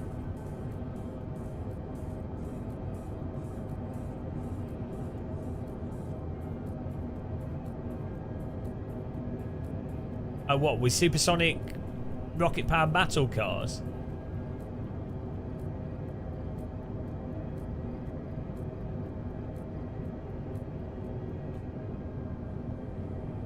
Could be fixed with better TV. Oh, maybe, but it's just... I don't know, from the perspective... I don't know, I just think it's a bit bad to watch because the map's very boring. And it's like, oh, they're hitting it that way, they're hitting it that way. It doesn't have the tension build-up that, like, football, for example. I mean, there is tension watching Rocket League games, but not the pacing of it is such that I don't think it works in the same way. So, like... football as a spectator sport, because the goals are there's normally only like 3 goals in a match, and then you have a whole initial period where no one wants to like accidentally open up their defense or let a goal in, so they've been very careful. There's much more dynamics to a real game of football. I hate football. Like, I don't play it, I don't watch it. The refereeing's completely bollocks. So no, I'm talking about it from a game design perspective.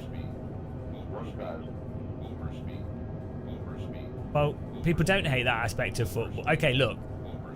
Oh, we're going to restart. Your super mega casual fan only cares about X famous person, so we can discard those people from the conversation.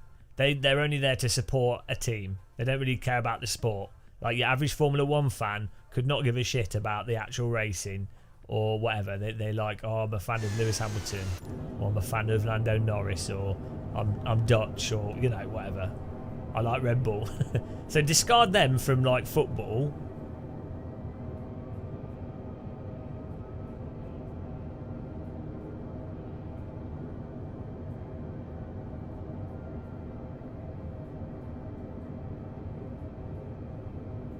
Well, the problem is I'm quite a critical and objective person. I don't think most people... Well, a lot of people aren't at all. So I imagine maybe football's popular because... It's probably popular because a lot of people have played it growing up, so they're just culturally inside of it. But I played... So the difference between football and Rocket League, from my perspective, I played Rocket League a lot. I've got hundreds of hours in it. I think it's really, really fun to play. I just think it's terrible to watch. Like, there's not... It's not got the same sort of build-up that football has. There's not there's not as much strategy to it as football for a start. It's much more like basketball in that regard. Like the aspect of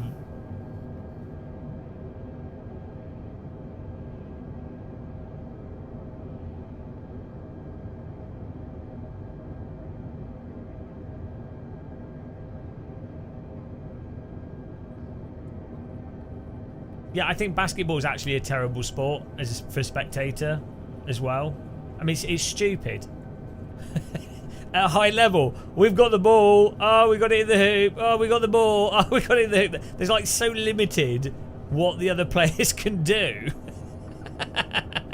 Like, come on. Like, it also visually, it's not that exciting to watch either. Like.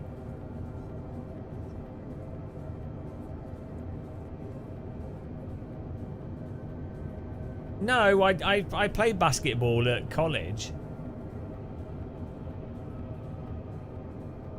Like, the fact is, it's very hard at certain... Some games break down at certain levels. At a high level of basketball, it's really, really hard to intercept the ball. Like, you with different types of games, the meta of the game at different levels can be better or worse. And I think basketball at very high levels, the meta of the game is not the most compelling.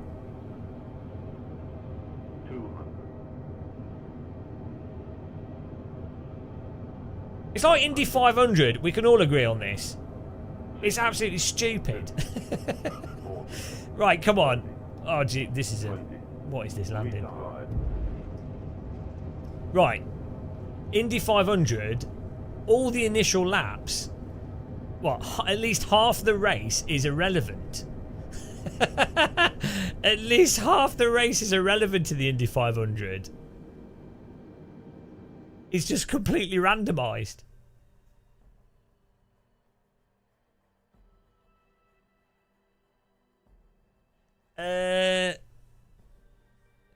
Yeah, no, I think the problem with Rocket League at a very high level is that there's not enough, like the sort of resolution of the movement and the speed at which it plays and the size of the ball and everything is such that it's like if you were to have like really high skilled players, play tennis using like a softball or something. Do you know what I mean?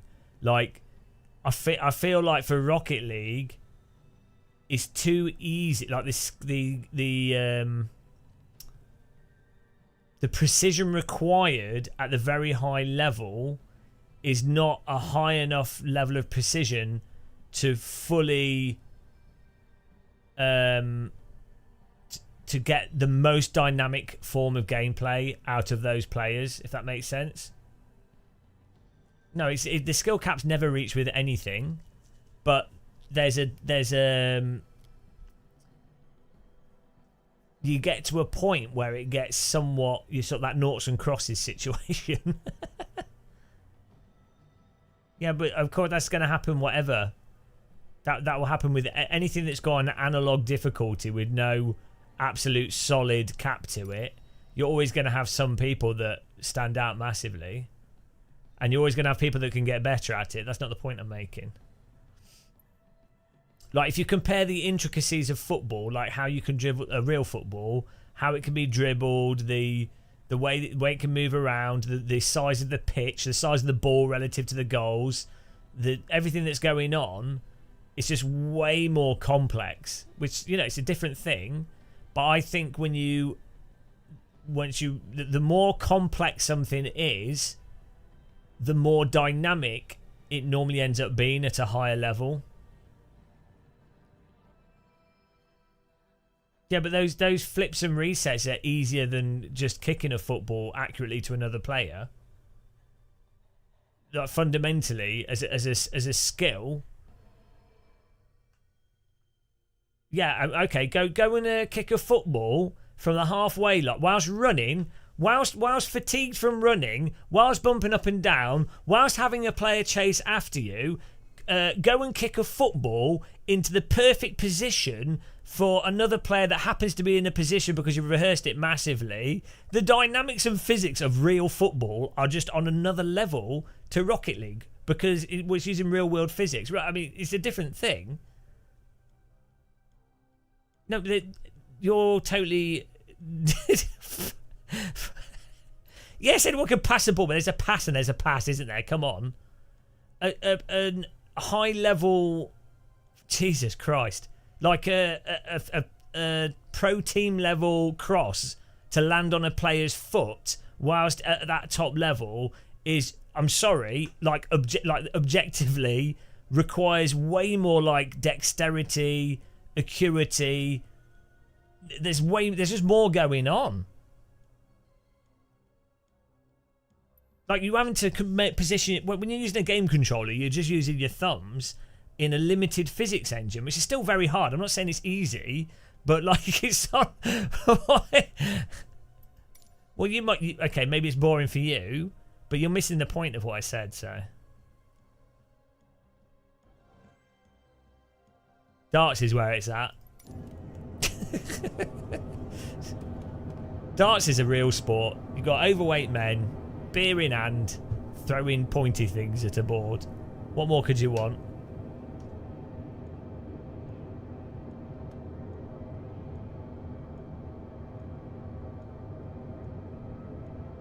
Yeah. Well, I mean, I would say, from a viewer's perspective, Counter-Strike is much more engaging to watch, and the dynamics of Counter-Strike than the dynamics of Rocket League. Personally, I think I generally prefer to play Rocket League than Counter-Strike. I find it way more satisfying to play, for example. 2,500.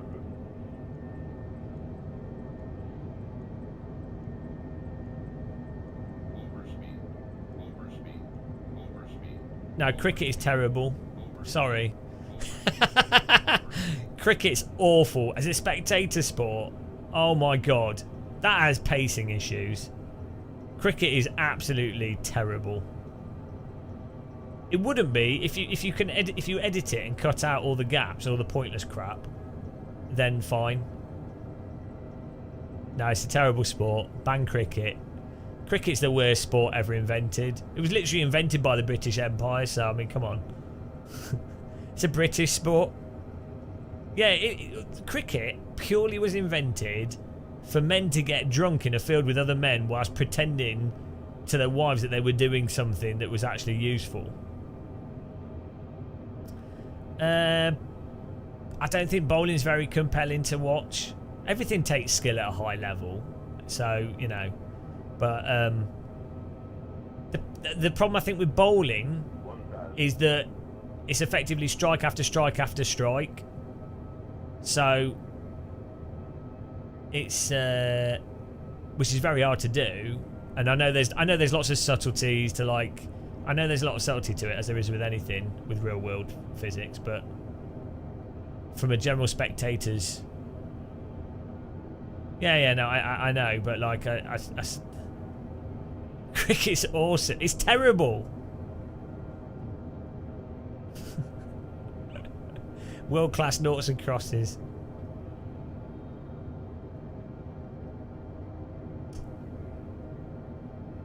Yeah, I'd say bowling's a bit like Rocket League 500. in that it's very limited in what's there. 300. But it's satisfying to do. 200. I don't think that there's not much strategy in it. Maybe that's what it is. Maybe it's like the strategy component. 100. I don't think there's much strategy to bowling, is there, really? I mean, I guess there's the risk. The strategy is how much risk you take on the type of...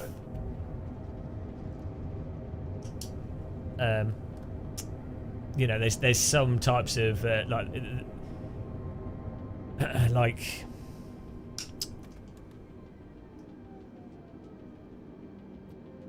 the risk is if you're going for the strike or the half strike or whatever, but like Yeah, it's not a strategy sport, is it? Hey, we did it. Yeah, so that's what I would say. I think strategy is the most compelling component for the viewership. There you go. That's what it is. That's it. That is literally it. Rocket League. There's not much strategy in Rocket League. It's like, and the same with basketball.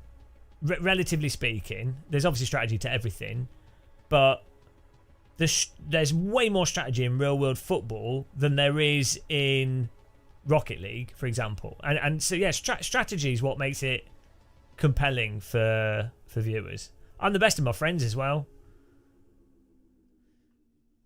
Yeah, I know. No, that's it. That is literally it. That's why endurance racing is more compelling for viewers than sprint racing, because viewers get absorbed in the strategy of what the team is doing and whether or not that strategy will play out.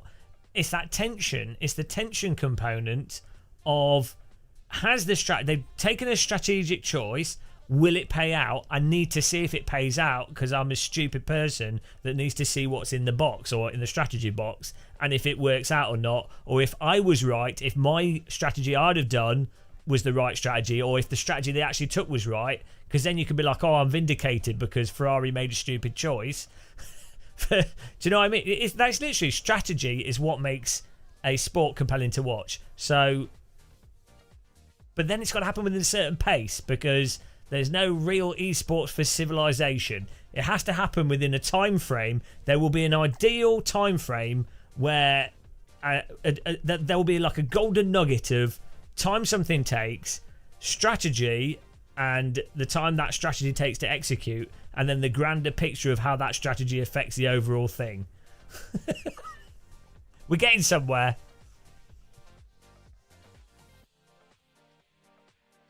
Well, the thing with football is that there's so much like fog of war in football, and there's so much like lottery fallacy thinking.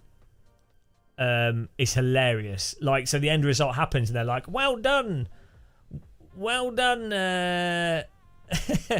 well done, coach, you made the right decisions. It's like, well, no, nobody knows. No, I'm not saying that Rocket League doesn't have any strategy to it, Tabs. Bloody hell.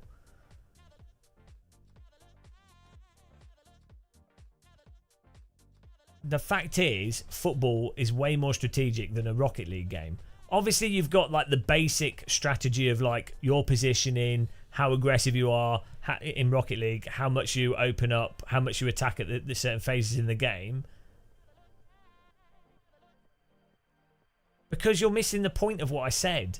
I don't disagree that there's strategy and it's still very strategic in Rocket League. I've watched pro games, I've watched pro explanations of it, and I've played it a lot myself. But obviously we took for the conversation was saying, like, relatively speaking.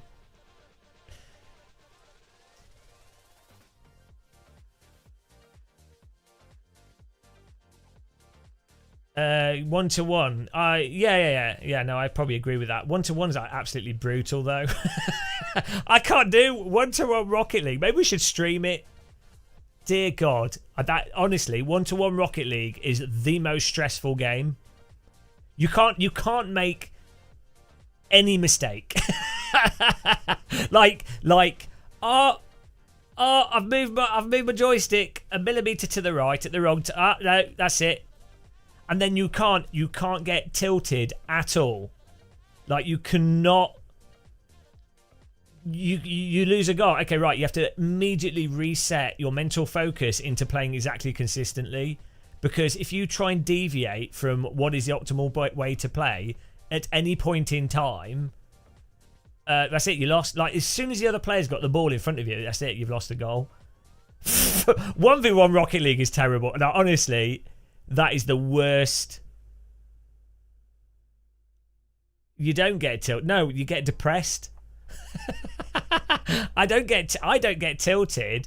I get really annoyed with, well, so in 1v1 Rocket League, it's the rando physics for the kickoff and netcode physics causing one team to get ahead, like the other player or you, to get a rando goal, which happens.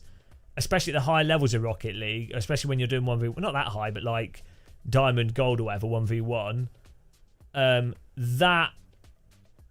No, it is random when it comes to how netcode affects the kickoff, in terms of you have the actual visual position of the cars. The server then calculates who hit it when they hit it from their client, and then works out. So it's not random, but visually it is random. Then you can actually work out processes on how to attack the kickoff, so that there's more or less likelihood of it going in a certain way. But you can't know 100%, because you can't fully calculate or know or be aware of the other person's netcode. So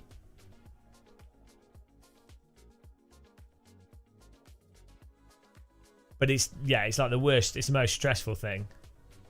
I'd probably say 1v1's better to watch. And very tense.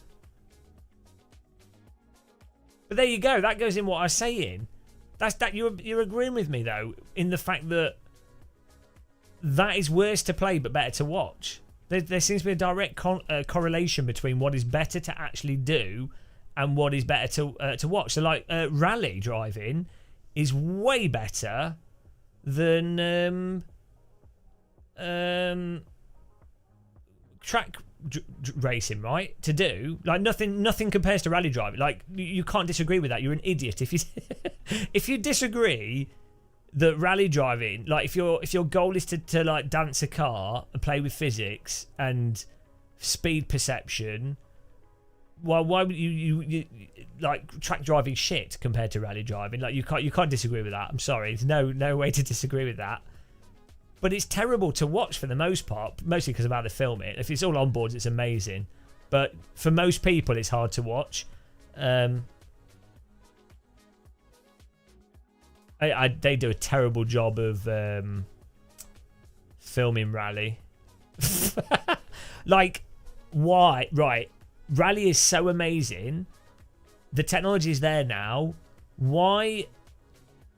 No, I'm not, Tabs. I was just... it is a big component that you can mitigate once you get to a really high level and you can do kickoffs perfectly. And also at a high level in Rocket League, when it's 1v1, both players are likely to do the same sort of approach to mitigate the risk for each other, because they know the nature of the netcode or they know the nature of the kickoffs. So at a higher level, it kind of equals out. But until you're like above Diamond, the kickoffs end up being more random because the player skill level's lower. It's like playing football against toddlers, which makes it really harsh, which means that you then have to like get better at other fundamentals to then get to that higher level, to then be playing other players that actually play in a more predictable way. Well, no, I don't know if you just listened to what I said. You need to... So you have to be at a certain level, and the other player has to be at a certain level for you to understand what they're likely to do or what their motivations are going to be. Exactly. It's I say, like at lower levels, up until like Diamond, which is still a low level, it's like playing football with toddlers. Yeah, that's what I'm saying. Listen to the man of force feedback. We're almost going to be a pro at Microsoft Flight Sim landing challenges, so you know.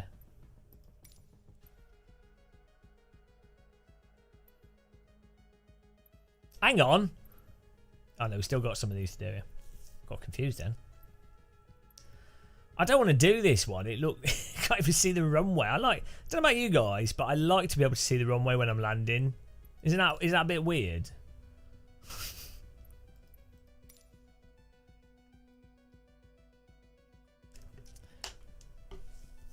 The worst thing about Rocket League, though, is when you're playing with people that don't know that they're bad but think they're okay, which is a surprisingly large number of people at Rocket League. Like they don't know what level they're actually at, so they don't know to stay behind the ball, and they don't know how to rotate, and they don't know how to keep momentum up. So and the really annoying thing is when you're playing with people and they say they're like, oh, you took the boost off me. It's like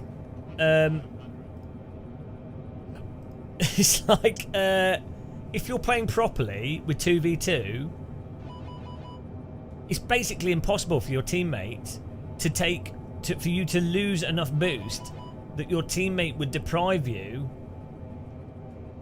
of the boost. Like,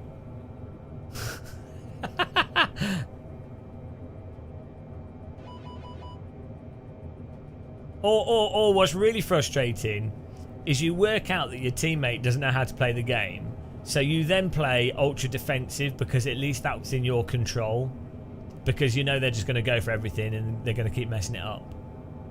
So you do that, but then you doing that causes them to do completely random shit. Whereas all they need to do, especially at lower levels, all they need to do is just keep attacking and playing how they were attacking before. But you then play defensive and then they start playing in another weird way. So it's really impossible to keep changing how you play to... Oh, what's going on? Army autos! Bloody auto throttle. I prefer 2v2 to 3v3, to be honest. I know with 3v3 you can there's a lot more opportunities for setting things up and stuff, but I think 2v2 plays a lot better, to be honest. Weirdly, I think you get a faster game with 2v2.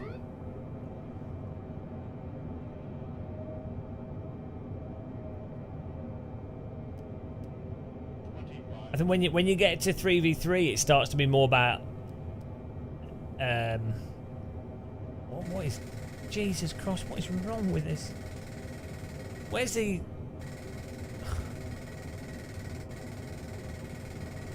Where is it? Oh, it's this one. That's auto throttle. Bloody hell.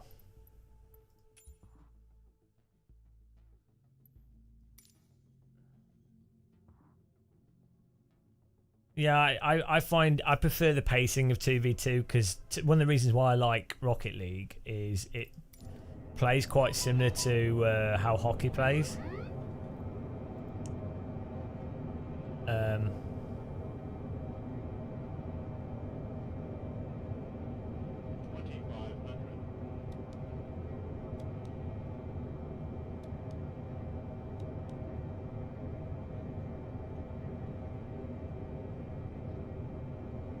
I don't know. I find 3v3 feels just like too like there's like it's less about keeping the momentum of your car up.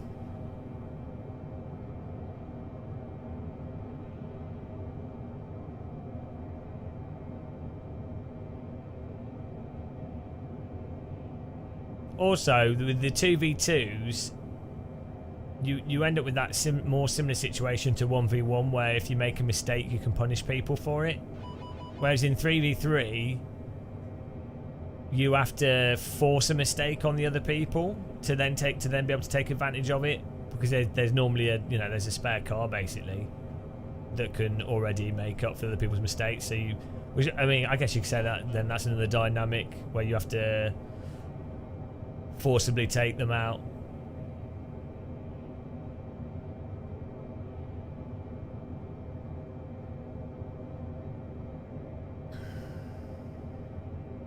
Yeah, well, 3v3 is a disaster with solo queuing, so...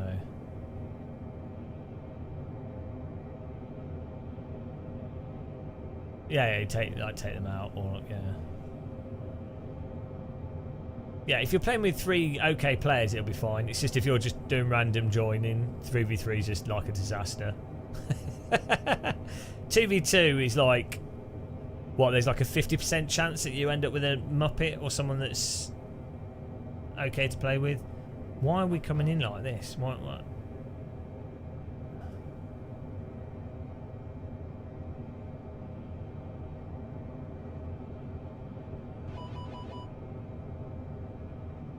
Oh, right, it's proper windy.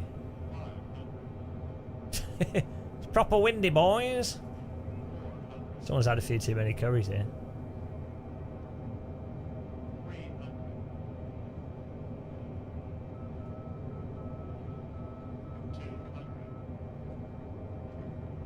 Jesus Christ.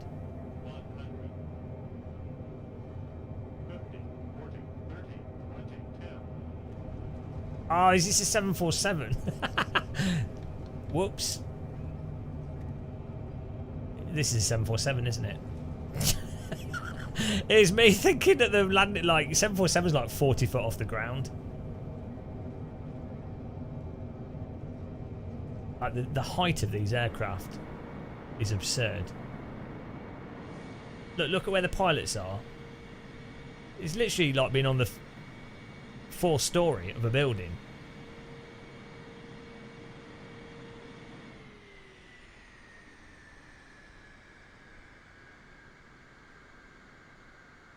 The parking brake's not working. Oh, there we go. Well, that went well.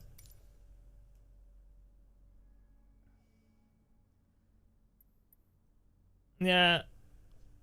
Well, we can all agree that Counter-Strike is the best. Come on, let's be honest. I need to refresh my thing, actually. See if we can get the beta. Someone said a good tip with Counter-Strike is to...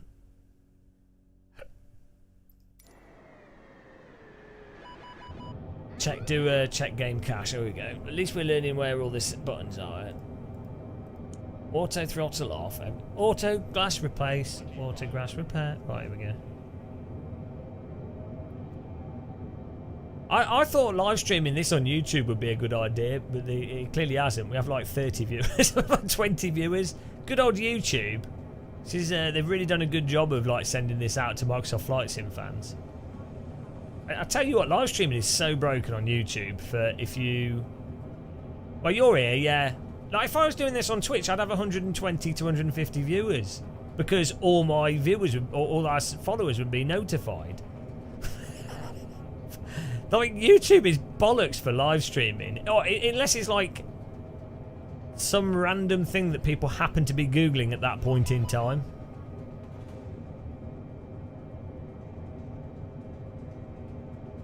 But it is true, Tabs. I haven't been slagging off Flight Sim that much.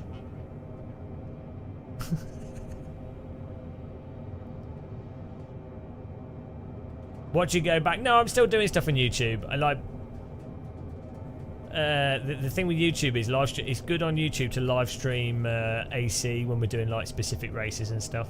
Or like events and things. Twitch is good if you're doing longer, like... Well, I wasn't planning on live streaming for 5 hours today, to be honest. But Twitch is... The longer you live stream, Twitch is better. No, this isn't Gibraltar. I don't know where this is. Ah, G-Runner. Do they have that track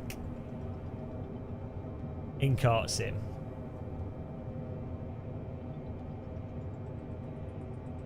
I'm not going to be at my... I'm not at my PC. I'm going... I'm spending some time with family tomorrow. And then we got the London Formula E race. Are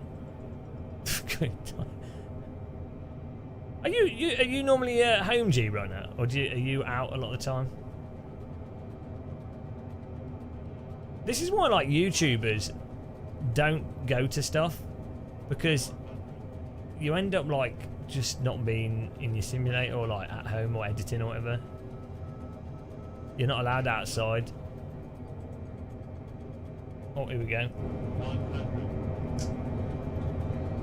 50, 40, 30, 20, 10.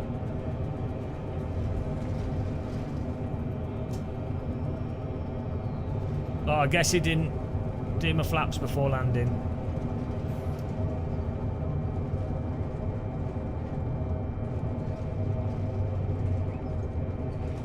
Well, extreme ground roll here.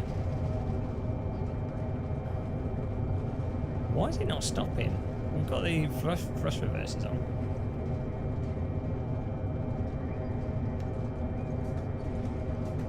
Hello. Oh.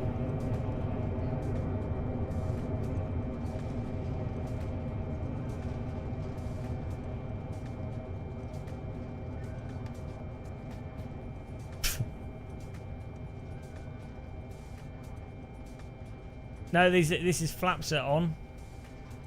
Why is it not stopping?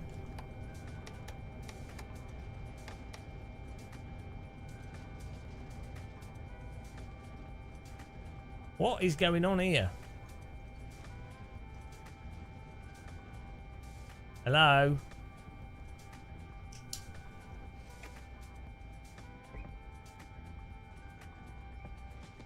What? Why is it not stopping? Pulling the brake. I've even got the parking brake on. Okay, this is messed up. Why?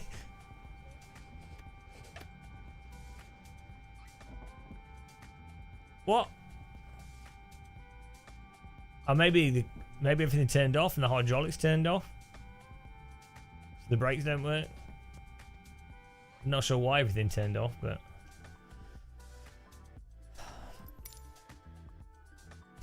ground. Oh, we would if we didn't do the ground roll, we'd have got that. So we broke the electronics there.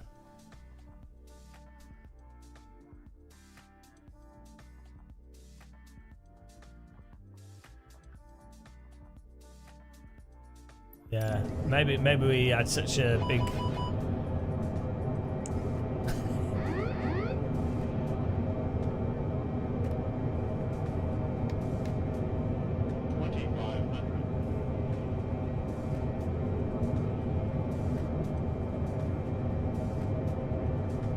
Well, we got the caution alarm, oil temp, fuel temp, and this doesn't matter because I put the parking.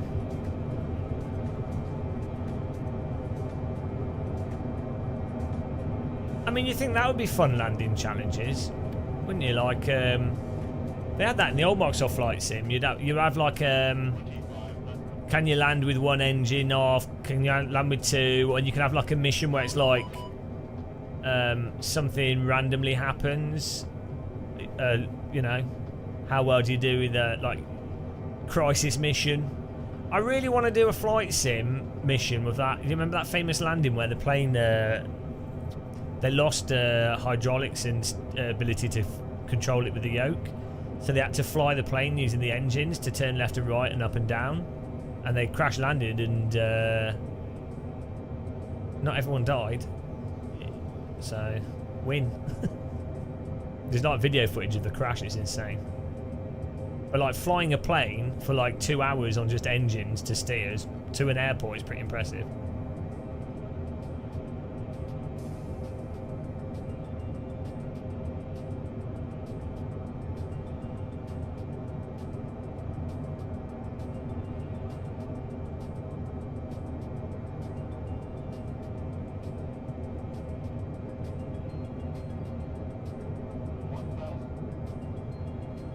I'd really like a roguelike flight sim mode as well. That'd be fun. I'd have that as a mod.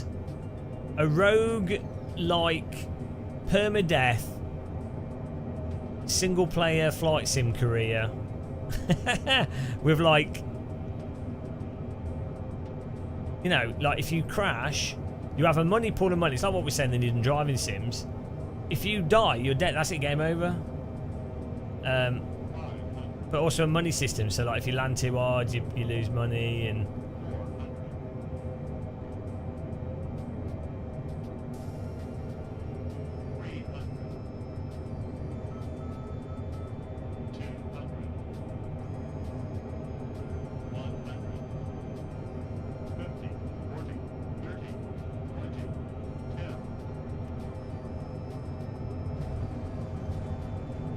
oh, come on. That was a sweet landing.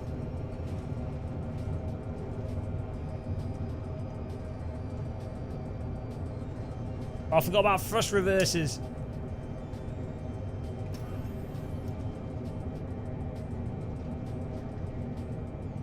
Okay.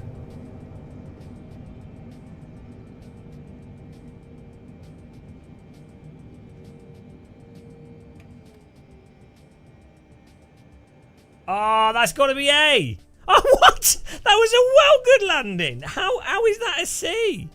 That was perfect. See my arse.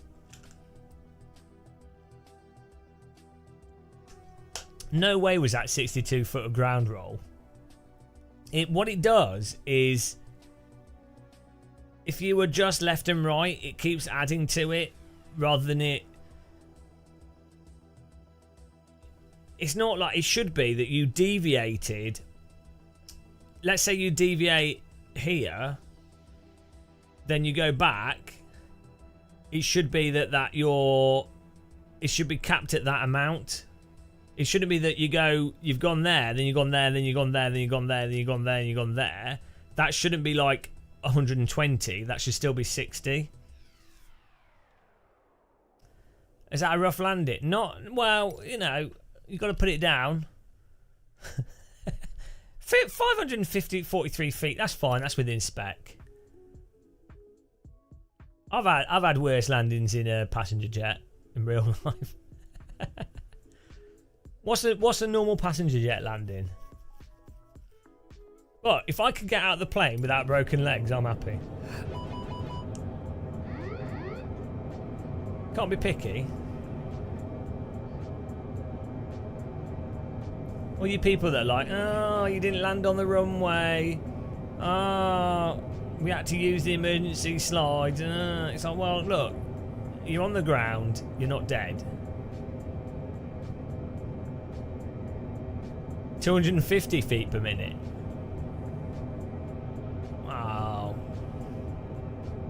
God, this has got good suspension on it. I think you're underestimating the quality of the suspension on a Boeing 747. These aircraft have been going for a long time, so clearly they can absorb those impacts.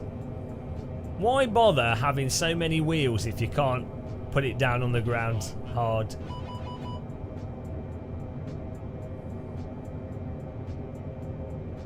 You pay for the suspension. You might as well use it. Suspension's not cheap on these aircraft. Why would you not want to use it?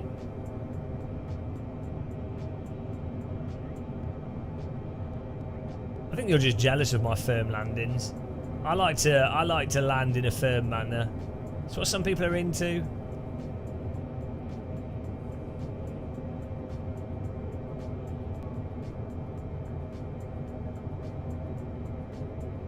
I'm also into not being able to see pappies because they're too small.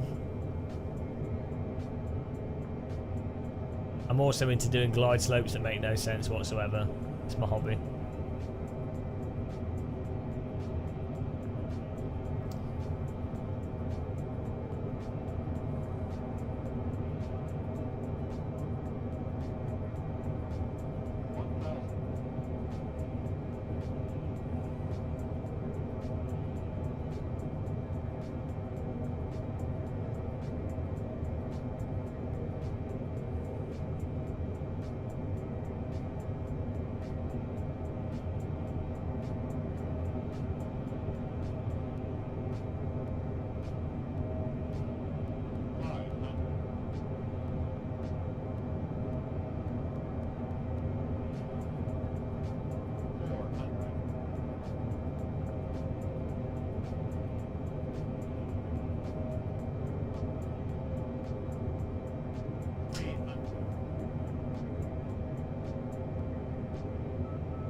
Oh, that's a good landing, surely.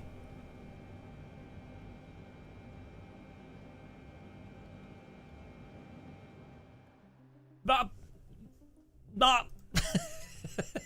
That. Ah. So that was 390 FPM.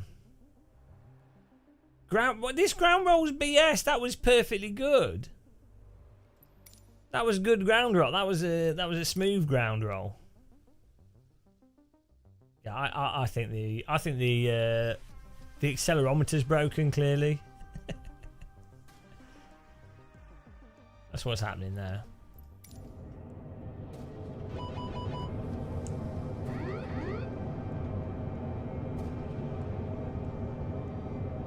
Why would we approach this runway at this angle? Surely you'd approach straight on from the ocean.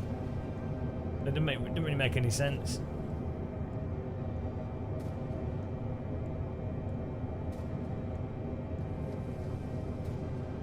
Look, if you can't hear a scream from the passengers, you're not landing extreme.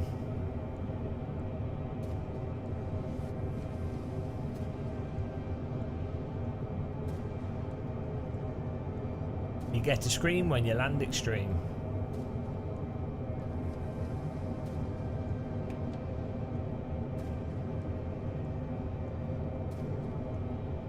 Yeah, it's this is the windy challenge, so it's quite hard to get it in the middle.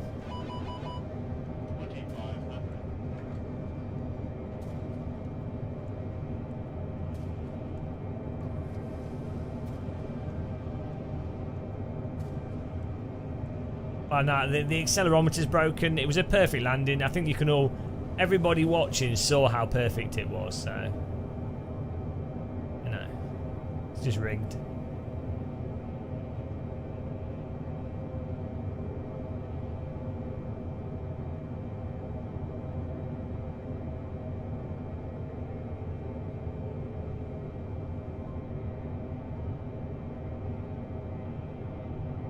Four red pappies, bring out the nappies.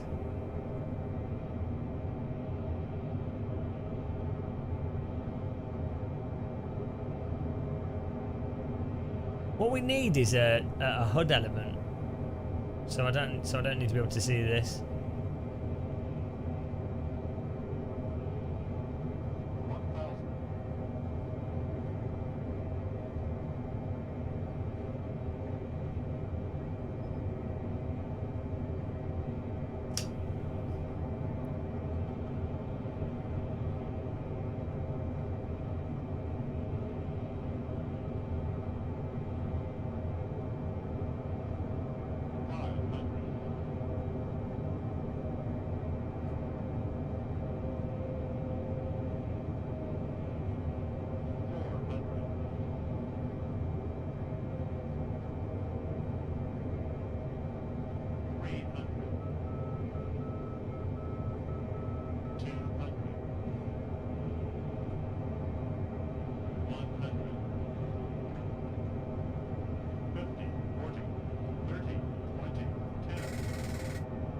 Oh! Nailed it. Whoops! Textbook, guys. What? You'd have thought with this game that a replay would be a popular function, so you could see you landing and then you could watch a replay and you'd be able to see what you did wrong.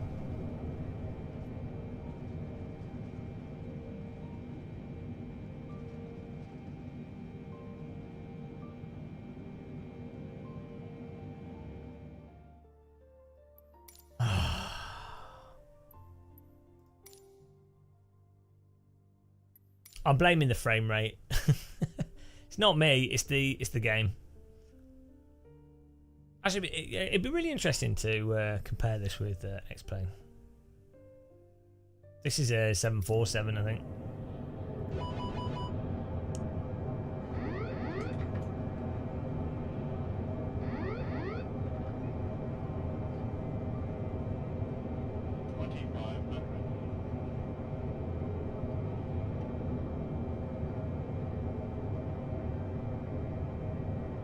Does this game even have a 747? A 787? 784? 486? Oh. Is 784 even a plane? Wow, it's all a lie. .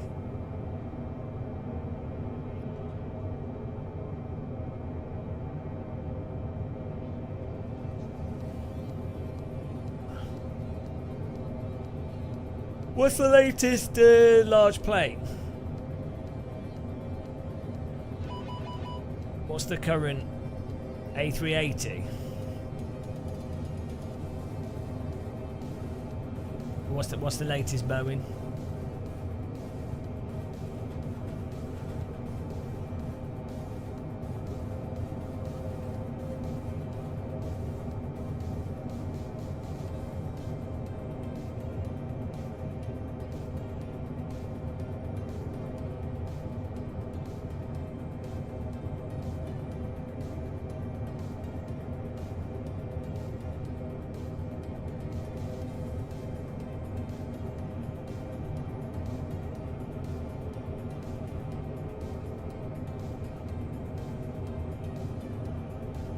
Oh yeah, I saw that. What's that? I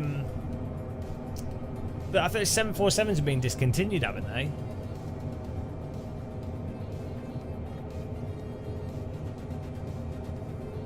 Are they no longer making them?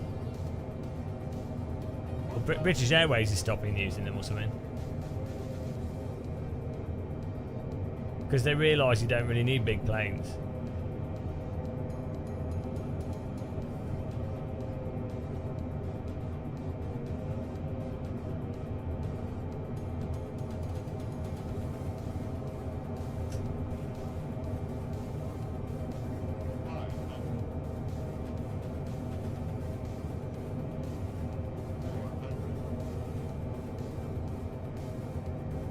Yeah, because people want to fly direct to smaller airfields.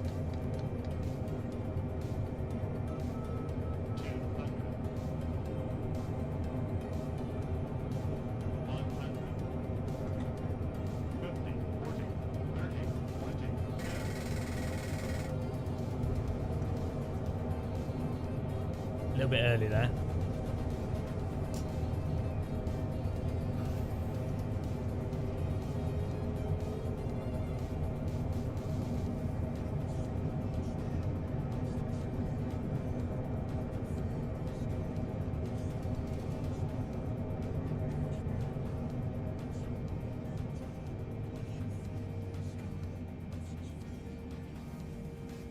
Is it ground roll from where the aircraft stops?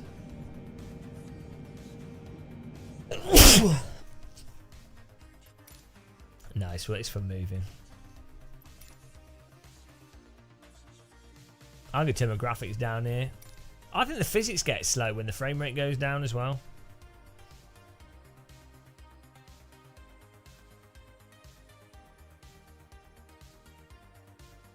Hello, George. I think. See, we've got Pittsburgh Penguin fans. I think.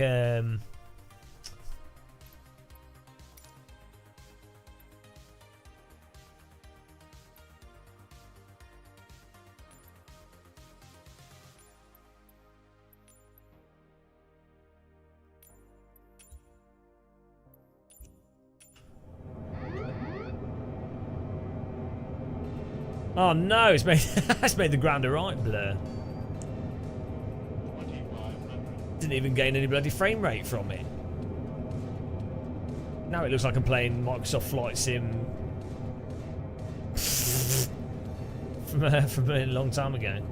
The problem is with these jets is it's not the terrain, it's the cockpit.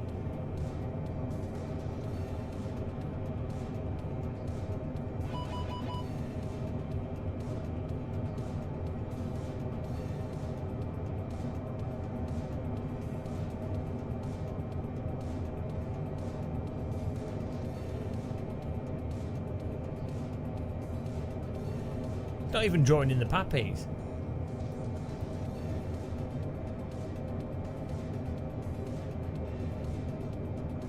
Oh, there they are, there they are. That's all you need, really. All you need is some pappies, and you don't need the rest. The rest of it is like, why bother?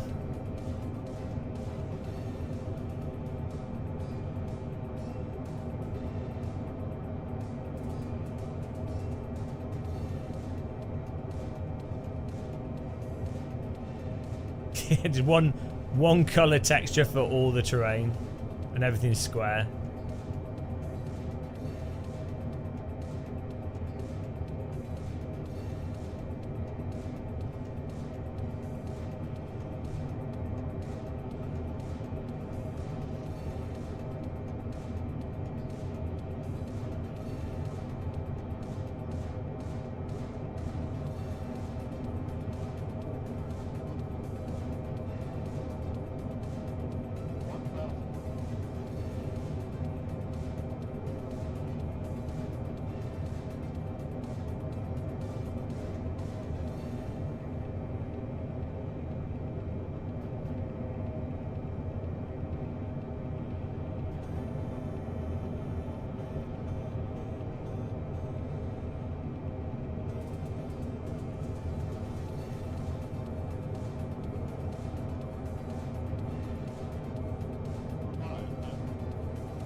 That seemed like a pretty good landing to me.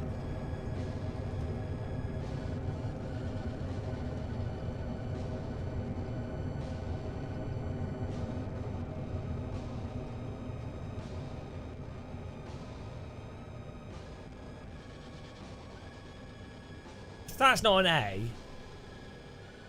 I even got that's pretty on the middle. Oh, what on earth? What does it want from me? That was like the ground roll 40. Like what? Hang on. What does it want? That was not 668 feet per minute, and the landing is it's messed up. That was a really nice landing.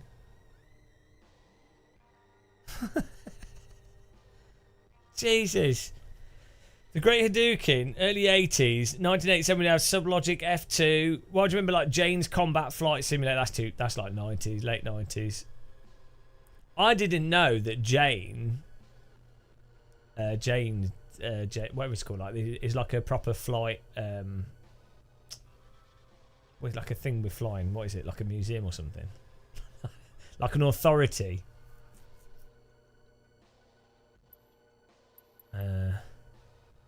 I was confused why those games were called like Jane's. Belongs to Jane. Right, we're doing this. If this kills me, we're doing it.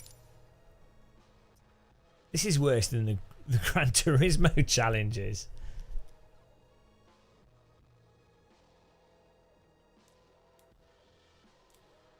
Ryan's named after a really hairy woman.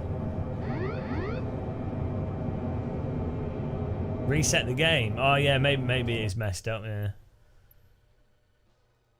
Let's do it. Annoyingly, because I'm using a force feedback joystick, every time I reset the game I have to reconnect my joystick. It's okay.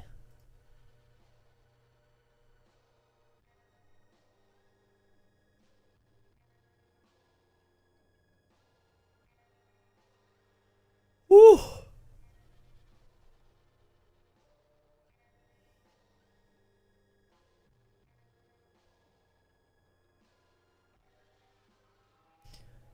Oh, was that the wasn't that in the Microsoft advert where the guy's like going, I can fly into buildings? Oh, don't do that.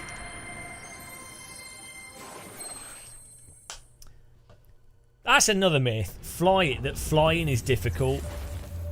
Like communicating and doing everything perfectly is difficult. But I mean, it's no harder than playing a bloody piano, is it? But like the whole myth that just flying a plane and landing it and stuff is like some like crazy difficult thing. Like landing it with as low like doing it by the book perfectly, sure, right, absolutely nailing it, great. But like landing it in a way where the plane's not damaged and it's fine. There's like this meme around flight. It's the same with motorsport. It's like, oh, you have to be like some kind of Ayrton Senna to drive a race car. It's like, what? It's mental. It's all the marketing, because in the 1960s, up until like the 1970s, flying was terrible. So they had to market it as like actually being luxury and exclusive, because marketing is always to offset the opposite of what you're marketing. So if something's absolutely shit, like uncomfortable, inconvenient, makes you sick, it's horrible, you have to market it as being comfortable, convenient and luxurious to try and like offset the reality. So that's what's really convenient with marketing. Makes it really obvious that you basically take the marketing, invert it, and you can know instantly what all the worst things about something is. Right, I'm gonna do this one. Should we do? No, should we get it done? Should we do it? Let's do it. Let's get it done. We've got to do it. Oh, probably. Well, we'll see what frame rate we get here.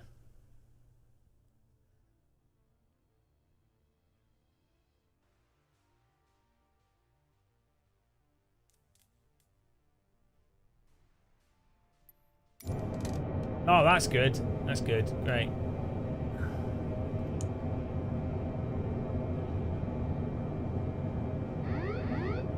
Now he's put autopilot on. It's so buggy.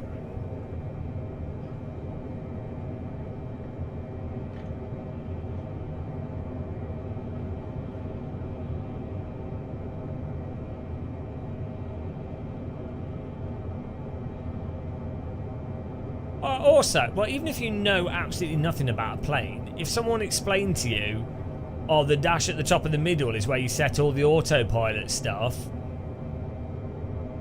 turn the knob to this so it reads this on this thing that's labelled, and then push this button that's the second one down.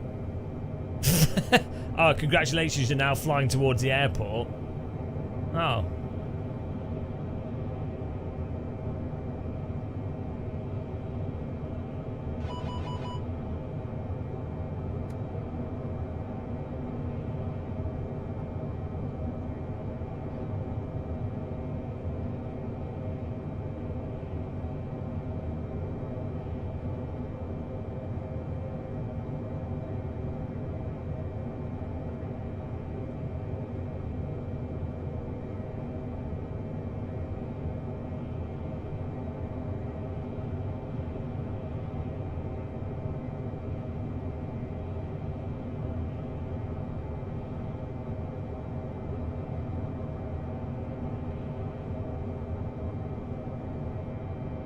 Oh great, that's the view I wanted. That's what. Oh, I've done it again. Come on, zoom in.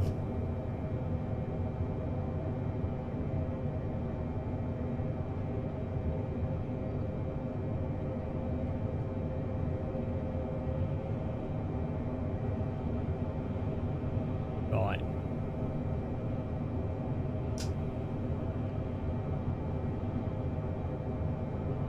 Do you know what the problem is? I learn how to fly this 747, and then I go to like the A380 or whatever it is, and I can't land that.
Oh, it's a B. Oh, no. This ground roll thing's BS. That was so good. This ground roll thing's a load of bollocks. Because it's adding to it. When you correct it and do the correct thing, it messes it up. Just... I've got the parking brake on and the other brake, and I've put reverses on 100%. I ain't stopping faster than that. Ground roll's not forwards and backwards. Ground roll's left and right.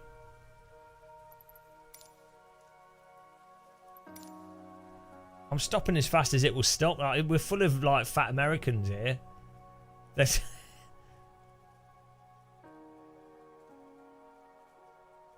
well, yeah, I don't know. I'm going full thrust reverses.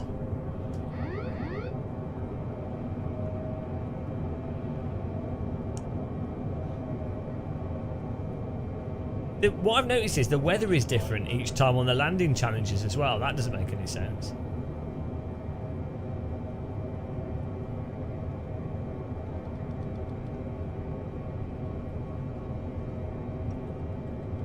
I think we just got too many fat people in the plane.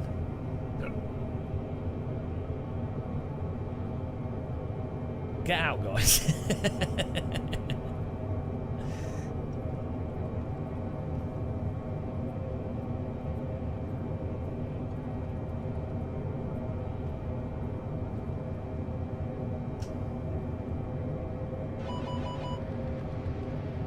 Yeah, you're weighing it down.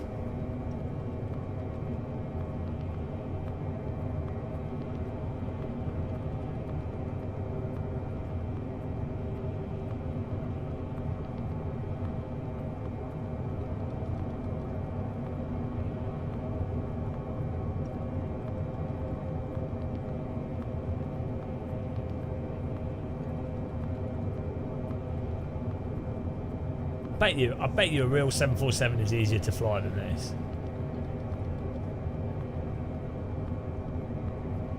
Put me in a real 747.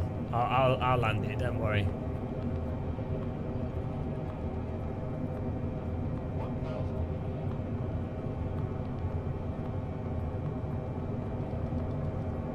For a start, I'd have like really hot Croatian air hostesses rubbing my bottom. So that would keep us all calm. we'd have a cup of tea in the aircraft. Yeah, we're drifting.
I'm sorry if that doesn't bloody count.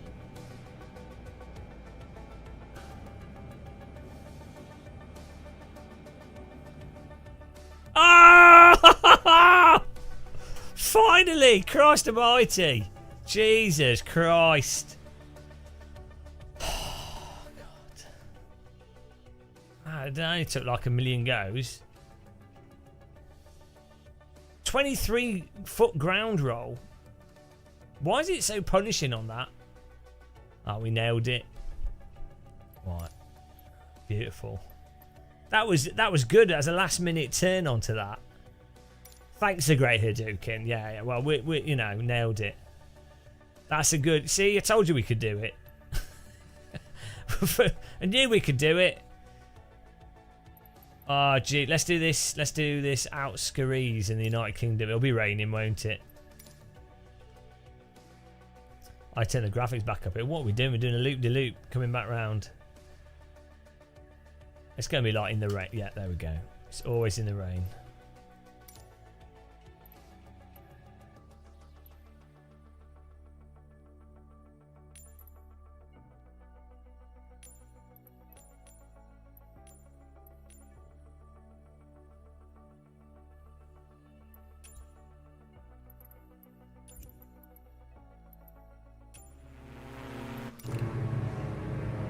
Oh, Jesus Christ. Oh, no, we can see. That's good. This is a nice cockpit. This is like the McLaren of aircraft. I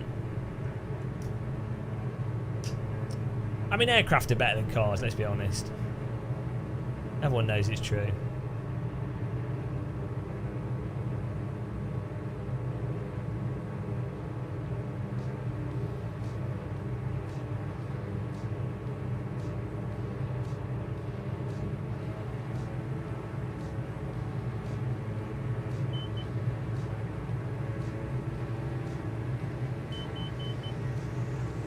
Well, I'm in the sky, so...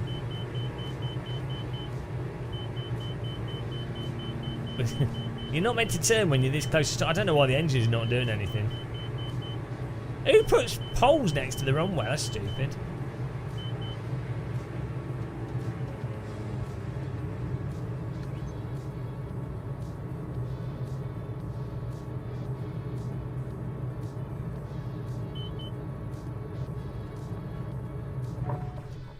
Oh, I didn't... Why were the landing gear not down? Every other challenge, the plane's ready to go. Why? Like, what? Why would they not put it down? Like, who arbitrarily, after doing like 40 landing challenges, we have one? Well, oh my goodness. Well, there's no landing gear. Okay. With flaps are up as well. Oh, that would it. We should have just skidded along the runway, to be honest. We weren't coming in that hot. I was wondering why it was flying out. It was a bit weird. It was alright. It's a pretty good landing. I was warming up the undercarriage.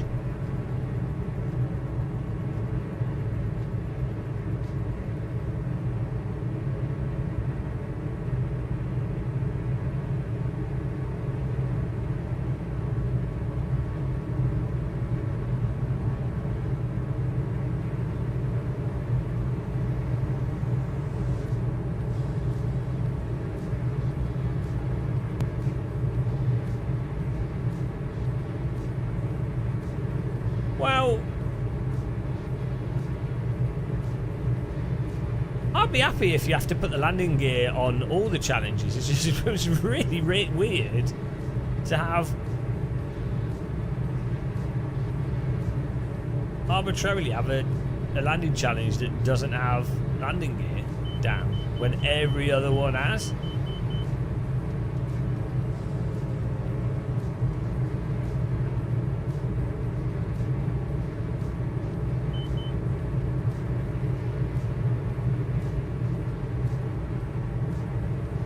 How am I supposed to see? We just use the old computer.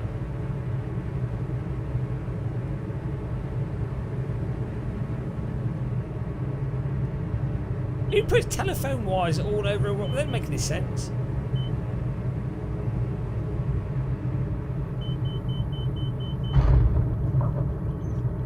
Whoops.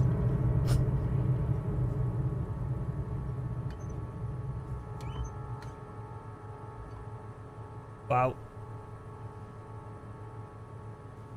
Hello? B. Okay. I'm not convinced myself. Oh, we got it. The thing is, we have to sort of artificially get into the ground effect.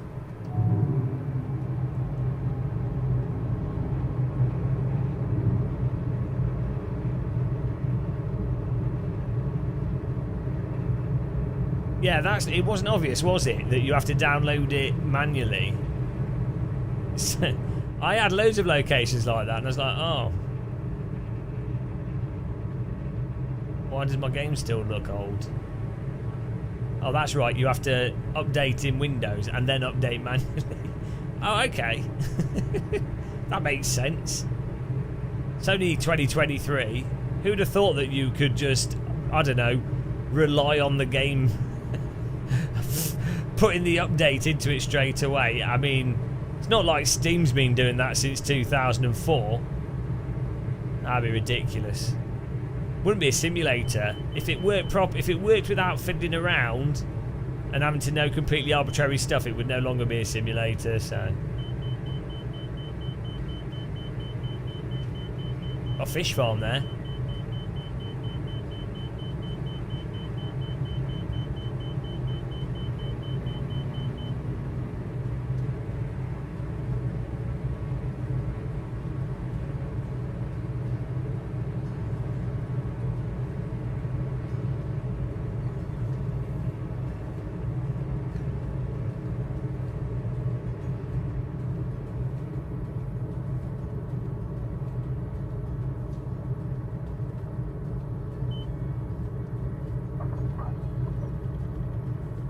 Oh, that's pretty sweet.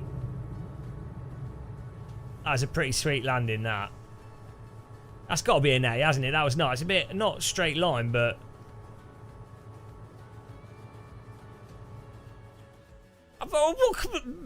What? 248 FPM, 27 foot, landing precision. Oh, how is that not an A? Oh, God, this game. Well, we got it, we got it.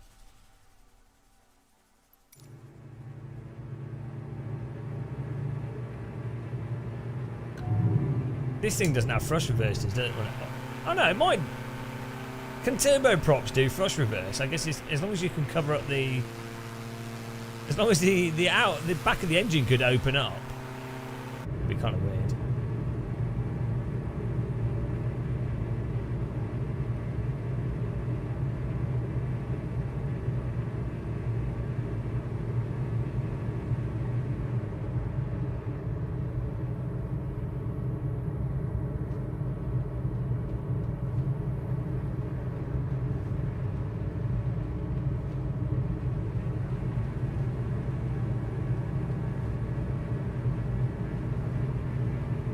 Tonight there's a very nice plane. These plane has the same or similar. It's not that much slower than a jet plane.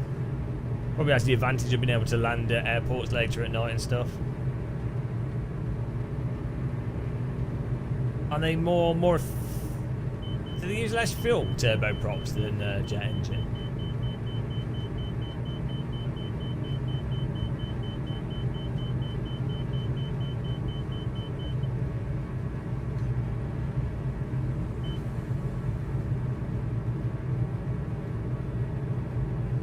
Jet engines have a very specific operating range where they're very efficient, but outside of that they're really inefficient. Yeah, where I think turboprops are really efficient in a wider band.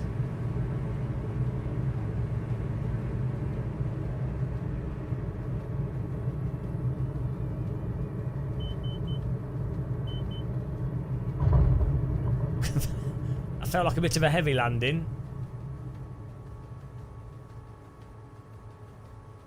Probably a C. No, in this game it'll give us an A because the adjudicator is absolutely pissed off their face. I know it's a C. There we go. we landed a bit too early there.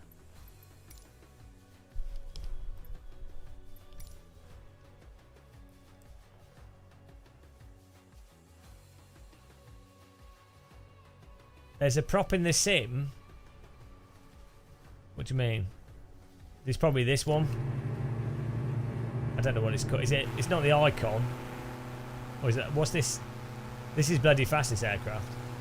The Diamond. I know.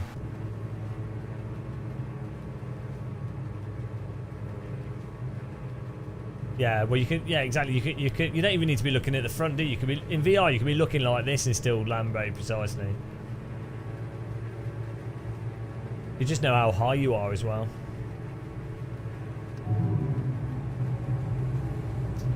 I just realised that last landing we forgot to put flaps down.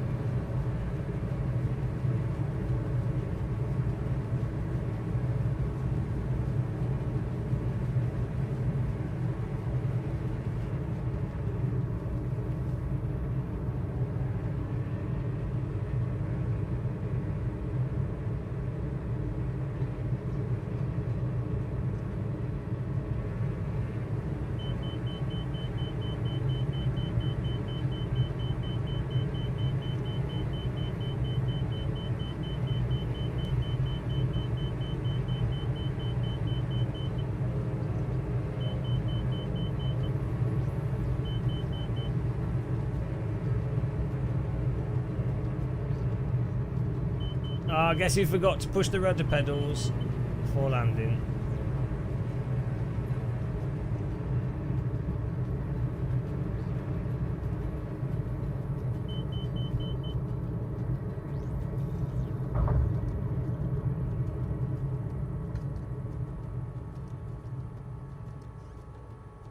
I think that was a good landing.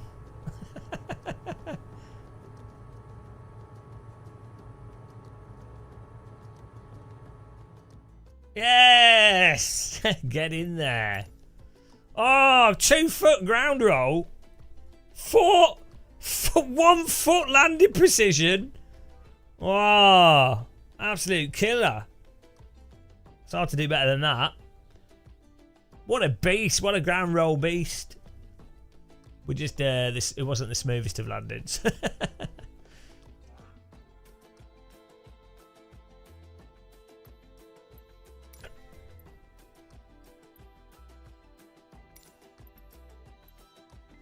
Oh, shit the bed. Which one are we doing now?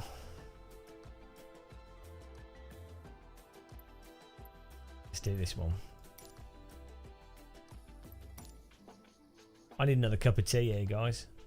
Oh, are the race room Porsches out? We need to jump in them in a bit.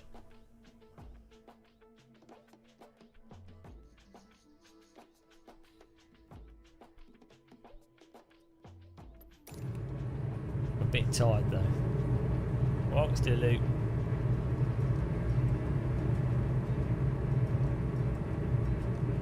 Oh, the landing gear's down on this one, obviously. Hang on, was the runway left or right? That's how it should be. That's how it works when playing games. Where was the runway? I wasn't paying attention. Oh, no. Oh, there it is on the map. I think it's that.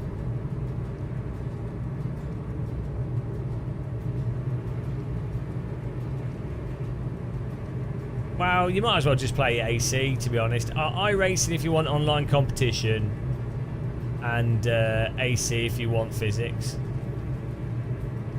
ACC if you hate yourself. ACC if you want online racing and you don't care about force feedback, and you know you don't want to spend the money on iRacing. Hello, Mr. Clutch.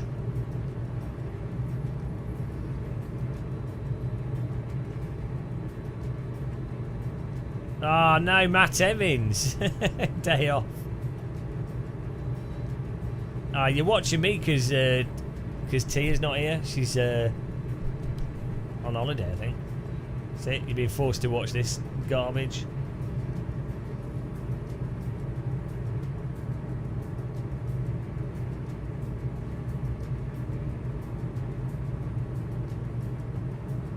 Right, let's get.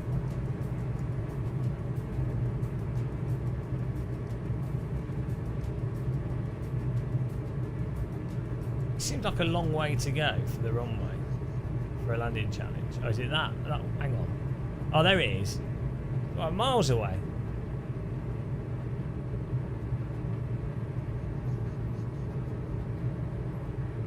Yeah, it makes sense. I wouldn't. Personally, I wouldn't live stream it if I had a full-time job.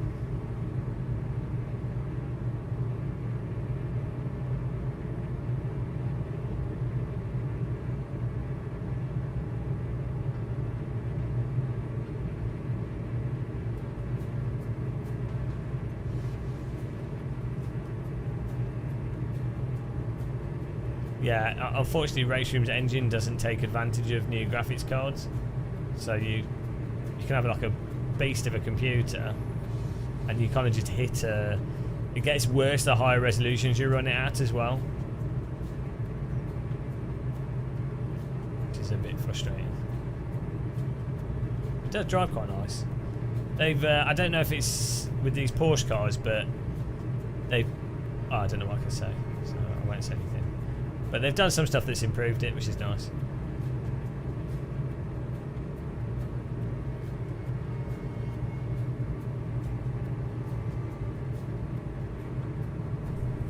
Inlet blanking plates. But no, it'd be nice for them to do a new graphics engine. Jesus Christ, we've got a bit of a wind here. Hang on, I'm at full power. Why is it not doing anything? Bloody hell. The airfield's blocked by the bloody... Christ almighty. A bit of rudder.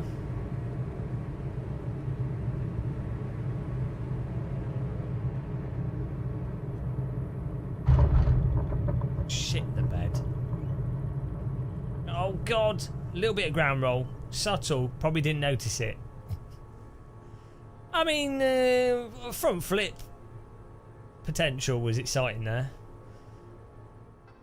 B! You killed a passenger. Okay, the smoothness and... Oh, look at that precision, though. The ground roll again. To be fair, we caught it. Never felt a thing.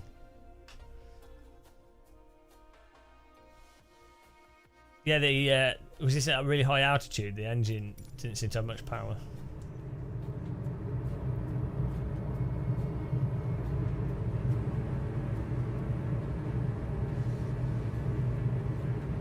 Yeah, basically, if you see rich people's cars explode, it's Matt Evans' fault.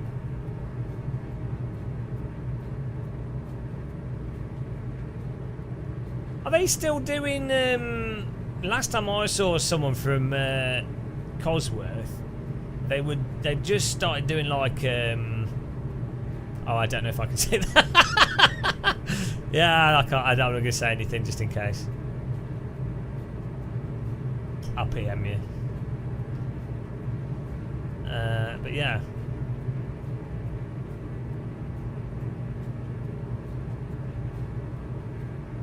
If you compress your spine fast enough, you won't feel a thing. Oh yeah, you need to get in a carbon fibre tub and go underwater. You'll have a good time. Where it's at.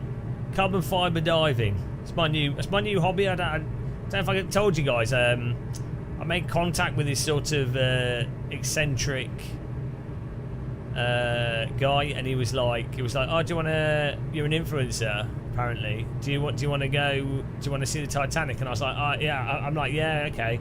So I'm going to be doing like a deep sea dive in this carbon fibre because I mean race cars are made out of carbon fibre, so. Yeah, I'm pretty excited for that.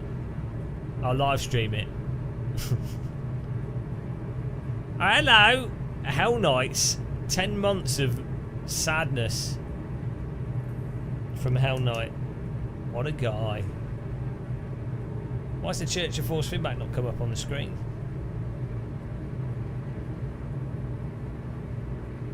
Where's this Church of Force Feedback? We have to get an A on this for Hell Knight.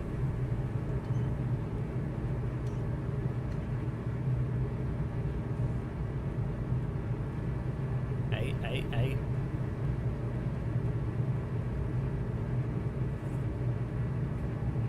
Okay, well we can maybe jump on. I'm pretty exhausted, so I'm still recovering from. There it is. Blessed be. Blessed be.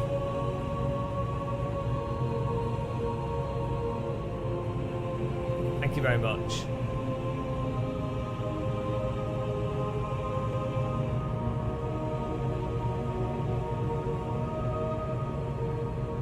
Appreciate that. Thanks for supporting us. I'm actually going to do, whilst I'm at my parents', I'm gonna do some new graphics and stuff for you know, like a subscriber screen that we can put on their stream. To thank you guys that have wasted money on us. Even bigger thanks. Anyone could join it, yeah. It's just a waste of money, that's all. Christ. Come on.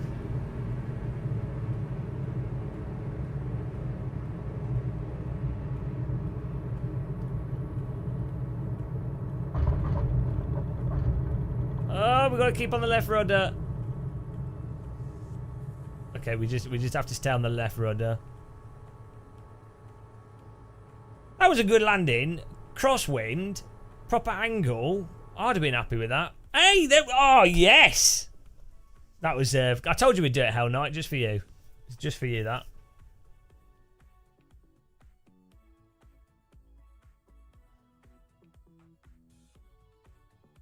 Yeah, Cosworth do a bunch of random stuff that you wouldn't expect him to. Oh, 87 FPM. Bloody good landing that. Ground roll, not so good. Oh, look at the precision. 1 foot. How is he so precise?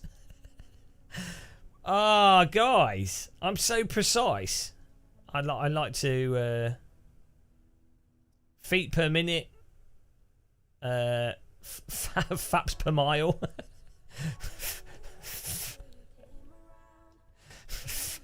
Fanny's penetrated, mate.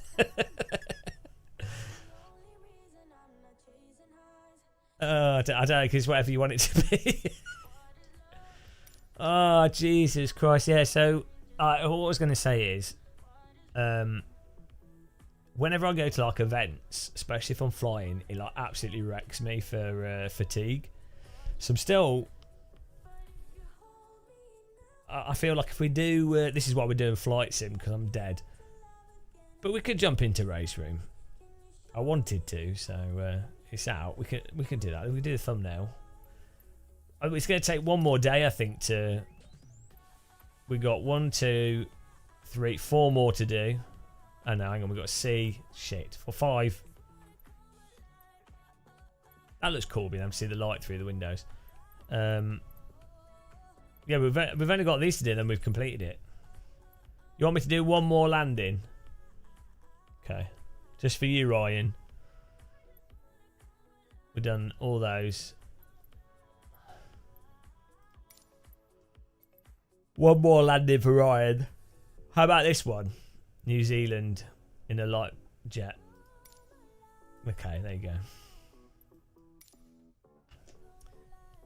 No problems, knee bother. Yeah, I tell you one thing I wanted to do actually was fly at the airport I landed at in Greece on the way to Rome. Because it looked awesome. There was like mountains on the right. So we'll check that out as well.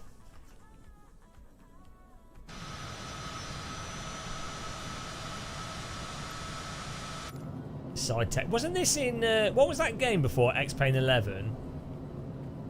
With the box with the citation on it. And it had the whole... It was one of the first sims to have the whole world in it. Was that X-Plane? No, before that. I'm talking about like 90s.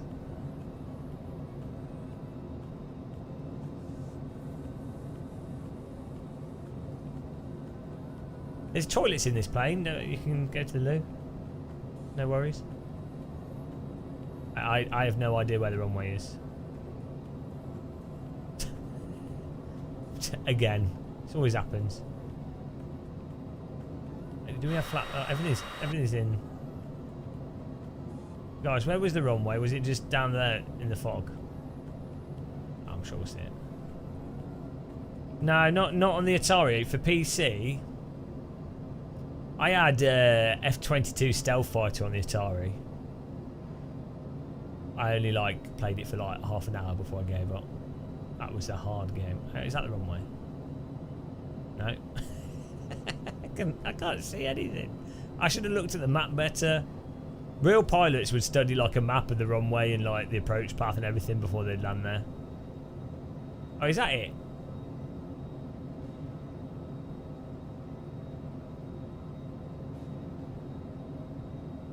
I think that might be it over there. We're going to go left and then right.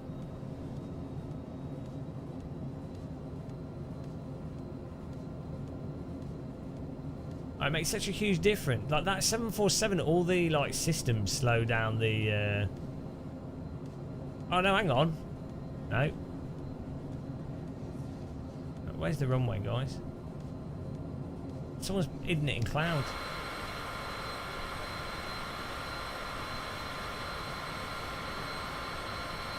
Oh, here we go. It's there. It's behind. I see it. It's behind there. Oh, that's nice. That's really pretty, actually. Make your own runway.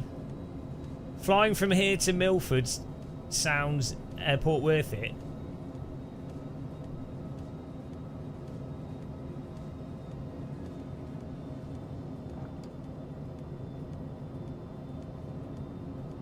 You don't want a water landing. That's what's really... You know when you're in a plane and they're like, take the life jacket from under your seat. If you're landing in the ocean, you're dead. I'm sorry, like... I don't think... Like, anything larger than a small... propeller plane, you'd be alright. Cessna and everything. They can land in water, fine. But like a passenger jet... on a river, you'd be all right, mate. You possibly get on a river, you get away with it. You probably drown, but you might get away surviving the landing.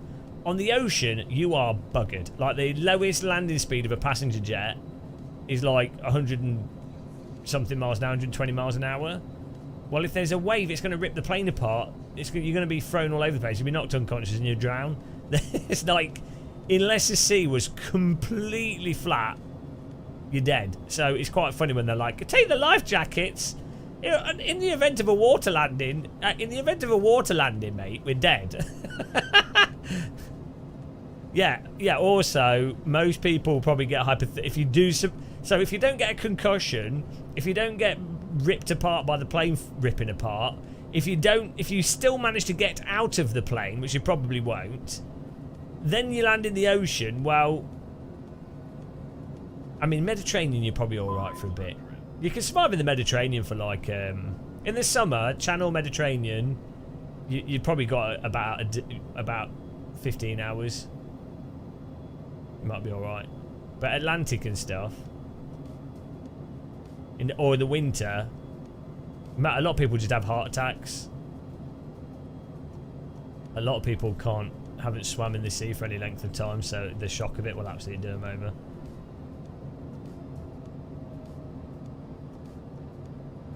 Oh, they'll drown just getting in cold water. Shit in the bed. Well.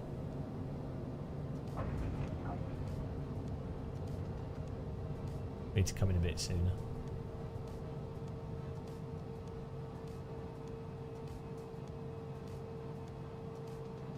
Well, it's probably a C.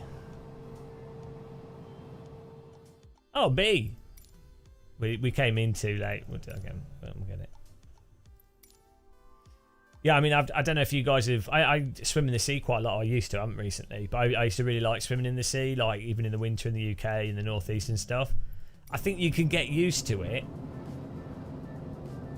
but what happens with a lot of people is if you fall into like really cold water, it gives you like shock, and it takes quite a while to train yourself to not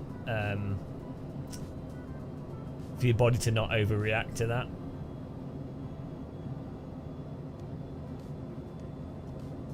So imagine climbing out of a plane. First of all, imagine you probably have a broken leg or something, so that's going to hurt. Although you'll be in shock, so you might not notice it. Depends how broken it is. But there's going to be people clambering out onto the plane wings and jumping on top of you. All these like stupid stuff happening. In short, if you crash in the ocean, you're so done. If your plane crashes in the sea, you're going to have to be very lucky. I don't know if there's been any passenger jets crashing in the sea with people surviving. It has to be like a river. And that's survivable. There's a famous video from like the 90s of a plane crashing in the ocean. The wing catching and then they just like all falls apart.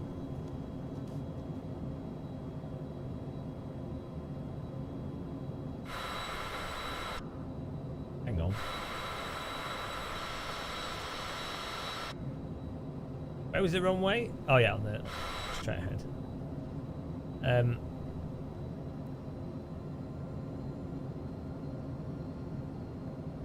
The thing is, the vast majority of plane crashes are landing and takeoff. So what it will be is you're landing near the coast, the plane's overshot the runway, and so the plane is now sort of in the water a bit. That's probably the more likely thing.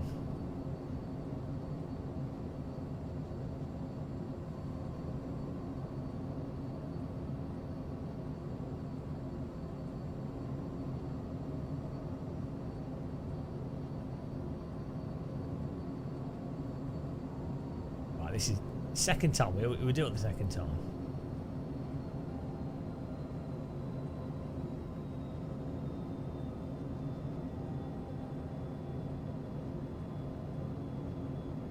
That's what I'm doing, yeah.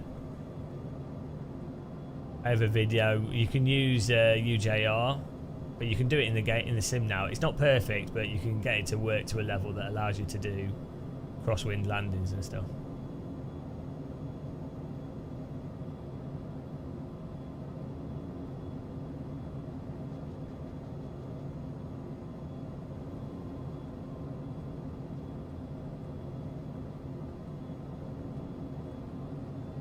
You just bind left and right axis and then cut half of it off. Unfortunately, you can't do it in DCS or X. With Fanatec pedals, you can create a single axis, which works, but I don't know why we've got that master caution on. But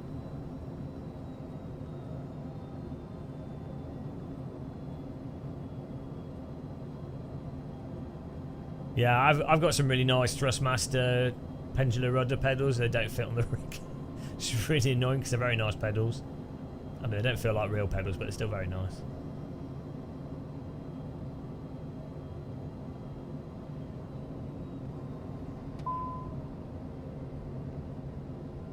Ah, the ground effect.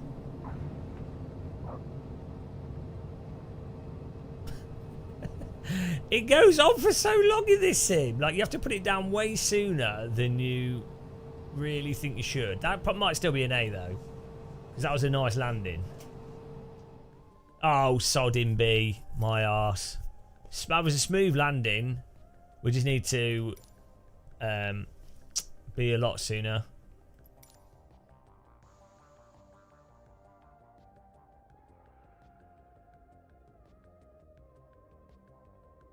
Runways are too long. Well, they're designed for you to... So, pilots don't use the whole runway. Pilots don't always land at the same place on a runway. And they don't always take off from a whole runway. So it's almost as if a runway is designed to give a lot of leeway. Well, it's strange, that.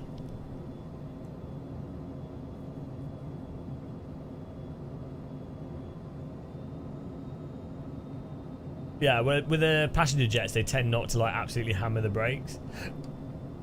Because, like, why put extra wear on? They'll use the speed brakes. I think a big thing with passenger jets, I believe, could be wrong, but I mean, it makes sense that a big thing would just be minimising wear and tear. You know, it's all about getting as much fuel efficiency and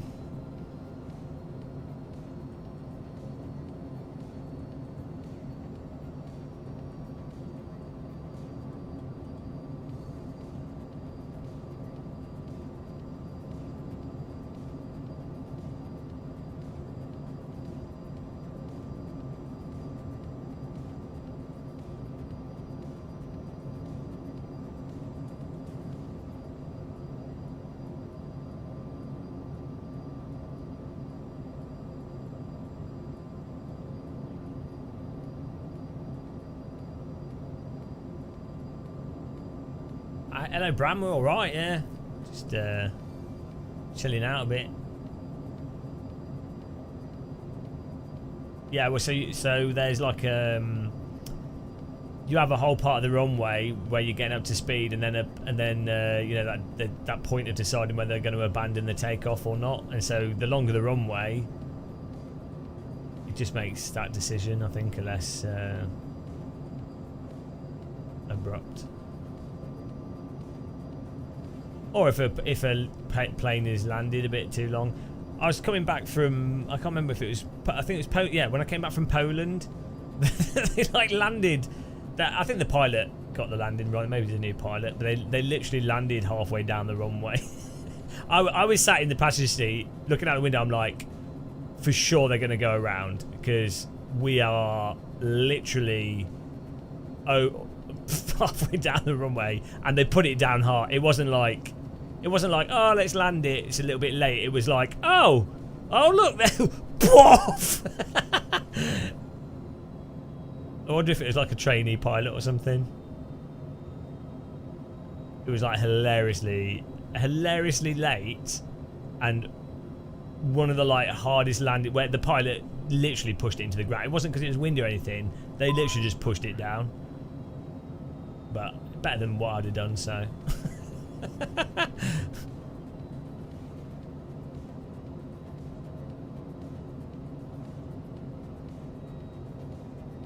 Oh yeah, we need to be less power and we need to ground effect it here.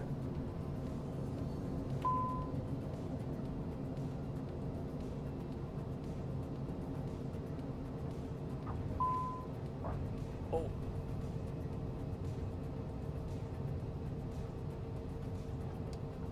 Oh.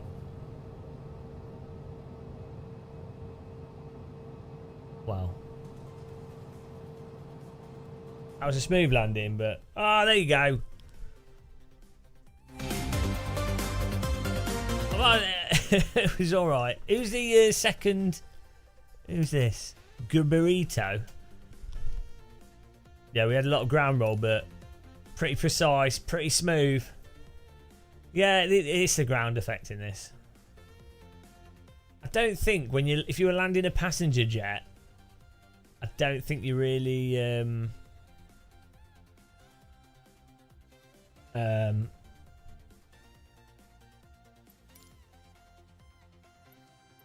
use the ground effect.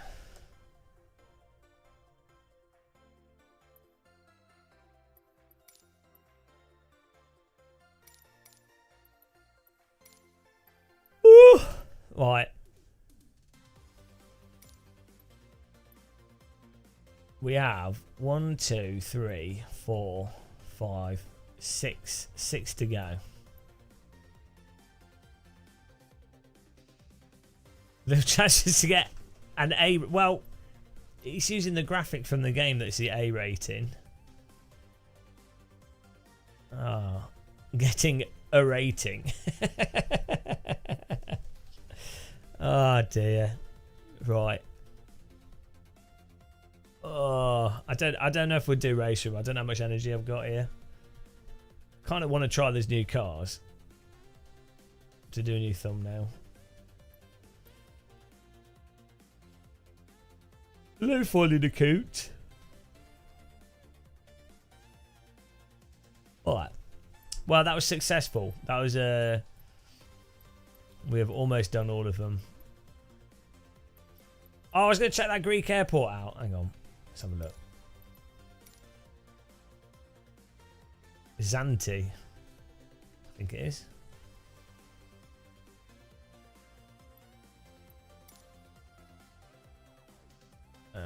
Hang on, why is it? There we go. This one, I think? Yeah. Zakynthos. Oh, nice. I went there for 40 minutes. 40 minutes.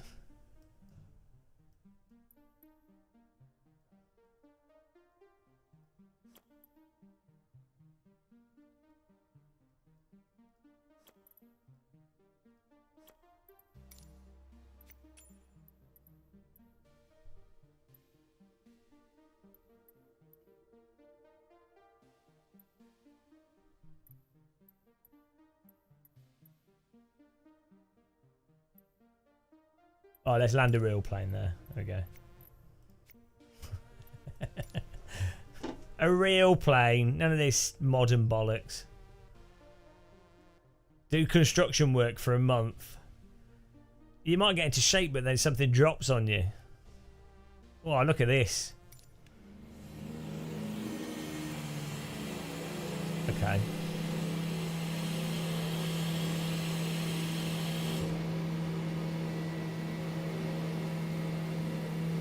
You know when you're flying a real plane?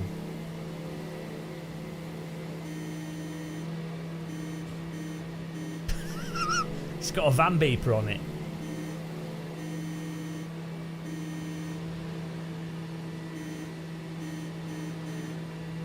Why?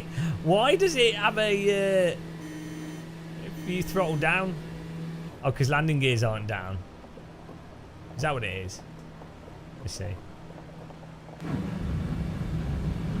Oh, it is. It's to warn you that you're not got landing gear down.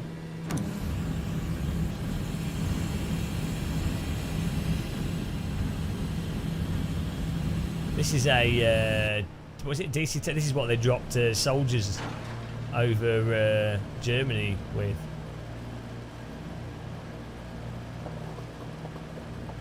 $1930 were these like 1920s, 1930s?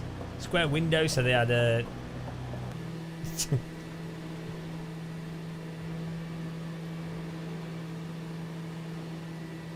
Seto Drifter, because that's where the fun is.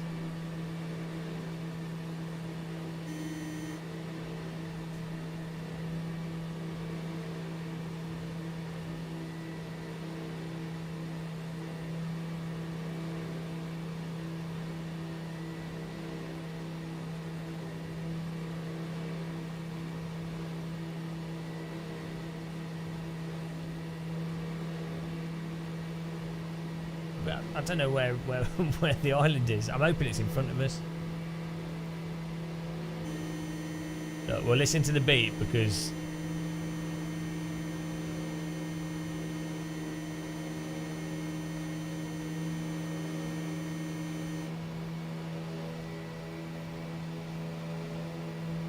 it's on springs, isn't it, to keep it level?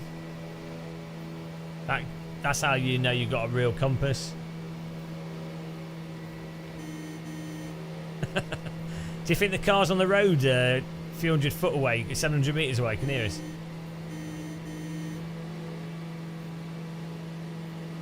Isn't this a plane in Mighty Ducks?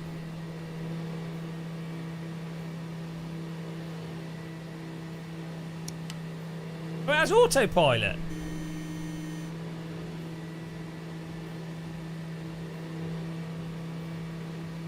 How does that work? Well, that's not confusing. Where's the artificial horizon? Oh shit! I can't. I can't tell where I am. Where's the bloody artificial horizon? Is it the thing in the middle?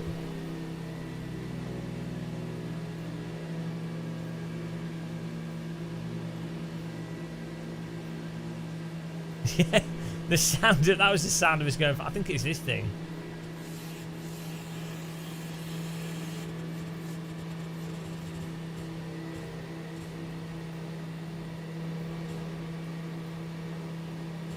Oh yeah, it is, but can't really. Okay, I see how it is.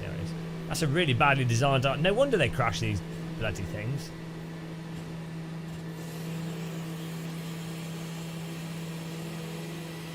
I honestly can't tell if I'm flying up or down. I'm so confused. Oh, there's water. We're flying down.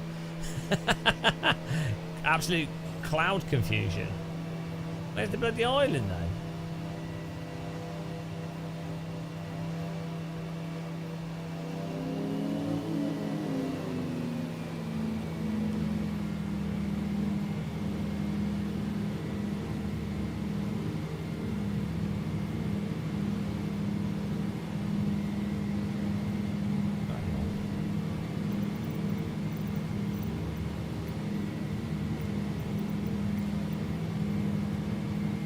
We're going the wrong way. Wrong turning, guys.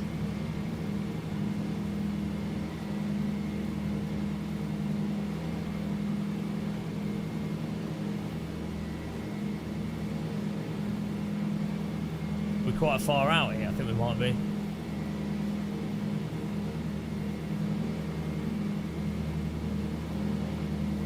I thought we were closer.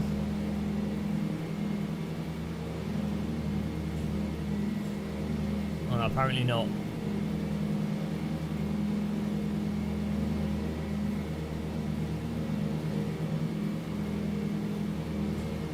Yeah, that's all you need in an aircraft.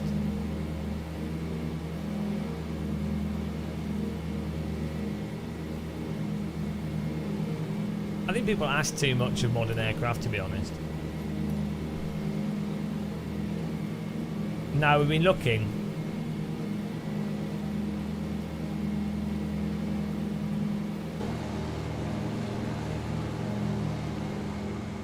Look at that, that's a real plane.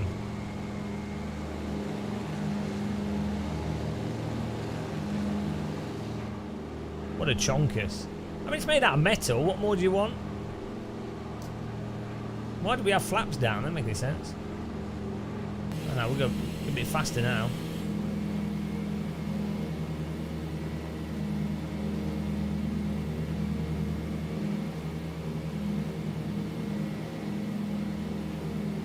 Yeah, it's probably made out of aluminium and everything.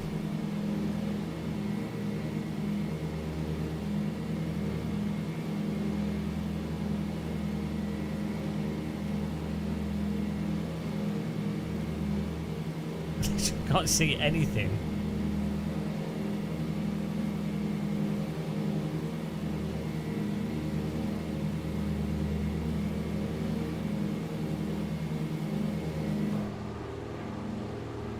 Well, that's good.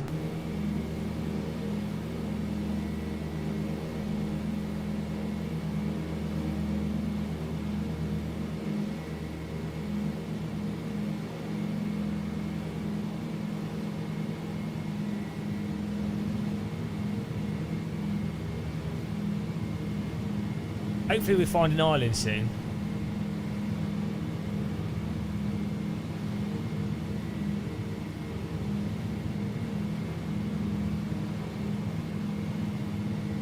It only does 240 knots.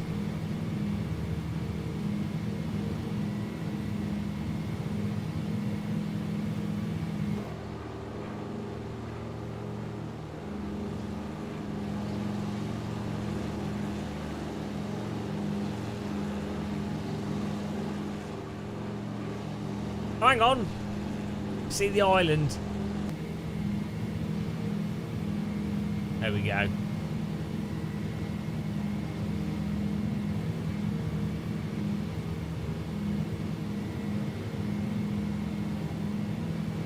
Dun, dun, dun, dun, dun, dun, dun,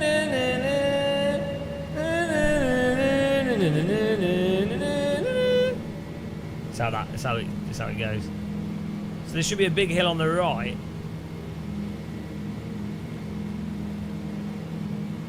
Okay, I'm a little bit lost.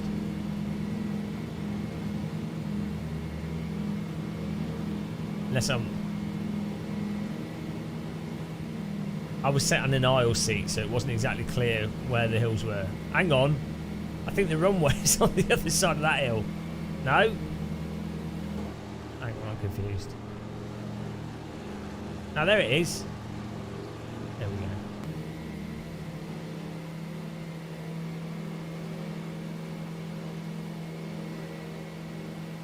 The hill was definitely bigger in real life.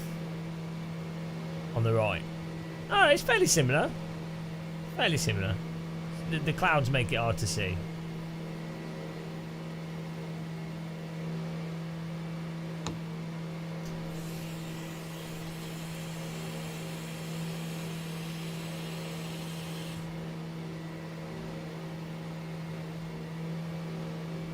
Those hills are huge. Yeah, they're a bit too flat in this.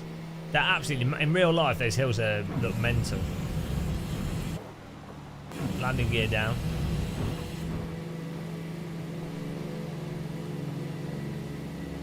No, it's not too far off, to be honest. It's just they're more... I think they're a bit steeper in real life.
Okay, the wheels are lower than I thought.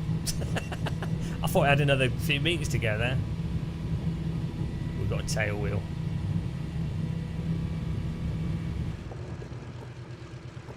Hello, where you going?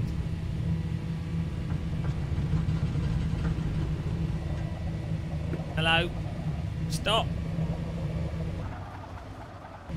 Stop. Stop.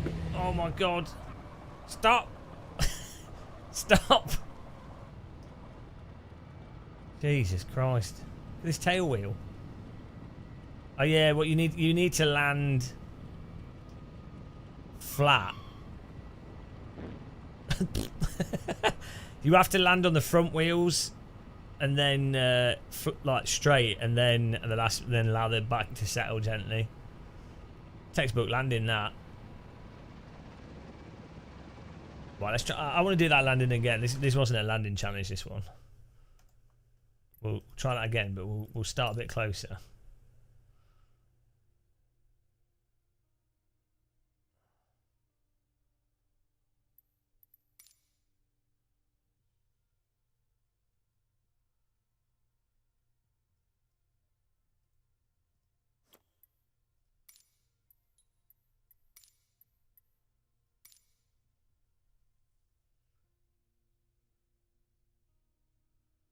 I don't know where this is. It looks like UK, but then not.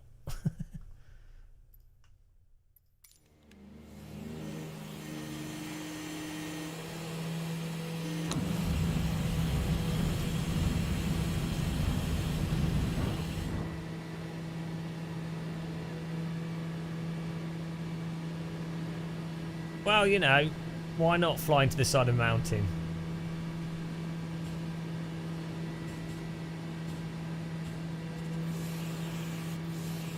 Sounds like someone's making a coffee.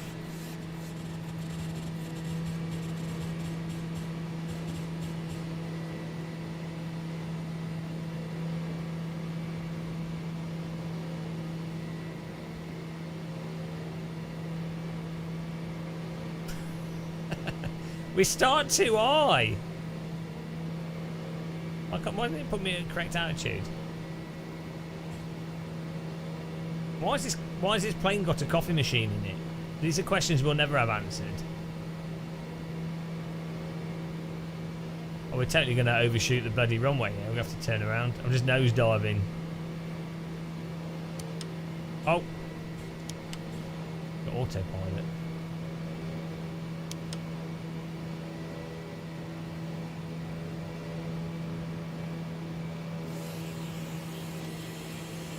I literally can't see anything.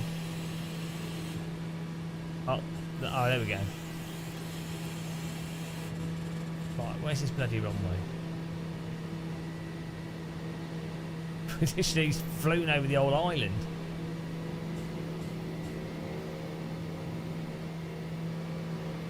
Hey, what's going on here?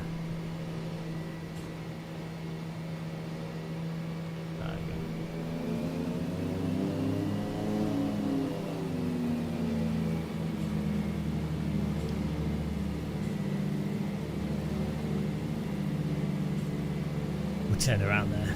Turn around. Total eclipse in a plane.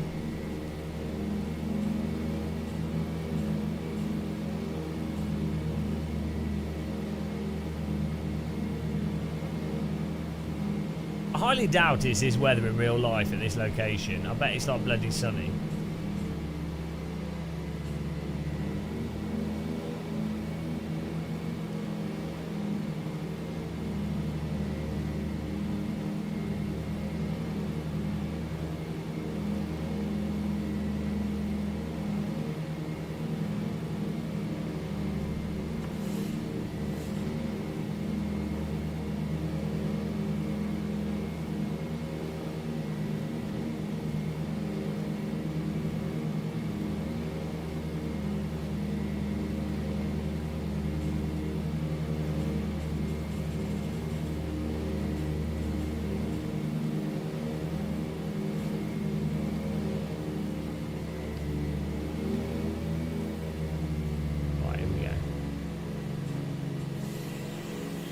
So we've got to land it on the front two wheels first, and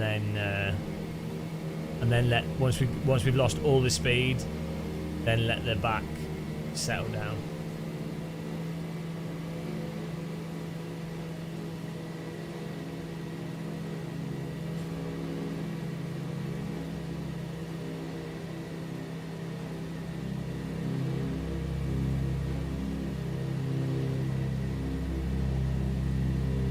Yeah, but land it flat on. Oh, did I put landing gear down? Yeah. Land it flat on them is what I mean.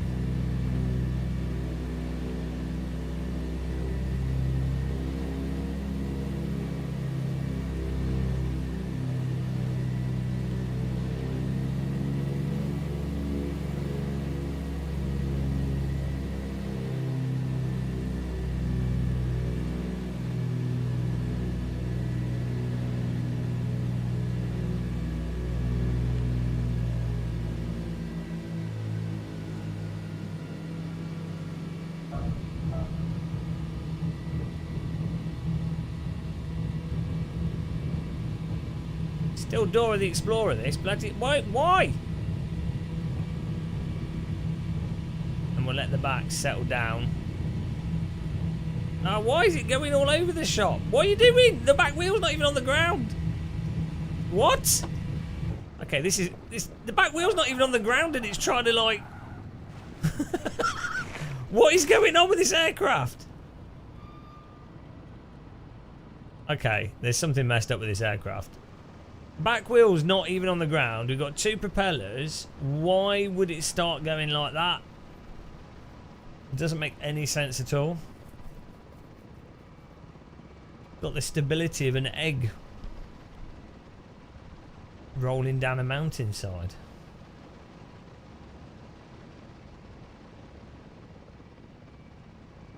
Bearing in mind these were mostly taken off from grass runways.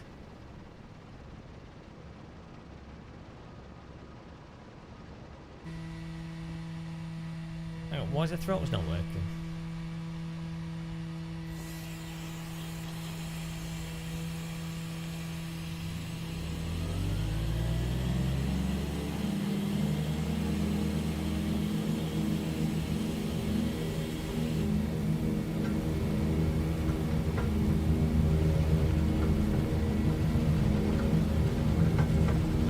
Yeah, what's going on here? I've got really, really delayed rudder response.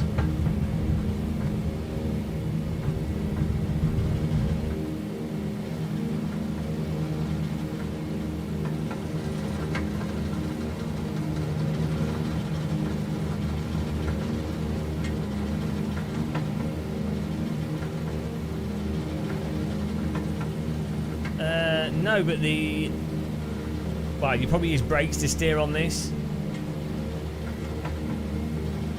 No, but it responds to like. No, that's bollocks. Still responds.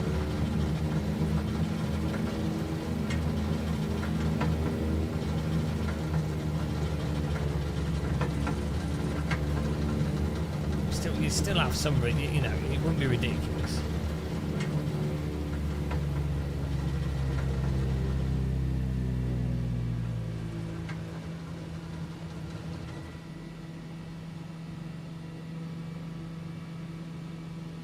Because it's at we're losing.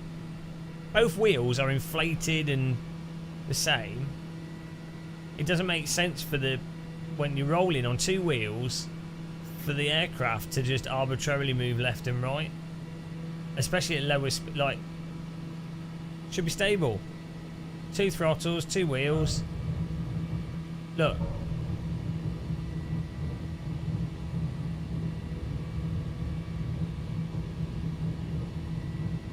Going mental. It's like tugging from one side to the other side, and then that gets stuck. Now it's got stuck to the right, then it gets stuck to it's insane. It's like it's the tyre model, guys. No, it's not wind. It's the way it's responding to it is mental. It's hardly anywhere. Oh, they get bonk. No, there's something messed up with this sim when it comes to the tyres on the runway surface.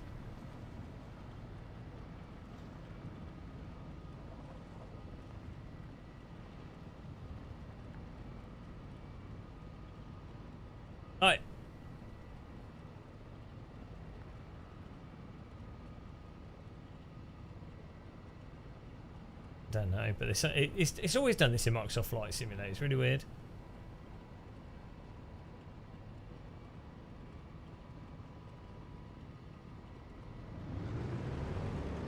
The Spitfire does it as well. Just before taking off, it's like the simulator can't determine at which point you're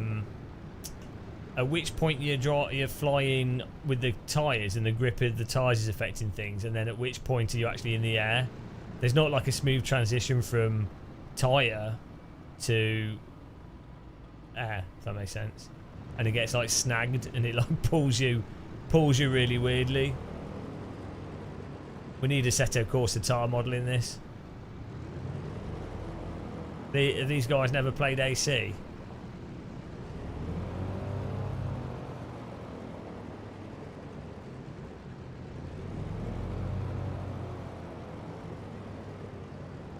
Let's see if we can show it.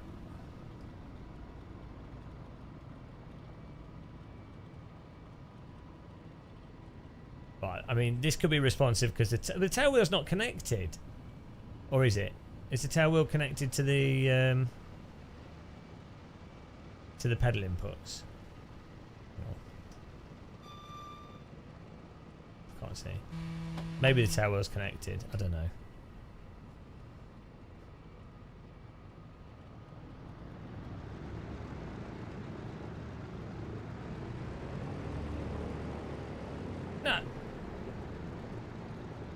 No, I don't. No, it's not. This tail wheel on this aircraft is doing its own thing. It's not connected, so it doesn't make sense that it handles great at this speed.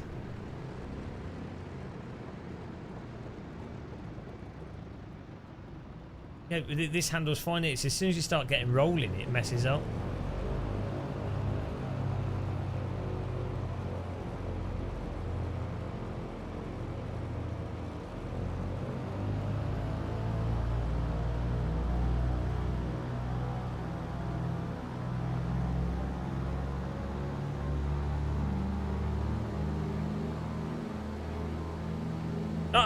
What?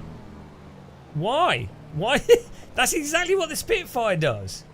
That doesn't make any sense for it to suddenly... The wind's blowing in the opposite direction. No, it's two propellers tabs. Also, once the propellers are up to speed... No, well, first of all, two propellers. Also, two wheels. Also... If you power up propellers slowly, you get the prop pull once you're as they're powering up, but once they're up to speed, no. No, it's totally broken.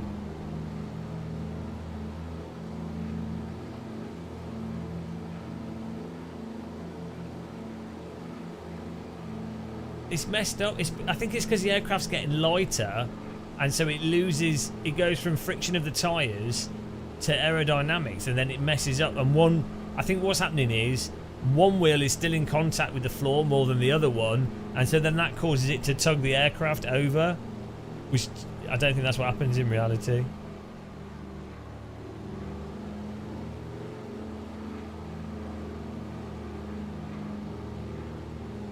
The Spitfire does it as well. I don't know why. They don't do that in other sims. IL2, X-Plane. Still have prop pull and everything else in those. Some weird ground interaction going on. Right, so it's when you're landing as well.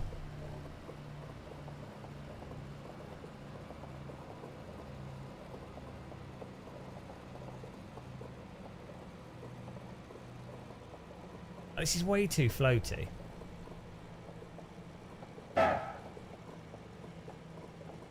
And why?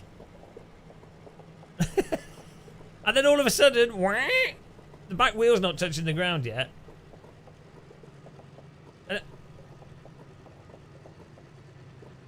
Why is it drifting? Look at the lack of grip. It's insane. Yeah, it's messed up. The tire model's messed up. Look how slidey it is. No. The tyres are totally messed up on it. It's Automobilista 2 physics.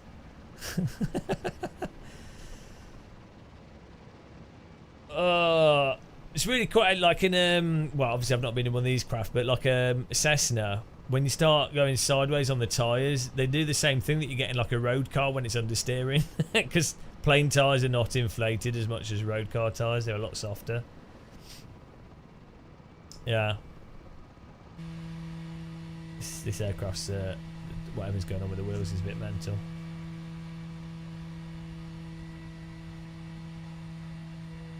New tyre model when? That's what they should be talking about in the next Microsoft Flight Sim tyre model updates. That's what it's all about. No, I'm not here tomorrow. I'm spending some time with my parents. Is there meant to be another update? If the update's in the morning, I could maybe. Yeah, well, everything's a bit floaty in this.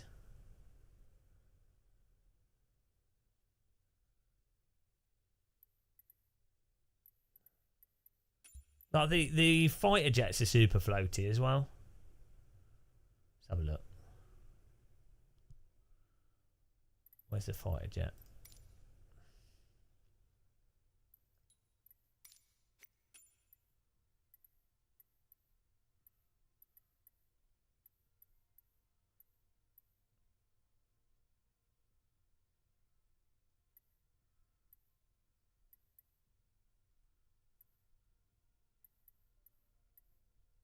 What's an F-16 in this?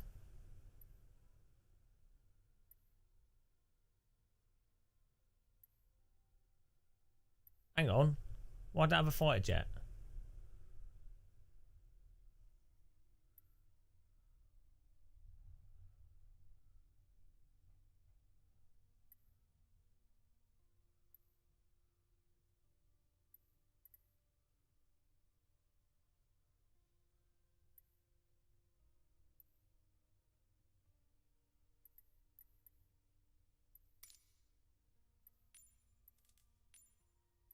Oh, here you go.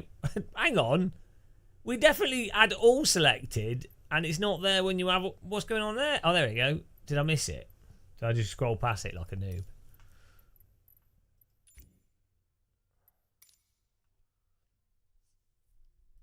I think we should all get fighter jets to travel around in. I think that'd be good fun. Oh, now I'm blind.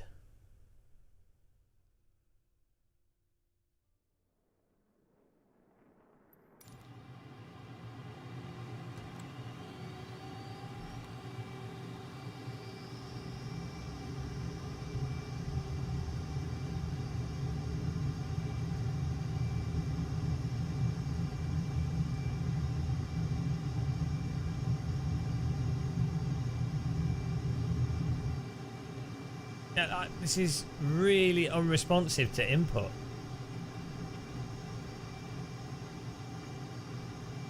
So weird.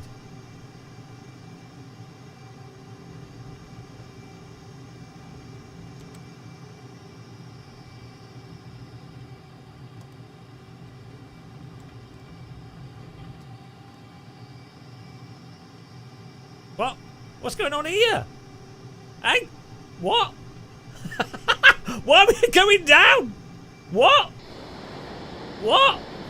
What? What? What? What? What? I even explained that.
Yeah, this just feels totally wrong to me.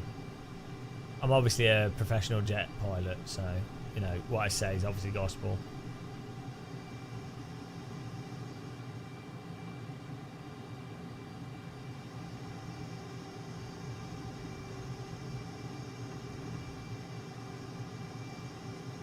Like when you nose down, it's going...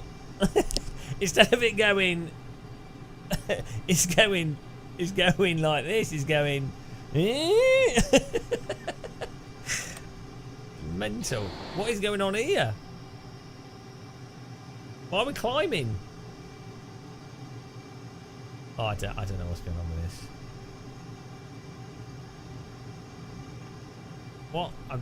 What is going on?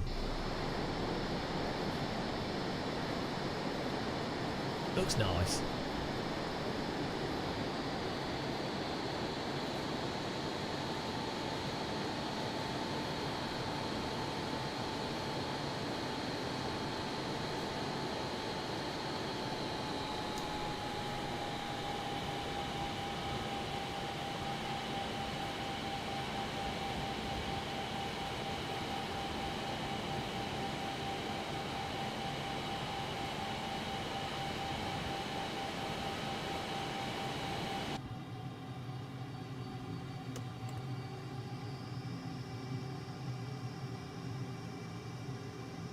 Oh, that's not disorientating.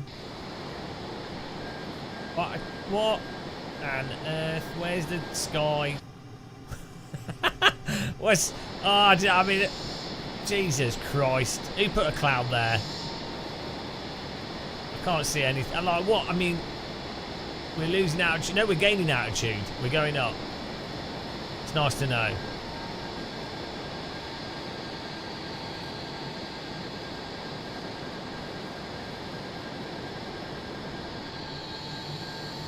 This is going well.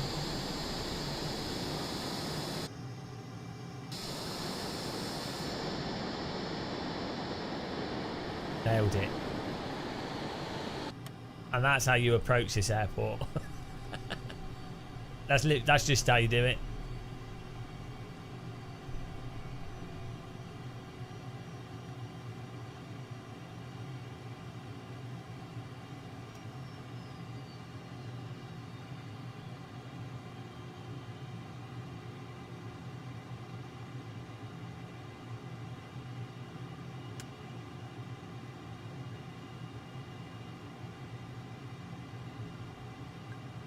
Oh, okay. Oh, okay.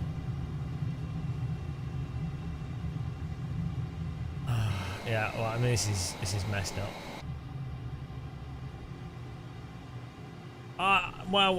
Yeah, the G-forces wouldn't affect me at all. In a real fighter jet, I would just they call me 10G McGee. They call in the G the load. Yeah, I would say that's totally messed up. Hang on, let's see. Let's see what Google says on the internet. I mean, out of all the flight sims I've played, Microsoft Flight Sims jets are like the worst. Right, so let's see. I'm going to Google on the internet here, as opposed to Googling not on the internet.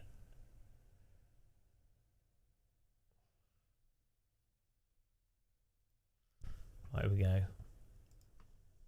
Is Microsoft Flight Sim 2020 F-16 realistic? Let's see.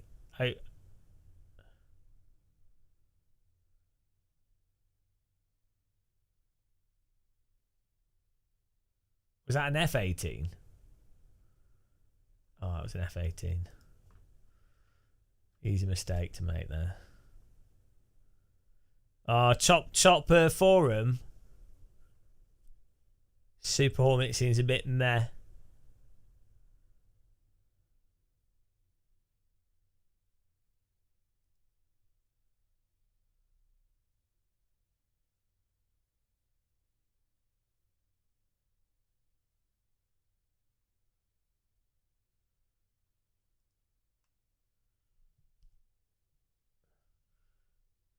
Oh, hang on, how's it compared?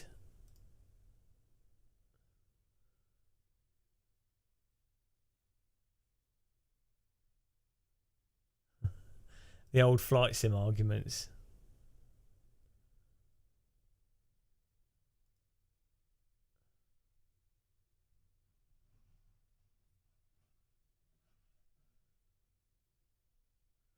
Wow. We can't find the physics debates that you find in flight sim in driving sims.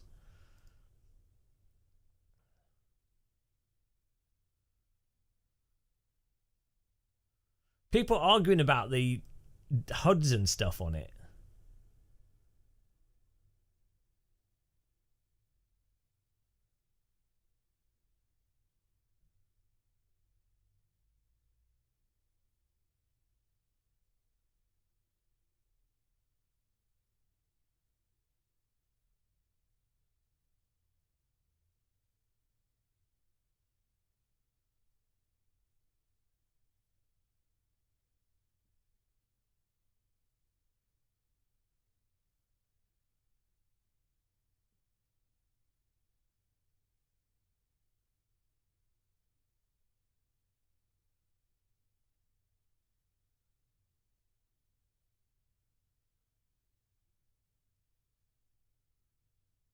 Wow. That is weird that flight simmers latch onto like the cockpit, the detents for the throttle are incorrect. It's like, okay, but the plane flies like shit. Surely that's more important than the detents for the throttle. Like they latch onto really arbitrary.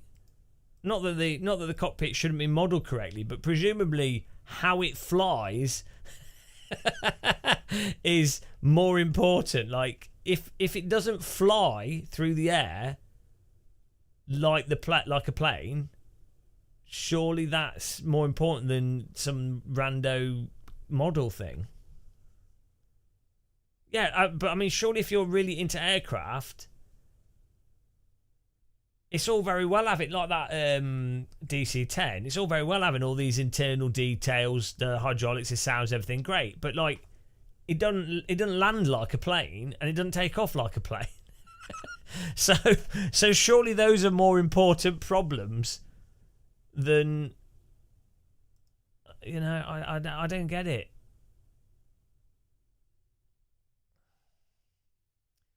If only you didn't need a degree to load into DCS.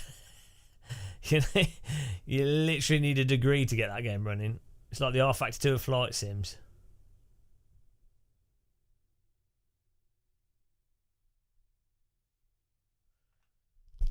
You like having your guns, yeah, but presumably you want them to work.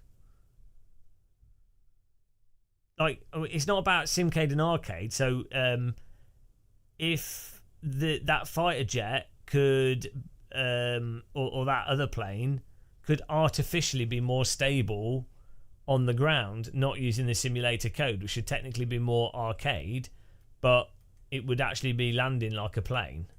Same with that jet. If you could remove, like, make it fly in a certain way by putting arbitrary values in, well,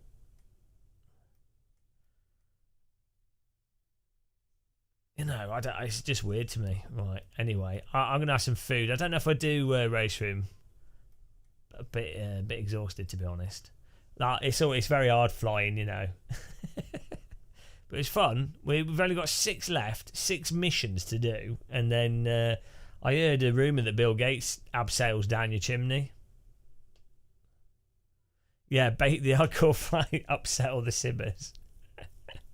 Why hardcore flight simmers are stupid. Yeah, that'll go down well. Well, thanks for watching, guys. I'll see you soon for something, probably. Have a good one. Thanks for the subs as well. Appreciate it. Bye. Goodbye.